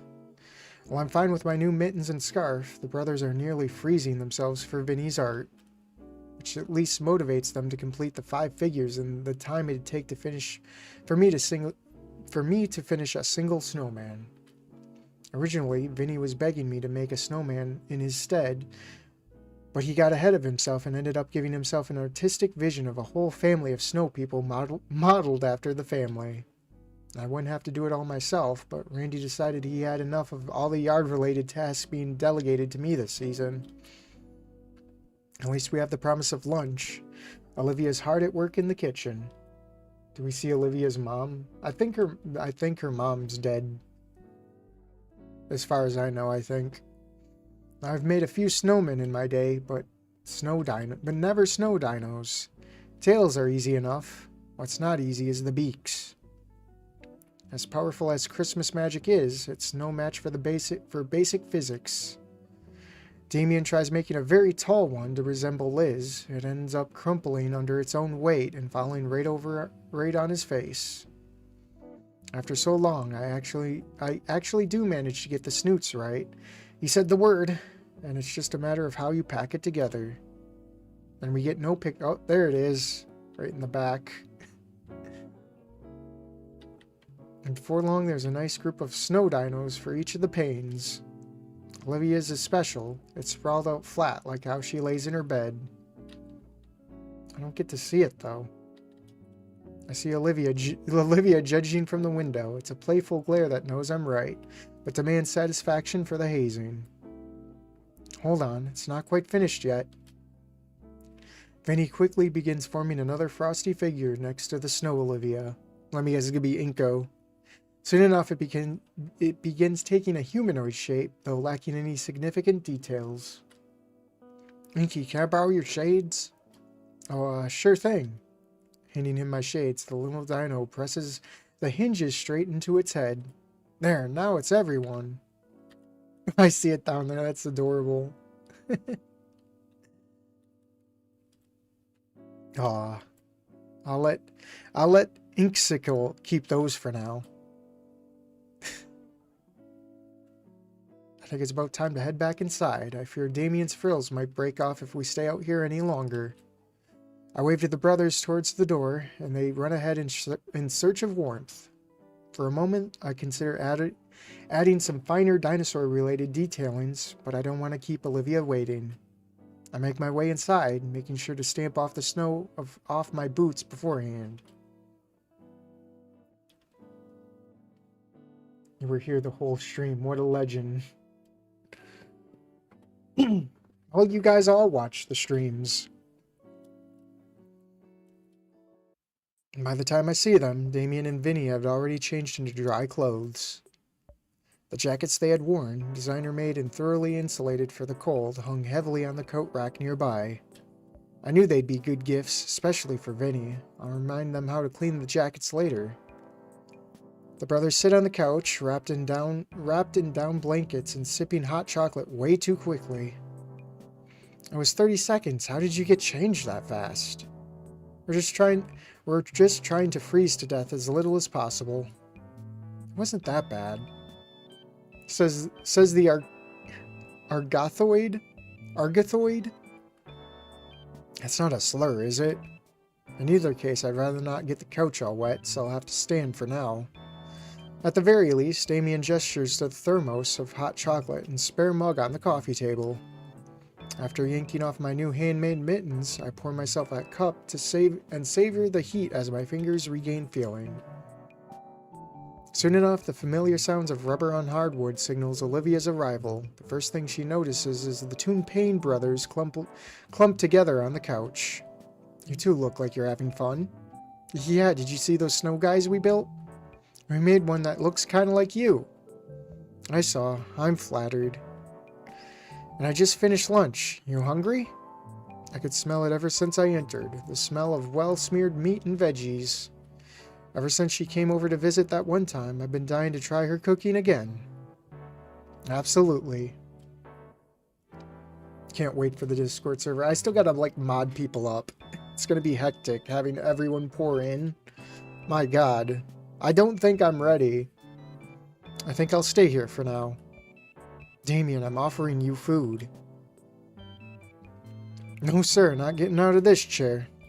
Then he takes the cue from his elder and follows his example, crossing his arms and smugly holding his chin up in defiance. You guys suck. Olivia motions me towards the kitchen, and I take one last sip of the cocoa before joining her. It feels nice to talk to others, even though I'm hella antisocial. Well, the Discord will fix that, I suppose. She ladles me a bowl, explaining all the intricacies of the special way she's learned to make this from Sophia. Though she would never tell me the secret Payne seasoning that she used to further enhance the taste of all her cooking.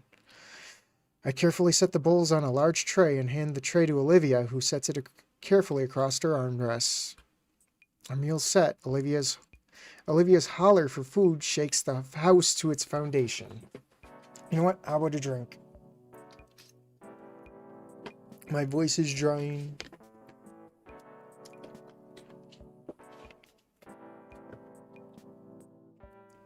Sophia and Randy meet us as I wheel Olivia into the living room, and they're looking well rested from their afternoon nap.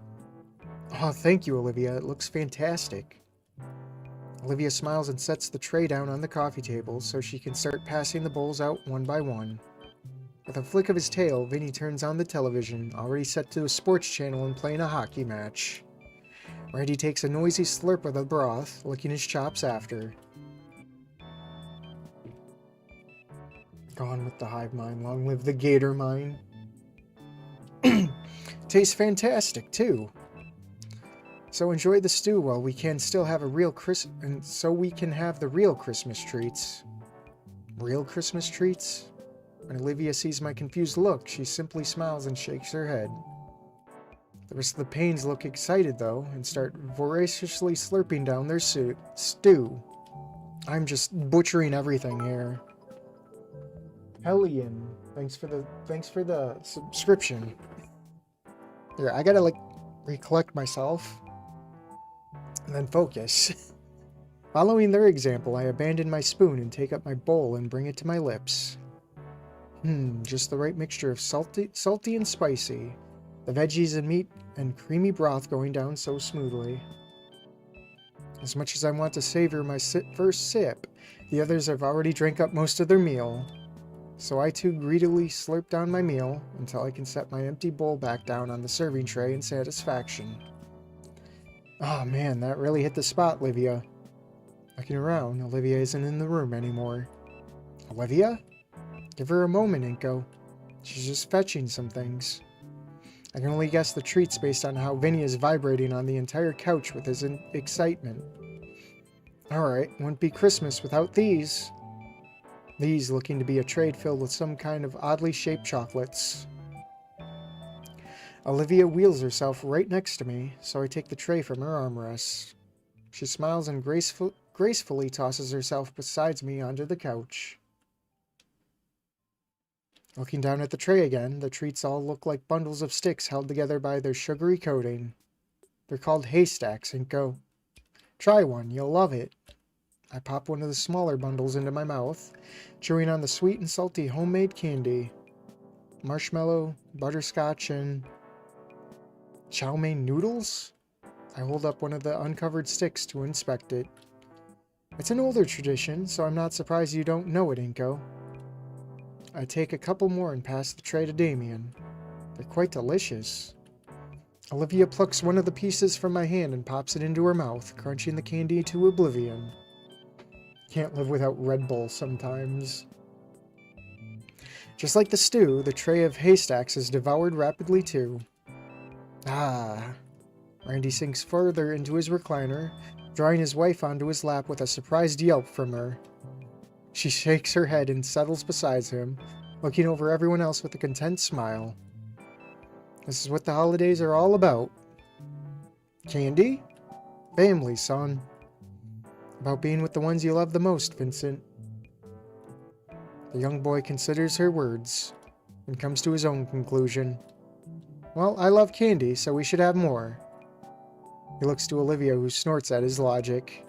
I'll make more later, okay? Sweet.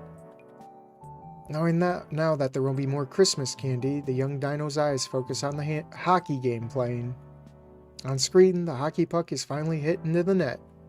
The shot is replayed a couple times from different angles, all the while the professional commentators talk about the college teams.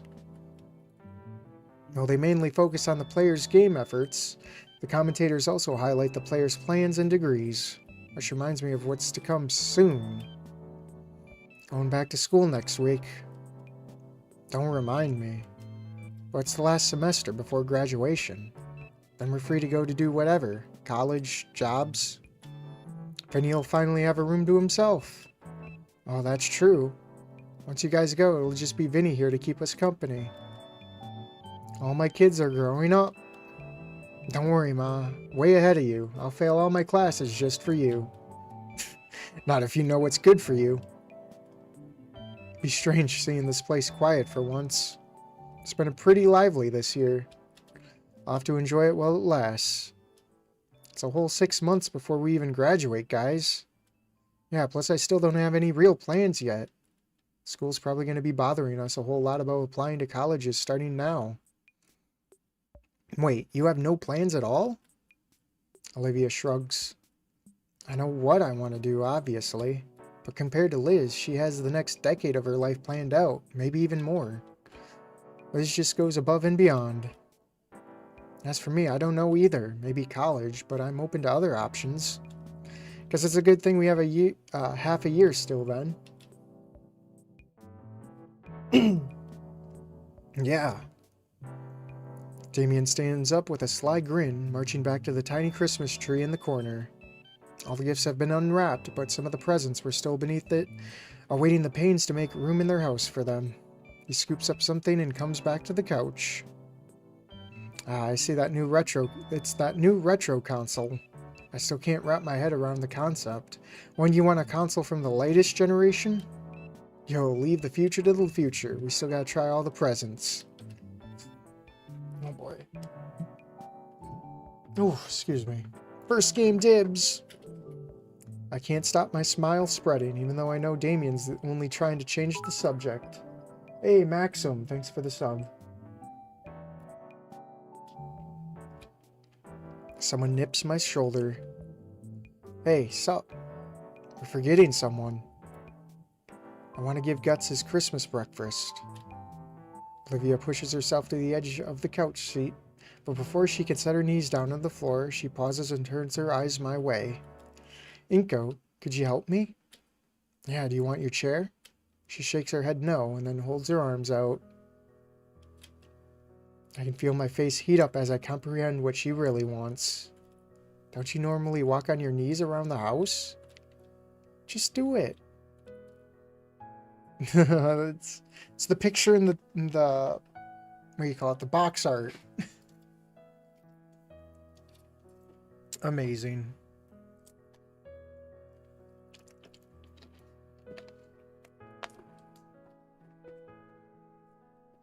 The rest of her family looks amused as I slide one arm beneath her legs and the other around her back. Olivia further secures herself by wrapping her arms over my shoulder. Lifting her up is slowly becoming muscle memory, though my gait to her room still feels awkward and wobbly. Olivia doesn't mind it though, as she smiles contentedly the entire time, and even after I nearly dropped her onto her bed. Once our tiny minion is properly fed his righteous Christmas feast, Olivia and I sit together on her bed and just hold each other. The hollering of the rest of her family is thankfully muted by her walls, and we finally have the quiet time I know she was looking for. My hands caress her back, drawing out her sweet bellowing purrs, and she leans more and more against me. And with my face in her hair, I recall I still have something in my pocket for her. She pouts and nips at my arm as I draw away from her. Let go of me, I got something for you. She grunts and releases her hostage. I pull the small box from my pocket, still neatly wrapped in shiny shiny violet paper and topped with an emerald bow. She sits up and accepts the present, tilting an eyebrow. Why the wait? You could have given me this when we were opening all the presents. This one's special. Go on, open it.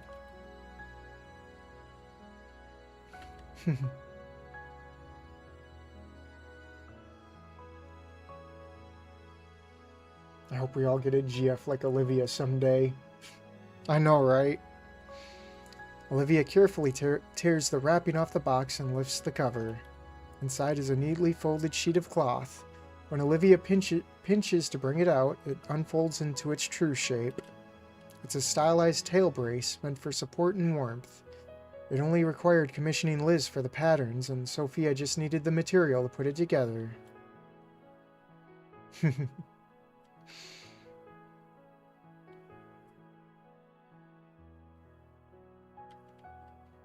I motion for her tail, which she delicately sets in my hand. I noticed after our dance, it really took a toll on you. For a few days, your tail was so scratched up and sore, you didn't want to use it for anything at all. Even now, I can feel the muscles beneath her scales are still hot and tender. With all the care necessary, I slide the fashionable accessory over her tail.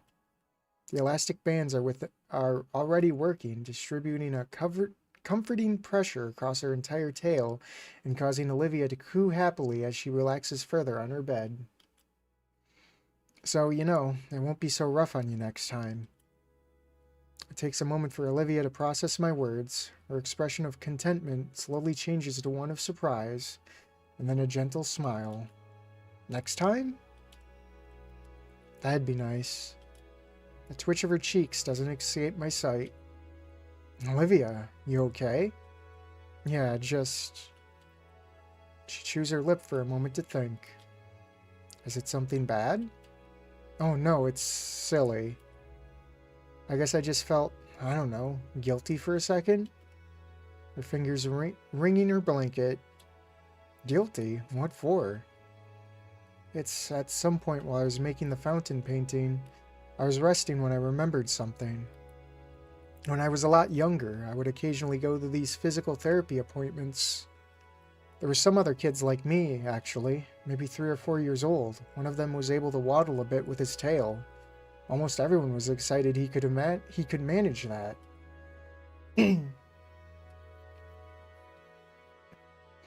But the other kid's tail was too short. He was still stuck on all fours still. So it's a miracle I could even do what I did. But it made me think, and I eventually found these videos of someone dancing like that with their tail. Someone like me, you know? Unlucky enough to have this issue. Lucky enough so I can still move around a bit on my own. What about the others, like that boy? What would they even think after seeing us dance?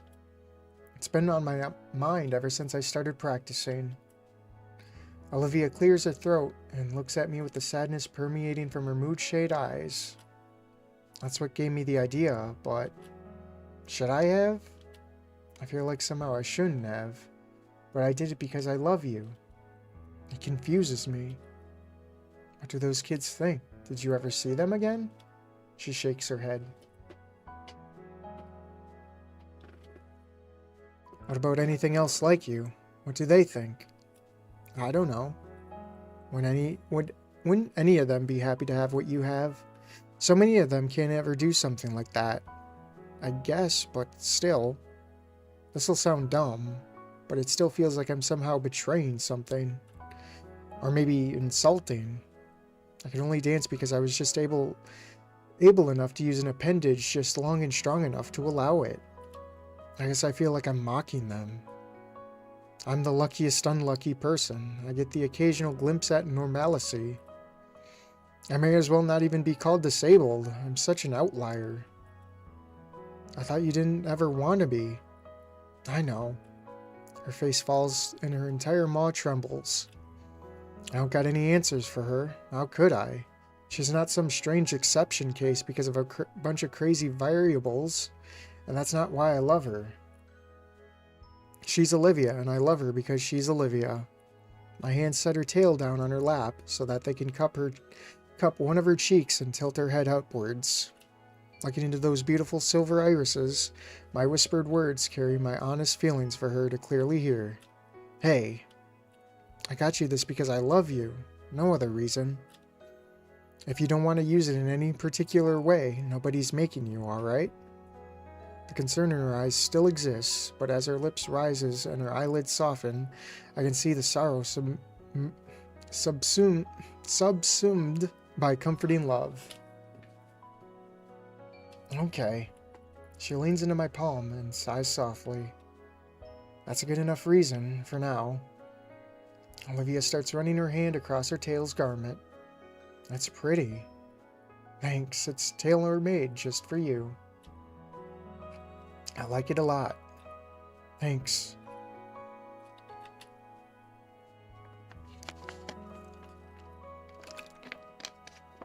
Look at that tail. For the gift and caring and being there for me, and Olivia's comments devolved into mumbling affectionate words about me as she pushes herself into my chest, wrapping her arms tightly around my body and her tail around my leg. I love you, Inko. I love you too, Olivia. I draw her even close with my own arms, burying my face into her hair as I cradle the girl against me. Eventually we show off Olivia's newest gift. But for now, she wants to be held, and I want to hold her. Come January, the new semester starts. The final semester and the break the new year provides a nice start to the end. Even Ben seemed to be bouncing back. Contrary to his fears, it was business as usual once break ended. Sure, there was an occasional rumor or whisper, but they were vastly overshadowed. Class passes, and the weather finally starts getting warmer again. It really felt like a victory of lap compared to how turbulent the first half of the year was. Olivia in particular decided she'd lived here for too long without exploring much, so she got a new fire in her to see the city inside and out. We got to see it all. Art galleries, grand luxurious malls, underground tunnel systems, the local skate parks, just seeing everything the city had to offer. We even went back and visited the arcade a few times. And that brings us here. From a public school standpoint, I consider it our final destination. Not the last class, or the graduation itself, or even the after party Olivia and I skipped to cuddle together at my place. I had something better in mind. Something I'd always wanted to do since my folks moved here. And finally I was able to make a plan and put it into action. Liz's hatchback barrels down the freeway. The trunk is completely packed for the week-long trip ahead of us. Not driving, though. The location is shockingly close. Olivia holds my arm close, jittering a bit in anticipation. I'd always heard of this place, but I'd never actually been. I have once. It was in elementary school, but it was a blast. Did you get to go surfing? No, and I don't plan to. What about you, Inko? You up for hanging 10? Maybe, although I'd rather avoid burial at sea. That actually does scare me a bit. Wuss. I mentioned we got to explore everything the city had to offer.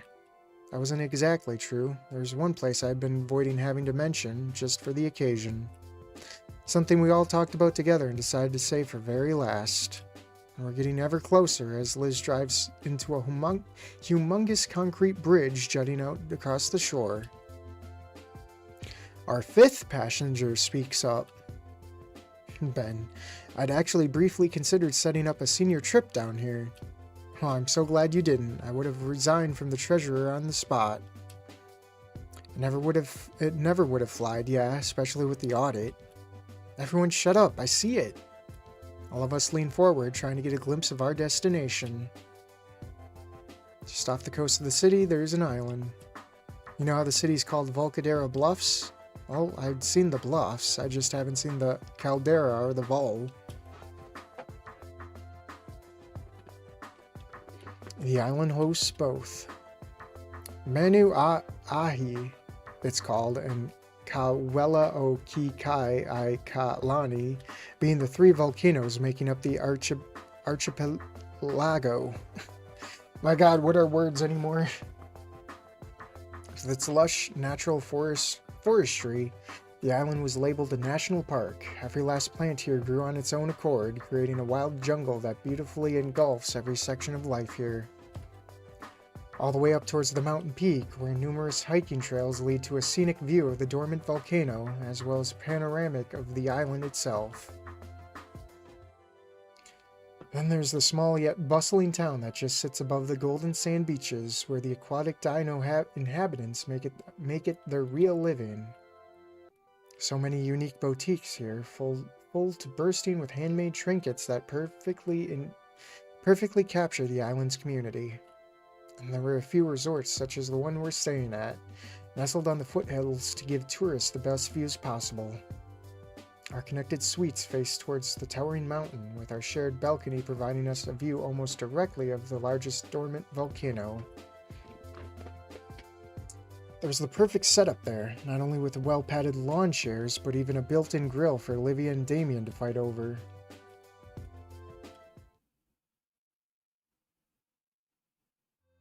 I step out of the shower and start drying off with a towel. All day today, we got to see as many sights as the island has to offer as we could. True to his word, Damien's top priority was surfing lessons.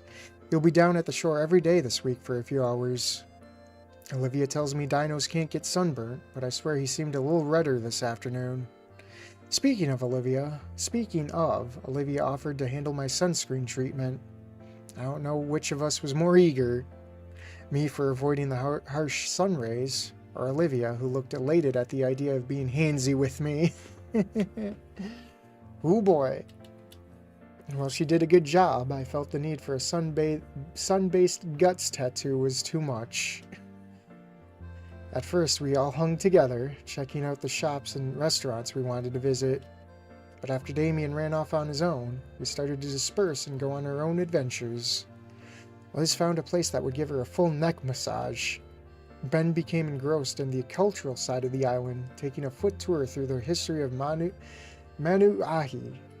And Olivia and I had decided to hang out at La'au, sampling the bonfire-cooked meats while watching a lively fire dance show. There's just one last thing tonight, if you ask me, the most important part. I exit the bathroom in a fresh set of clothes. Outside, the sky is beginning to darken. The sun is riding along the edge of the monolithic husk of the volcano. That's why I picked this resort. There's not a better view in the state. Olivia lazes around in one of the large beds. She sips an exotic juice cocktail and flips through a travel magazine. Took long enough. You're sampling every darn soap they got in there? I'm just thorough. If I'd known you'd take half an hour, I would have gone first. It's about time to meet up. Taking the spot beside her, I see Olivia's phone resting on her stomach. How'd the call with your dad go? The older baryonyx had called just as we got back to our room, which is why I got first dibs on our shower. I would have talked for longer if I'd known you wanted to drain all of the hotel's water. He's good, though. He said he'd try to come home by summer's end. That'd be awesome. We could do another pool party at Damien's. Anyways, how long till everyone's back? Soon, so I'm gonna go clean up now. Relax, I can wait. Olivia sets herself on the well-cleaned carpet and starts marching to the bathroom. Nah, you go on ahead and set up. Hold on. She picks out a soda from the mini fridge and flicks the door shut with her hip. The can's drained and crumpled in seconds, and she gives me the piece of litter. Wow, treasure. Yep, and I'll come find you guys when I'm done, alright? Sure. The door clicks behind her and I start making preparations. I pick up our room's phone and dial a number for room service. A brief phone call later and the order is placed for some pizzas. 3 pepperoni, 1 with anchovies. That's set to deliver to my next destination. I find the mini cooler I'd brought and filled it up with ice and more sodas from the fridge. And lastly, my camera bag and tripod, which I sling over my shoulder. Fuck, this game's made for making me want to do something with my life. Well, it's never too late. Carrying everything, I step out of the bungalow into the fresh, humid air. There's a huge shared balcony nearby intended for parties and equipped for buffets. To my luck, the whole place is vacant, and I make claim to the tables closest to the edge. From here, the whole town sits below in view of us. I notice it's layered, from tropical jungle to civilization to beachfront. Across the water, the city is still visible, near enough to remind us we're close to home, but far enough to feel like we're in another world. It's a lot to take in. I let my breath out and inhale deeply. Let's make the most of this while it lasts. Setting the mini cooler down on the floor near the wall, I spend the next few minutes gazing out over the view of the island. It's hard to look away, and I'm already getting ideas of where we could go next. I have a task to perform first, and I set my camera and tripod in the ideal location, retrieving my new remote. Hey, there you are. Turning around, I spot Damien approaching me with a quickened pace. I almost flinch until he walks right past me, stopping next to the mini cooler and patting the top of it as he fetches a can of soda. Don't run away now, you hear? Don't think it'll have much to say back, Damien. Everything on its way? I just ordered pizza. Should be here soon. Cool. Less than 4 Eyes number 2 will be out in a sec. Damien drops down on a seat, gnawing the top of his soda can off and drinking its contents. Dang, this place is something else though, isn't it? Thanks, Cinco. No problem. I'm glad we could do something like this. True to Damien's word, Liz strolls out of her bungalow she's sharing with Damien, yawning into her hand. Her head seems to swing around more than usual. No, I feel amazing. I can't believe I never tried acupuncture. Everything's just so effortless. It's crazy. She joins us by the table, continuing to rave about her spa treatment. They were just so coordinated, like a pit stop crew in a race. They called it a Kumu La'au treatment. I think that's my species in their native tongue. Neat. Actually, I took Olivia down to Little Trudon a while back. He told us the Japanese word for gator is Wani. I think I heard of that before. But she's baryonyx, isn't she? And is the latest to join us. I check back at the window to my bungalow and see that Olivia's out of the shower getting ready. That's what she said, but the resemblance is undeniable. Oh, absolutely. In elementary school, whenever a teacher did the see you later alligator thing, everyone would point to her. She hated it. Alright, I know you're not telling everyone about the dark trauma of my past. Olivia approaches, freshly washed off and carrying quite the payload with her. Geez, is that all of your art stuff? You know vacations are to get away from work, right? Can it, unless you want to wake up tomorrow with a mustache. She moves from the chair to the table facing the balcony and unfolds a travel easel. Atop it, a plain sketchbook is placed, but Olivia procures a small paint palette instead of any pencil. Right away, she gets to work, starting with a brilliant red near the top of the page. Don't stare, keep talking. Just going on about our days. I checked out a few of the trails just before I got back. Some beautiful stuff around here. You guys should check it out. Oh, hold that thought. Heck yeah. He points at the approaching pair of dino ladies carrying large trays. I set them down on the tables, 4 fresh, steaming pizzas. Liz has to hold Damien back from drilling a hole into the table. Olivia, however, has her attention split between her canvas and the fresh food. but she shakes her head and goes back to it. You don't even want one? Here. I pick up a slice, careful not to drop it, and bring it over to Olivia's mouth. When she notices, she opens wide and chomps half of it in one mouthful. Alright, now it's a party. Damien springs for some pizza himself. And once we're settled in for real, he gets Liz's attention. Yo, Liz, your last year go as you expected? I remember you going on about it just before senior year started. Oh no, not at all. Our predictions were way off course. I never would have expected things to turn out like this. But I'm glad it did. It's been nuts for everyone. I don't think anyone's here is the same person they were before. What about you, Inko? What were you expecting as the new guy? That's a good question. I remember when I first stepped off the metro on the first day of school. I wanted to have lots of friends most of all. Actually never made friends before. Not like you guys. Just people I known for as long as I was around, before I had to move again. So it was my goal to get as many as I could. Yeah, how'd that go? I didn't know friendship could be so exhausting. But so rewarding, too. All the trails and tribulations and everything, I think they were all worth it. Because I made friends with you all. I look to a certain girl who remains silent, but not as attentive as I catch her own eyes staring my way. And more. So I guess to sum it up, it's been an experience I'd never want to give up, Damien.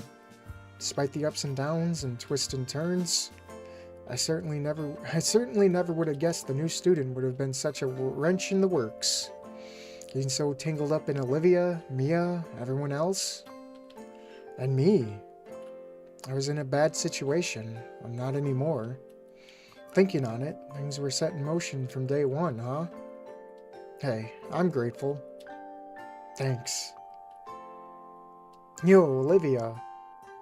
I'm going around the table and asking for your input one last time. What do you think? She stops brushing and looks me in the eye before turning all the way with a smile. About the new human student waltzing in and wrecking our ways of life? I'm currently relaxing at a fancy-as-hell beach resort with some of my favorite people. One of which I thought I'd never be friends with again. All thanks to my boyfriend. She looks back to me. Yeah, you did good, soldier. And Damien, I really appreciate you always trying to include me. Damien brushes the back of his head. He's got nothing to say for once. From there, conversation drifts from topic to topic.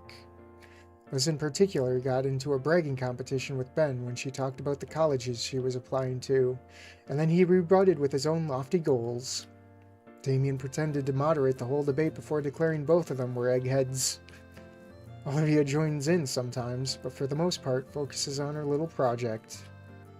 Ben busts out a poker set he brought with him, complete with chips. As the sun gets closer and closer to setting, we all enjoy the evening.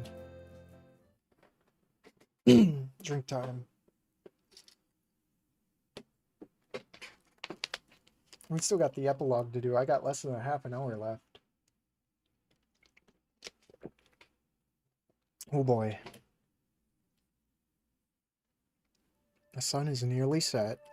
The rest of the pizza's nearly out, and Ben's run out to get more sodas and chips. I look out over the balcony to the city below, forming different plans for what we could do tomorrow. The possibilities are endless, aren't they? Behind me, I hear Liz chuckling to herself as she clacks the poker chips she's drained from us into neat stacks. As it would turn out, she had an unbeatable poker face. Are you sure she wasn't looking at everyone's cards from her height? Match after match, she sharked the whole table. Wait, what if she was just stretching her neck? She was.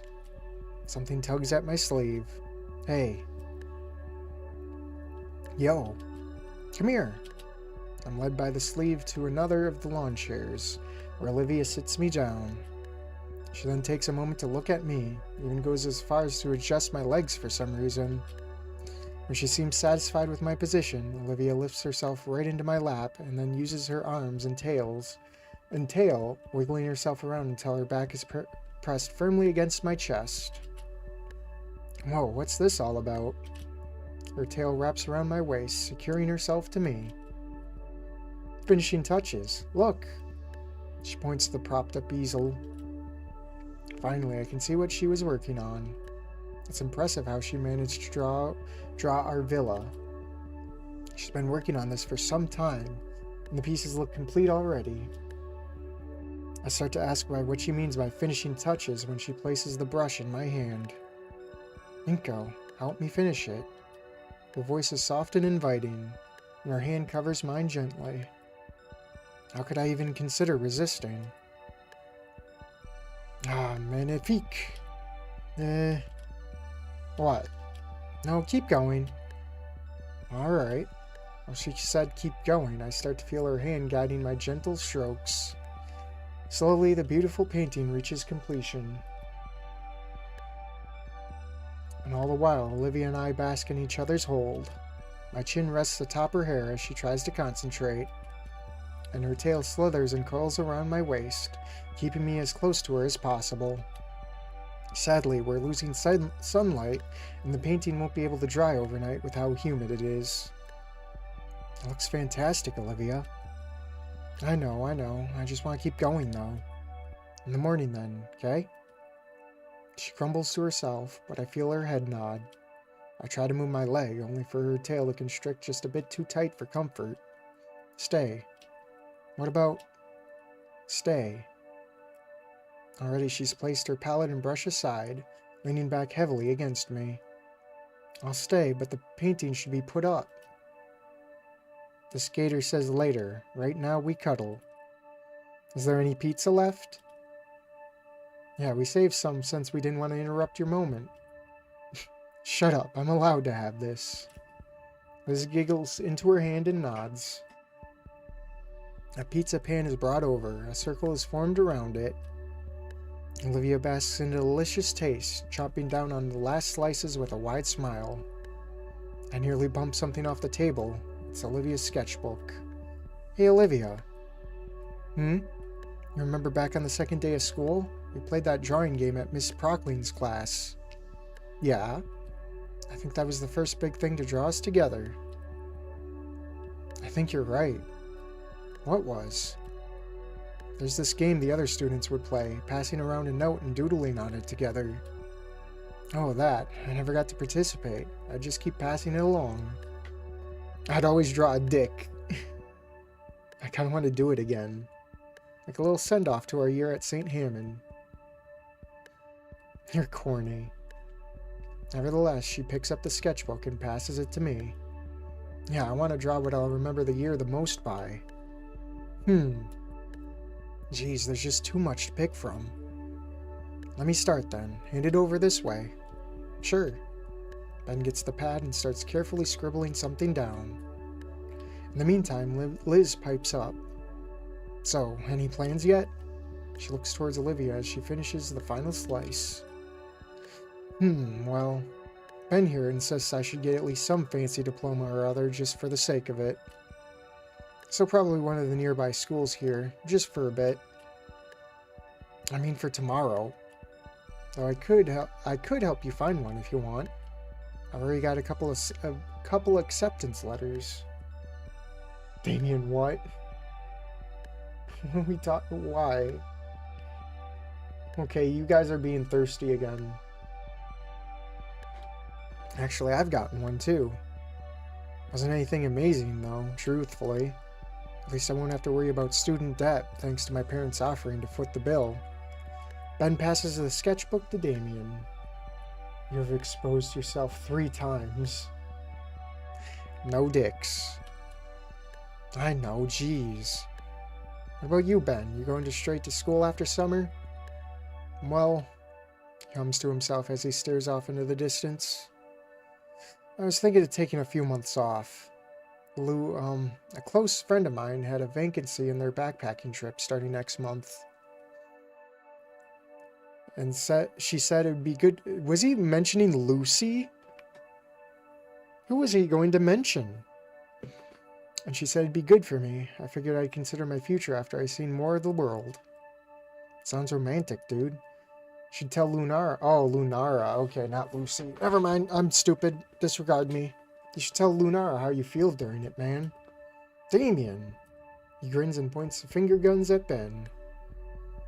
Oh man, all of you are going right back to school? I was just gonna go find a job or something. And when I heard thirsty, yeah. Oh no, not without some help, Damien. Knowing you, you'd end up working as some sign spinner or something. Hey, sign spinning looks fun. This finally gives Olivia the sketchbook. From my angle, I see it's really filling up. No peeking. Blah. She makes quick work of the sketch, and finally, the circle is complete when I get the sketchbook back. Pick something good to finish it off, alright? Oh, do I have to draw again? Oh, there's that drawing. Or are they drawing each other? Ben scribbles. Oh, that's neat. Pictures. The arcade. Damien and Liz. That's a really good drawing, though. I like that. The page is like a little scrapbook of our time at St. Hammond. Ben had drawn our brief gig as Idekin's apprentices for that wedding. Damien tried his best depicting the arcade trip. And Liz chose to depict her dance with Damien. I knew it was going to come up eventually. Yeah, isn't she like an artist too? So that's why it's good looking. Olivia in turn drew our dances alongside it. Boy, do I have some competition here. Alright. One last drawing. Let's see. Oh, I have to draw? Oh my God. You're putting me on the spot here.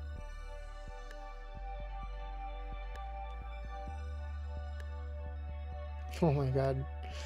What do I even draw, dude? I'm not an artist. Putting me on the spot.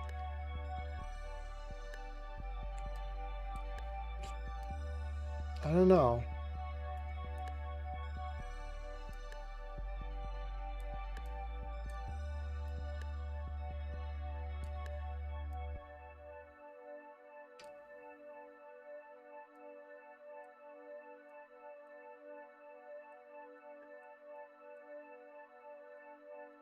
I am not an artist.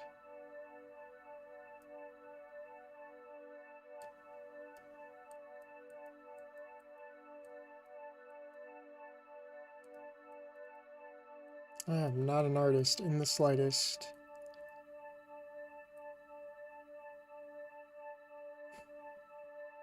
I made it too big. I couldn't put a heart near it, but let's put a heart.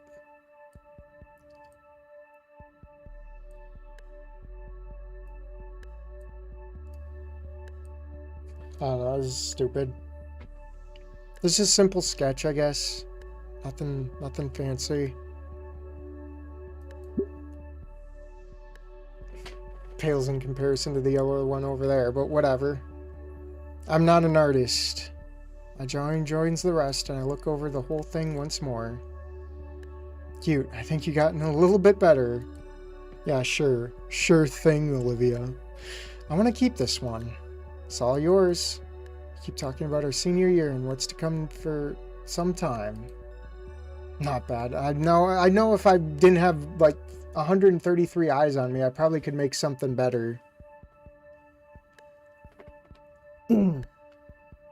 Probably. Finally, the sun has set and the moon has risen. I mean, I did draw Olivia once before, but it's nothing special.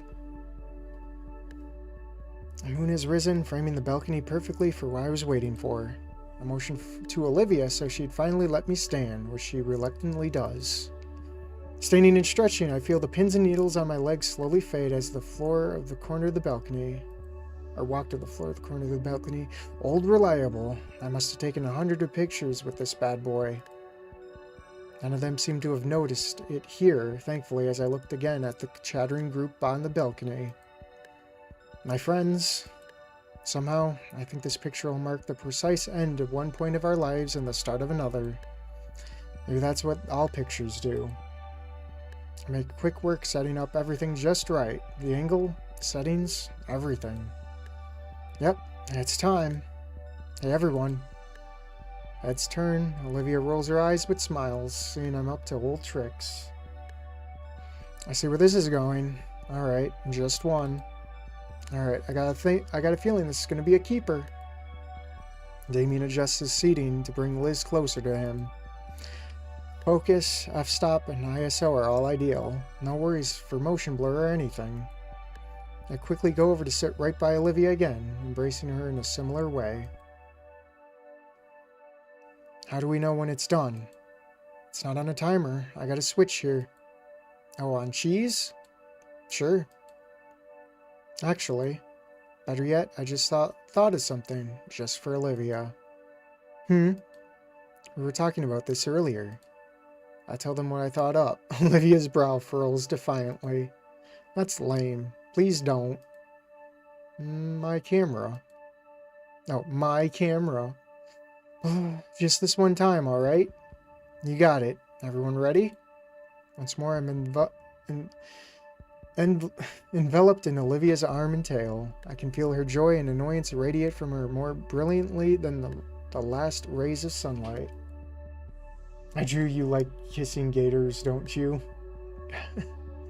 All eyes look at my DSLR set in the corner. Smiles and adoring faces from the prospect of this moment being immortalized forever. Oh my god.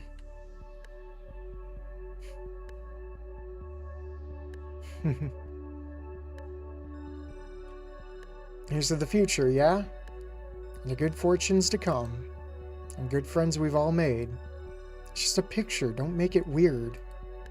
I think it's a bit more than that. 3, 2, 1. I want to hug that gator. Oh, the title drop. And roll credits. We did it, guys.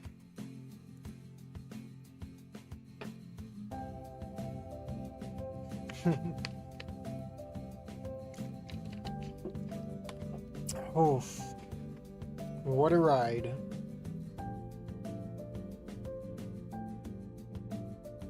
Oh. I still gotta do the epilogue. Inko and Olivia? Haven't seen them in a while. I barely even have time for myself between studying and whatnot. Although maybe I should take a break. Be nice to take my whatnot on a double date. I'll be down in the city again soon. I think I'll call them now to arrange something.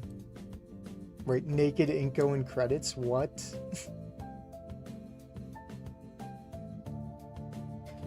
Yeah, the concept arts. Those two? They're doing great. Thanks for asking. How am I doing? I'm glad you asked. I finally found a career path that really speaks to me. Starting next week, I'm not going to be Damien any longer. My new name will be Rory the Reading Raptor. Oh god, he's going to be a mascot. He's going to be the Barney. You missed a secret detail. What did I miss? Hello? Oh, it's you. Inko and Olivia? They've moved. They're still a short drive away, just the town over while Olivia's in college. I think Inko said he found an internship. It's a little annoying having to drive the extra distance, but her stuff's really flying off the shelves these days at my store, and Damien loves coming along to catch up.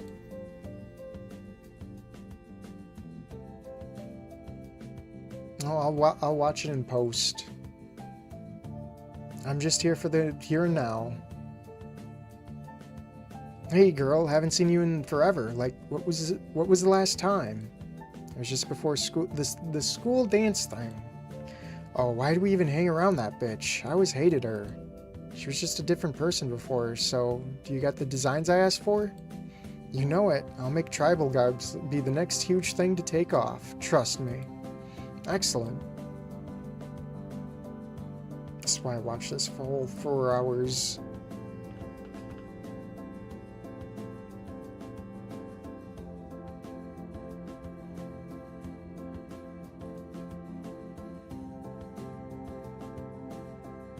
You doing, Halford? Those names will stick with me for better or worse. Mostly for the stress they caused me. It's like they were magnets for trouble, always right in front of the auditor. I am keeping an eye on their careers. They may be just visiting again sooner than they expect. You'll be in bottom left. Why are we so obsessed with that?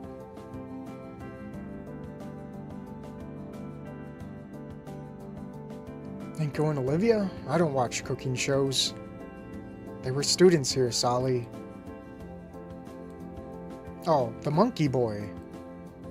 I'm proud of him. He's a good soldier, and I wish him luck in his cooking thing. All this and him in his underwear? Is that what you're all going for? Ah, little Inko. I feel in a world where everyone was constantly giving him advice, I was the only one listening to his at times. Urkel has lost it. I'm grateful for him, truly. I never felt closer to the youth of today.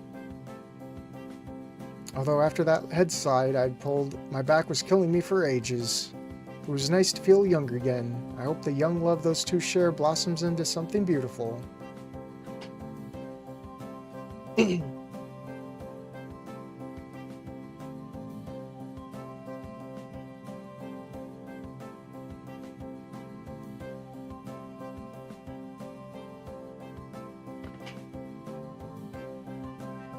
Ah, those two? They just came to visit us just last week. Guess they missed my cooking too much. It was so nice to see them again, especially since we only have Vinny with us in the house now. I do miss those times when the house was more hectic, as surprising as that sounds. They're their own people now, but our little nest is always open for them. Can y'all not naked Inko? It's just weird. Yeah, I know, right?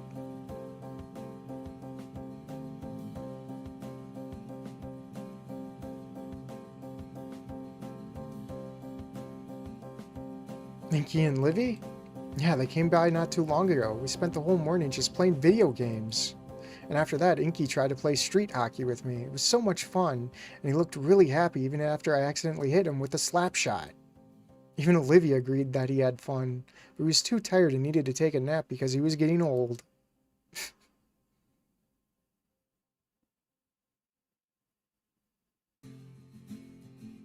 Where's the Discord server? That'll come up later. Hold on.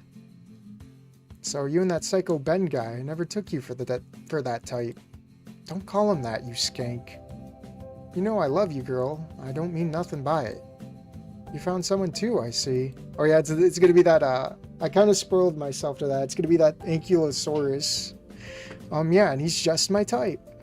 He plays video games. He doesn't shower, and he moderates online forums. Oh god. Oh.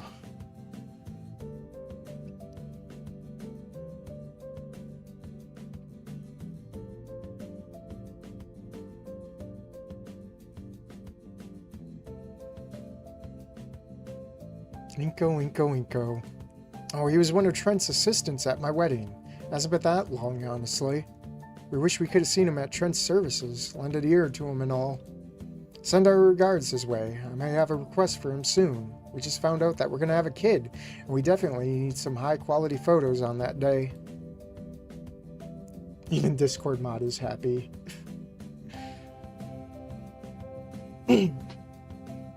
Oh, what is this? Picture. Oh wait, we didn't even run into her. That was a different ending. Olivia, yes, I know her well. Showed up one day with a whole stack of paintings demanding I put them up right away. She and her boyfriend bought a few particular paintings on the spot as well, in cash. Turns out they were just going to donate them back permanently, so I gave them a discount. But what a strange couple. So is this the epilogue I'm experiencing, or is there like more to this after the credits? A human in a baryonyx. That doesn't ring a bell yet. That does ring a bell, yes. They visited the park more than once. What a nice couple. They helped clean up the litter all around the few of the picnic sites. It gives me hope to see that there's still people like that. I hope they're doing fine.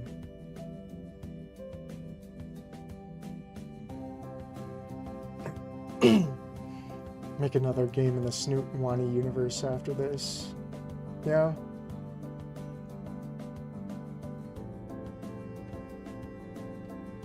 Oh boy, my grandfather as well. He says that he's retired. He still goes out of his way to teach the children our family traditions. That old man, I swear. He should be enjoying his retirement and step away from the fires. I couldn't imagine a show without him trying to hide in the audience, as if we wouldn't notice him. I just hope he's well enough once we take our show on the road. The Ashtail's next stage is somewhere just beyond that horizon, after all. Our man Ted.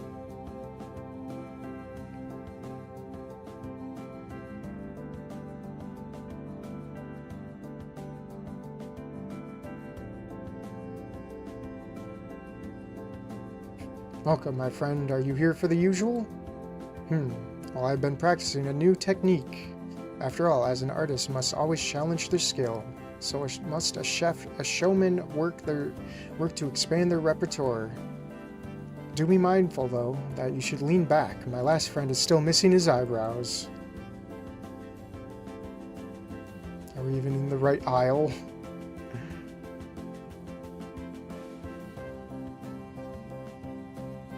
Never heard of him. You got the wrong person. Now scram, I'm busy trying to get certified as a real mechanic. I don't got time to reminisce about randos and if I know them or not. Maybe I did a long time ago, but not anymore. Not anymore.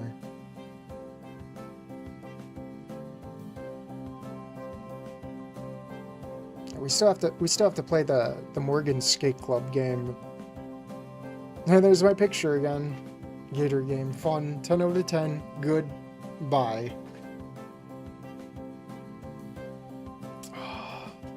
The end. And we're 2 minutes over quiet time, but I don't know if I should belt it out or not. And in 404.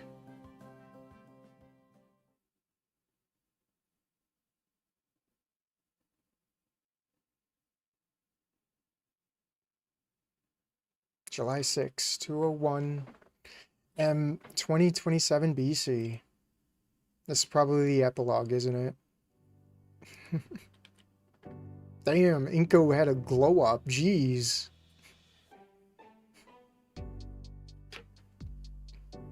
Olivia's got a hairstyle going. As we step out of the theater hall together, the harsh glare from the afternoon sun is only stymied by my prescription glasses. The rest of our group aren't so lucky as I listen to their hisses of pain. We stop just beside a box office poster of the latest work from the production company Olivia and I got to work for. What do you two think? Olivia and I turned to look at our guests, excited to hear their thoughts. This was the glowing start of our careers, after all. And while we're only interns now, the studio had promised us at least part-time positions for our quality of work. My girlfriend's hand-painted poster was definitely drawing eyes. Freaking 5 hours already. Jeez. As for me, I was in charge of finding the locales for various scenes. This meant I was out in the field taking scenic photos to show directors exactly how certain shots should be framed. That, and I just started training for actual camera work too. Well, I thought it was good. Man, that script kinda sucked, huh? Didn't you just ask them for their opinions? And the score. And the acting. Basically everything wasn't advertised in cinematography. Work you save. Save again? Jeez, you guys. Aren't you humble? This movie was fine. Get better standards. I don't want to work on bad movies. I want to work on good ones. That's true. Nobody ever got anywhere by underselling themselves. Olivia lost eye bags. Yeah, she don't got the eye bags now, and like, what, 4 years later? Should you really be that critical, Liz? You are still selling Olivia's prints, after all. Well, you'd also have to start somewhere. Everyone was an amateur once, even you guys. With a loud harumph, Olivia crossed her arms. Well, see if I invite you next time, then. I didn't mean it like that, Olivia. You and Inko did great. The sets look fantastic and the locations were really nice, too. Inko, tell her I didn't mean it. Olivia already knows, even with her head turned away. I can see how her tail is flicking side to side. Well, only one thing left to do. Our Dillo-Spino friend motions towards the long and dirty red carpet still sitting in the foyer of the theater. Taking his signal, I slowly push Olivia over to it, my partner pretending to wave at the imaginary crowd for the premiere of the film. Finally, we exit the building. Liz is right behind us, holding the door open for Damien as he finishes rolling up the runner he brought home just for the occasion. You guys got any other plans for today? Yeah, sorry, but my boss needs me for the studio soon. I want to make sure I remember the script for tomorrow morning's show. I thought you said you ad-libbed everything. Yeah, why do you think they're calling me in again? Can't hide my wince. It's all good. The writers are just butthurt that I can come up with better lines all the time. Liz sighs. I've also got business to attend to. There's a full crate waiting in my office that I need to process, and Lunara asked me to set some aside, and then there's the historical foundation, whose order is missing, and... Breathe, Sunflower. Damien's hand rubs her back soothingly, making her head droop slightly. Also, by the way, the Pizza Tower mod canonically occurs in Ending 3. What do you mean? Alright, sorry. That's fine. You already received my nudist sets though, right? Yes, and there's already a queue of buyers. You're really starting to take off. Because you're a good saleswoman. They smile at one another. Do you two need a ride? Olivia shakes her head in the negative. We'll be good, Liz. In that case, we'll see you two later. Bye, Olivia. Bye, Inko. Swing by the office sometime. We'll do brunch. Sounds like a plan. Oh, and Inko. I receive a silent message with a nod. My fingers brush over my pocket and Damien nods. He smiles in recognition, both of us grinning as our girlfriends look confused. With waves of goodbye, we go our separate ways, our oldest friends heading towards the parking lot while we veer down the sidewalk.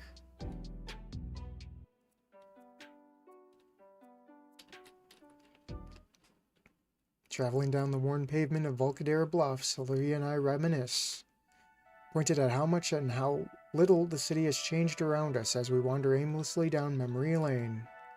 Though as we wander, I know there's a destination I'm particularly heading for. Carefully, I weave our path to my end goal, hearing the tiniest gasp from my girlfriend as she sees the familiar water feature. Entering that park from so long ago, Olivia can only smile and take in how it all looks the exact same. Even the stairs upwards, though this time I'm more capable of carrying her up. I've recently gotten to a bit of farming as well. I got a little garden going. It's tough work, but the fresh food is well worth it. I've been considering documenting my progress and posting it online. Maybe some of my other findings. Turns out self-sustainability makes you a lot more in tune with the world you live in. I ease her down gently on the ledge of the fountain, her tail's tip tracing over the water's surface slowly.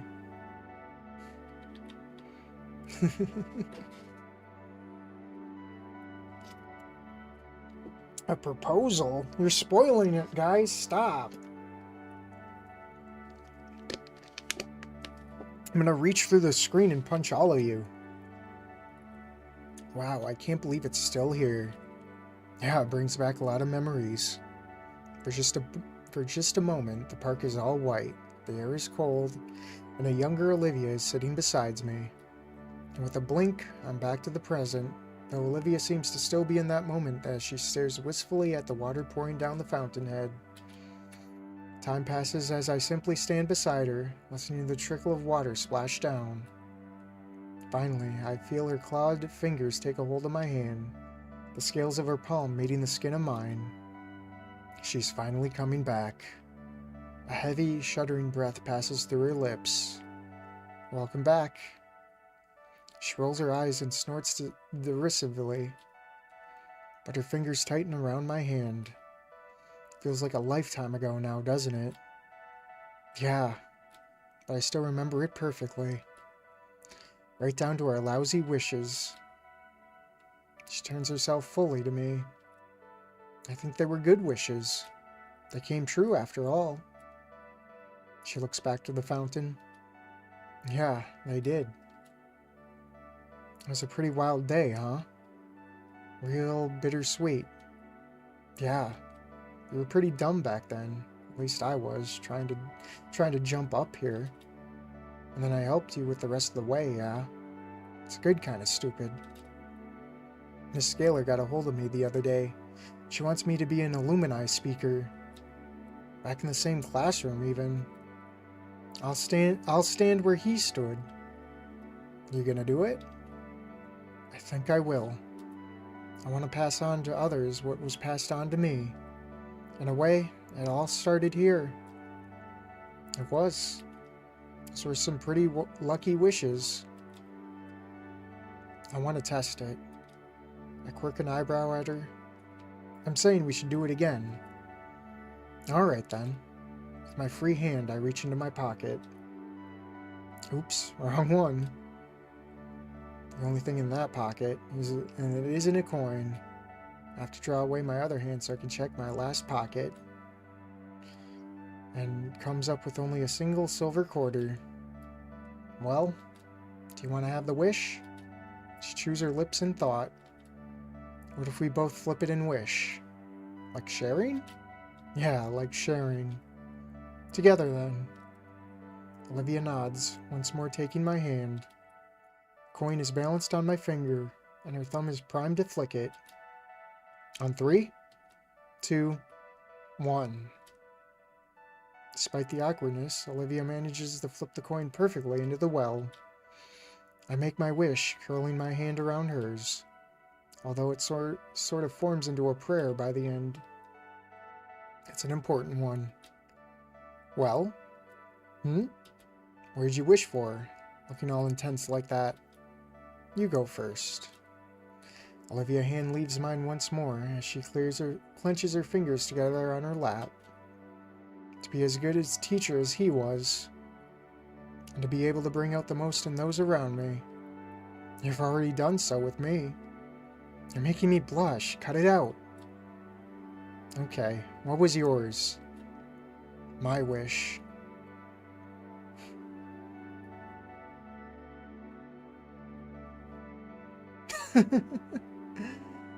Oh.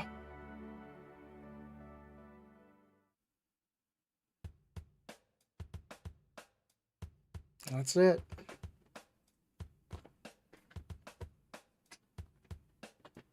Man, what an amazing journey. I'm just sad that it ends here. Well, more or less, officially ends here. Of course, there's going to be the modding scene, which is going to be a mixed bag, but we'll dish them out as they come. But man, I was not ready for this to end, man. It sucks. I want more. I want a lot more.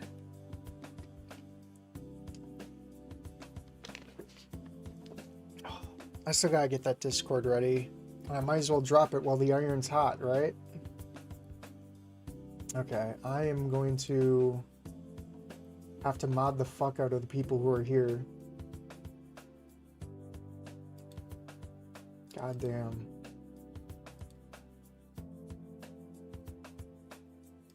Alright. Fuck it. Let me mod some people here.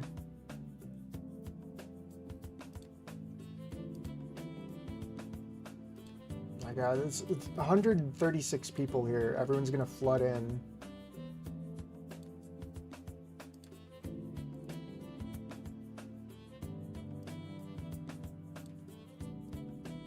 You can always unmod people later. My god. Alright, time to drop that link, huh? Hidden use copy button. Alright, this is like a 7-day link, so if you're coming in watching the VOD, you better get it while you still can. Alright, you ready? Someone count me down.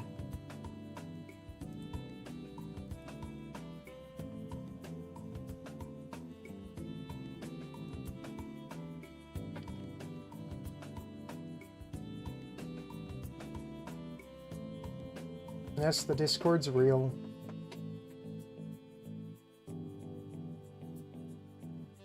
Once I see 0, I'm dropping it.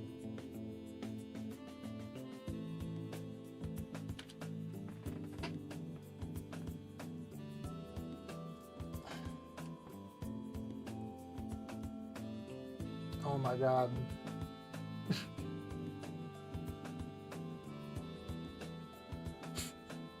Jeez, that is going fast.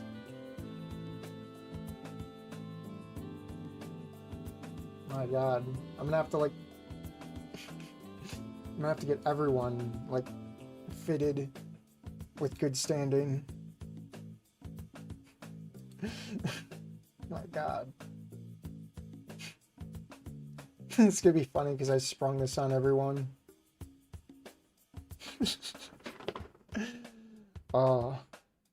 Honestly, no matter where in the story Wani ended, it'd be too soon at least for ending 4 or epilogue.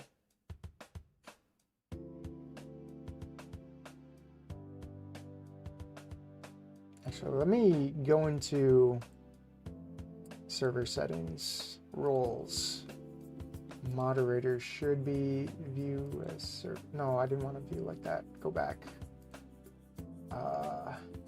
Want to edit so this one stands out. Yes, separately. That would help.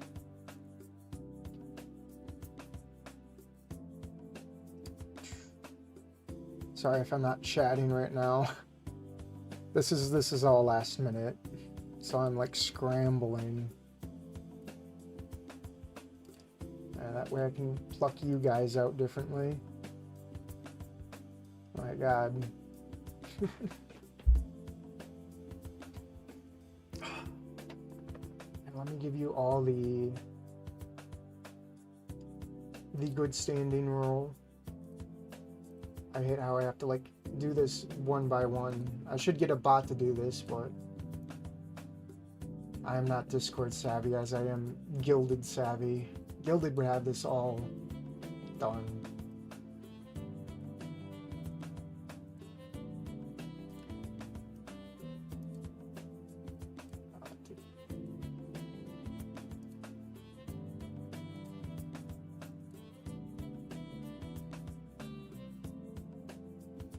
Did I miss someone?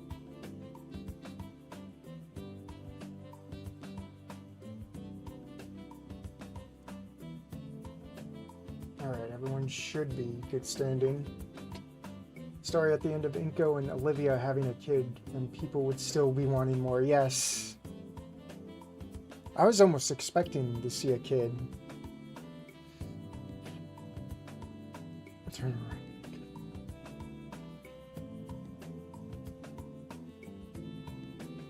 Oh my god.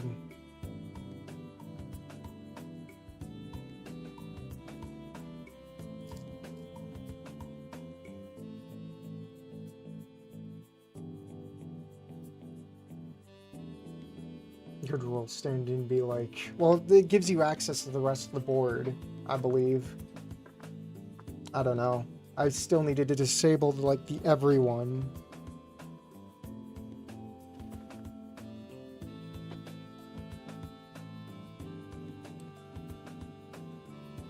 Oh my god.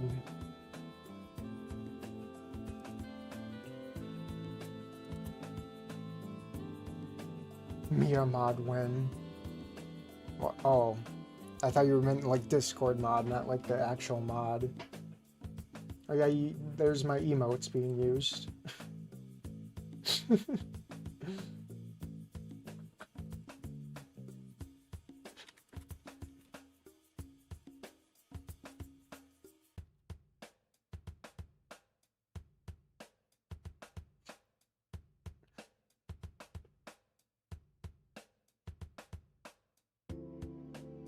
And I don't know what to say. I mean, really nothing more to say. I dropped the link and we're all in the Discord, so it probably wouldn't hurt to just end right here and just join you guys in the Discord, huh?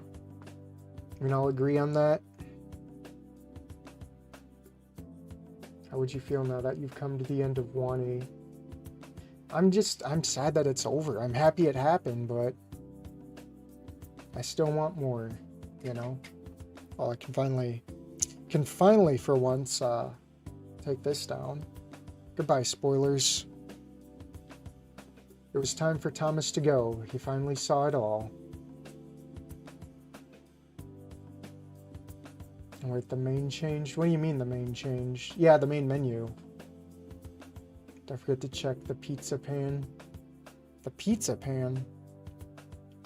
Well, I'll look back in post if I remember. That or I'll look at someone else's stream. I should really watch other people's streams. I gotta spread the wealth, I guess. Pay it forward. Because I never imagined I'd have like 150 viewers here, 200 plus subscribers. Like, geez, little old me here. That definitely really flatters me. And check the Discord to poach the Wani and Snoop memes. Yes.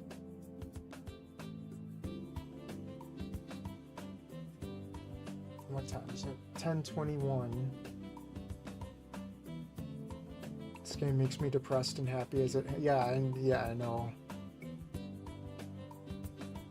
Try to do BR ones. I will try to do for BR ones a live. What do you mean?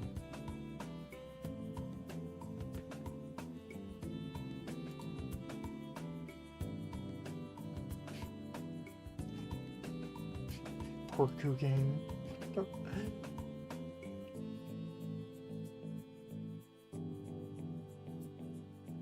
Occupying one stream and the pings don't stop. I'm sorry.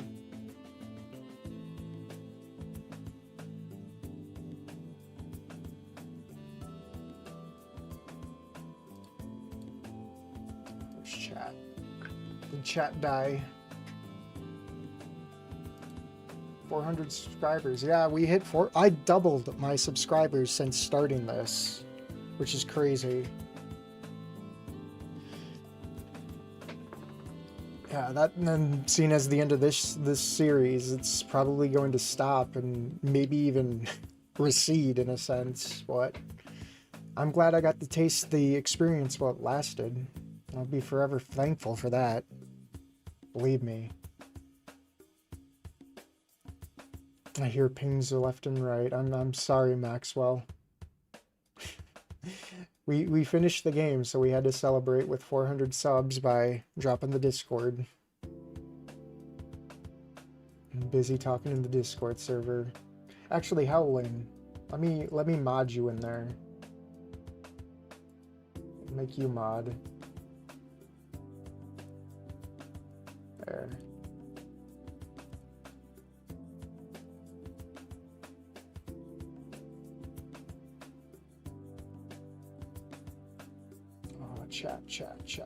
Chat. Where's the chat?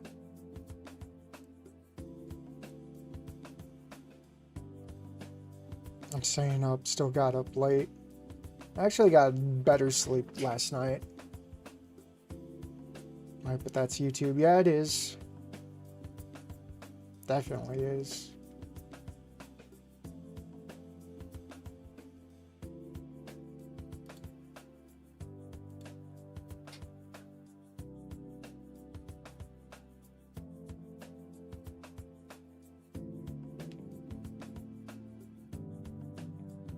Good streams, good times. Thanks for showing the game off. I got way more games I want to show off for sure. There's always going to be content down the road. It's just not all of it's going to be Wani. Where did I put my chat? Damn it. Chat, come back. Yeah, let me bring OBS back up and we'll wrap things up here. I'll definitely meet you all on the Discord. Definitely too late for a post stream. gonna stream for the game for Portuguese BR. There's no video in my language, so I'll try and make one reading it in its translation. Alright. It's always something to do. Yeah, I'm gonna end the stream here, guys. Thanks for going on this journey with me. And disregard the gilded link. I'm probably gonna scrub that next time I get the time to do that. Definitely wouldn't want my community intermingling with Blaze's community. Definitely don't want that. I mean, if you're going over there, you better respect the rules, because it's definitely not Wani Gator over there, if you know what I mean.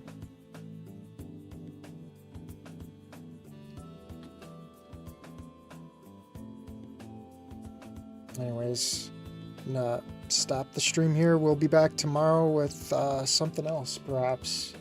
Not decided on what, though, but it'll be something else. And if not tomorrow, it'll definitely be down the road. But have a good night, all. I'll see you in the Discord. I almost said Gilded, but yeah, the Discord. So, have a good night. Hey, you can't... Okay, who did that? Ori? Alright, thanks for the sub, but gotta go. Take it easy, everyone.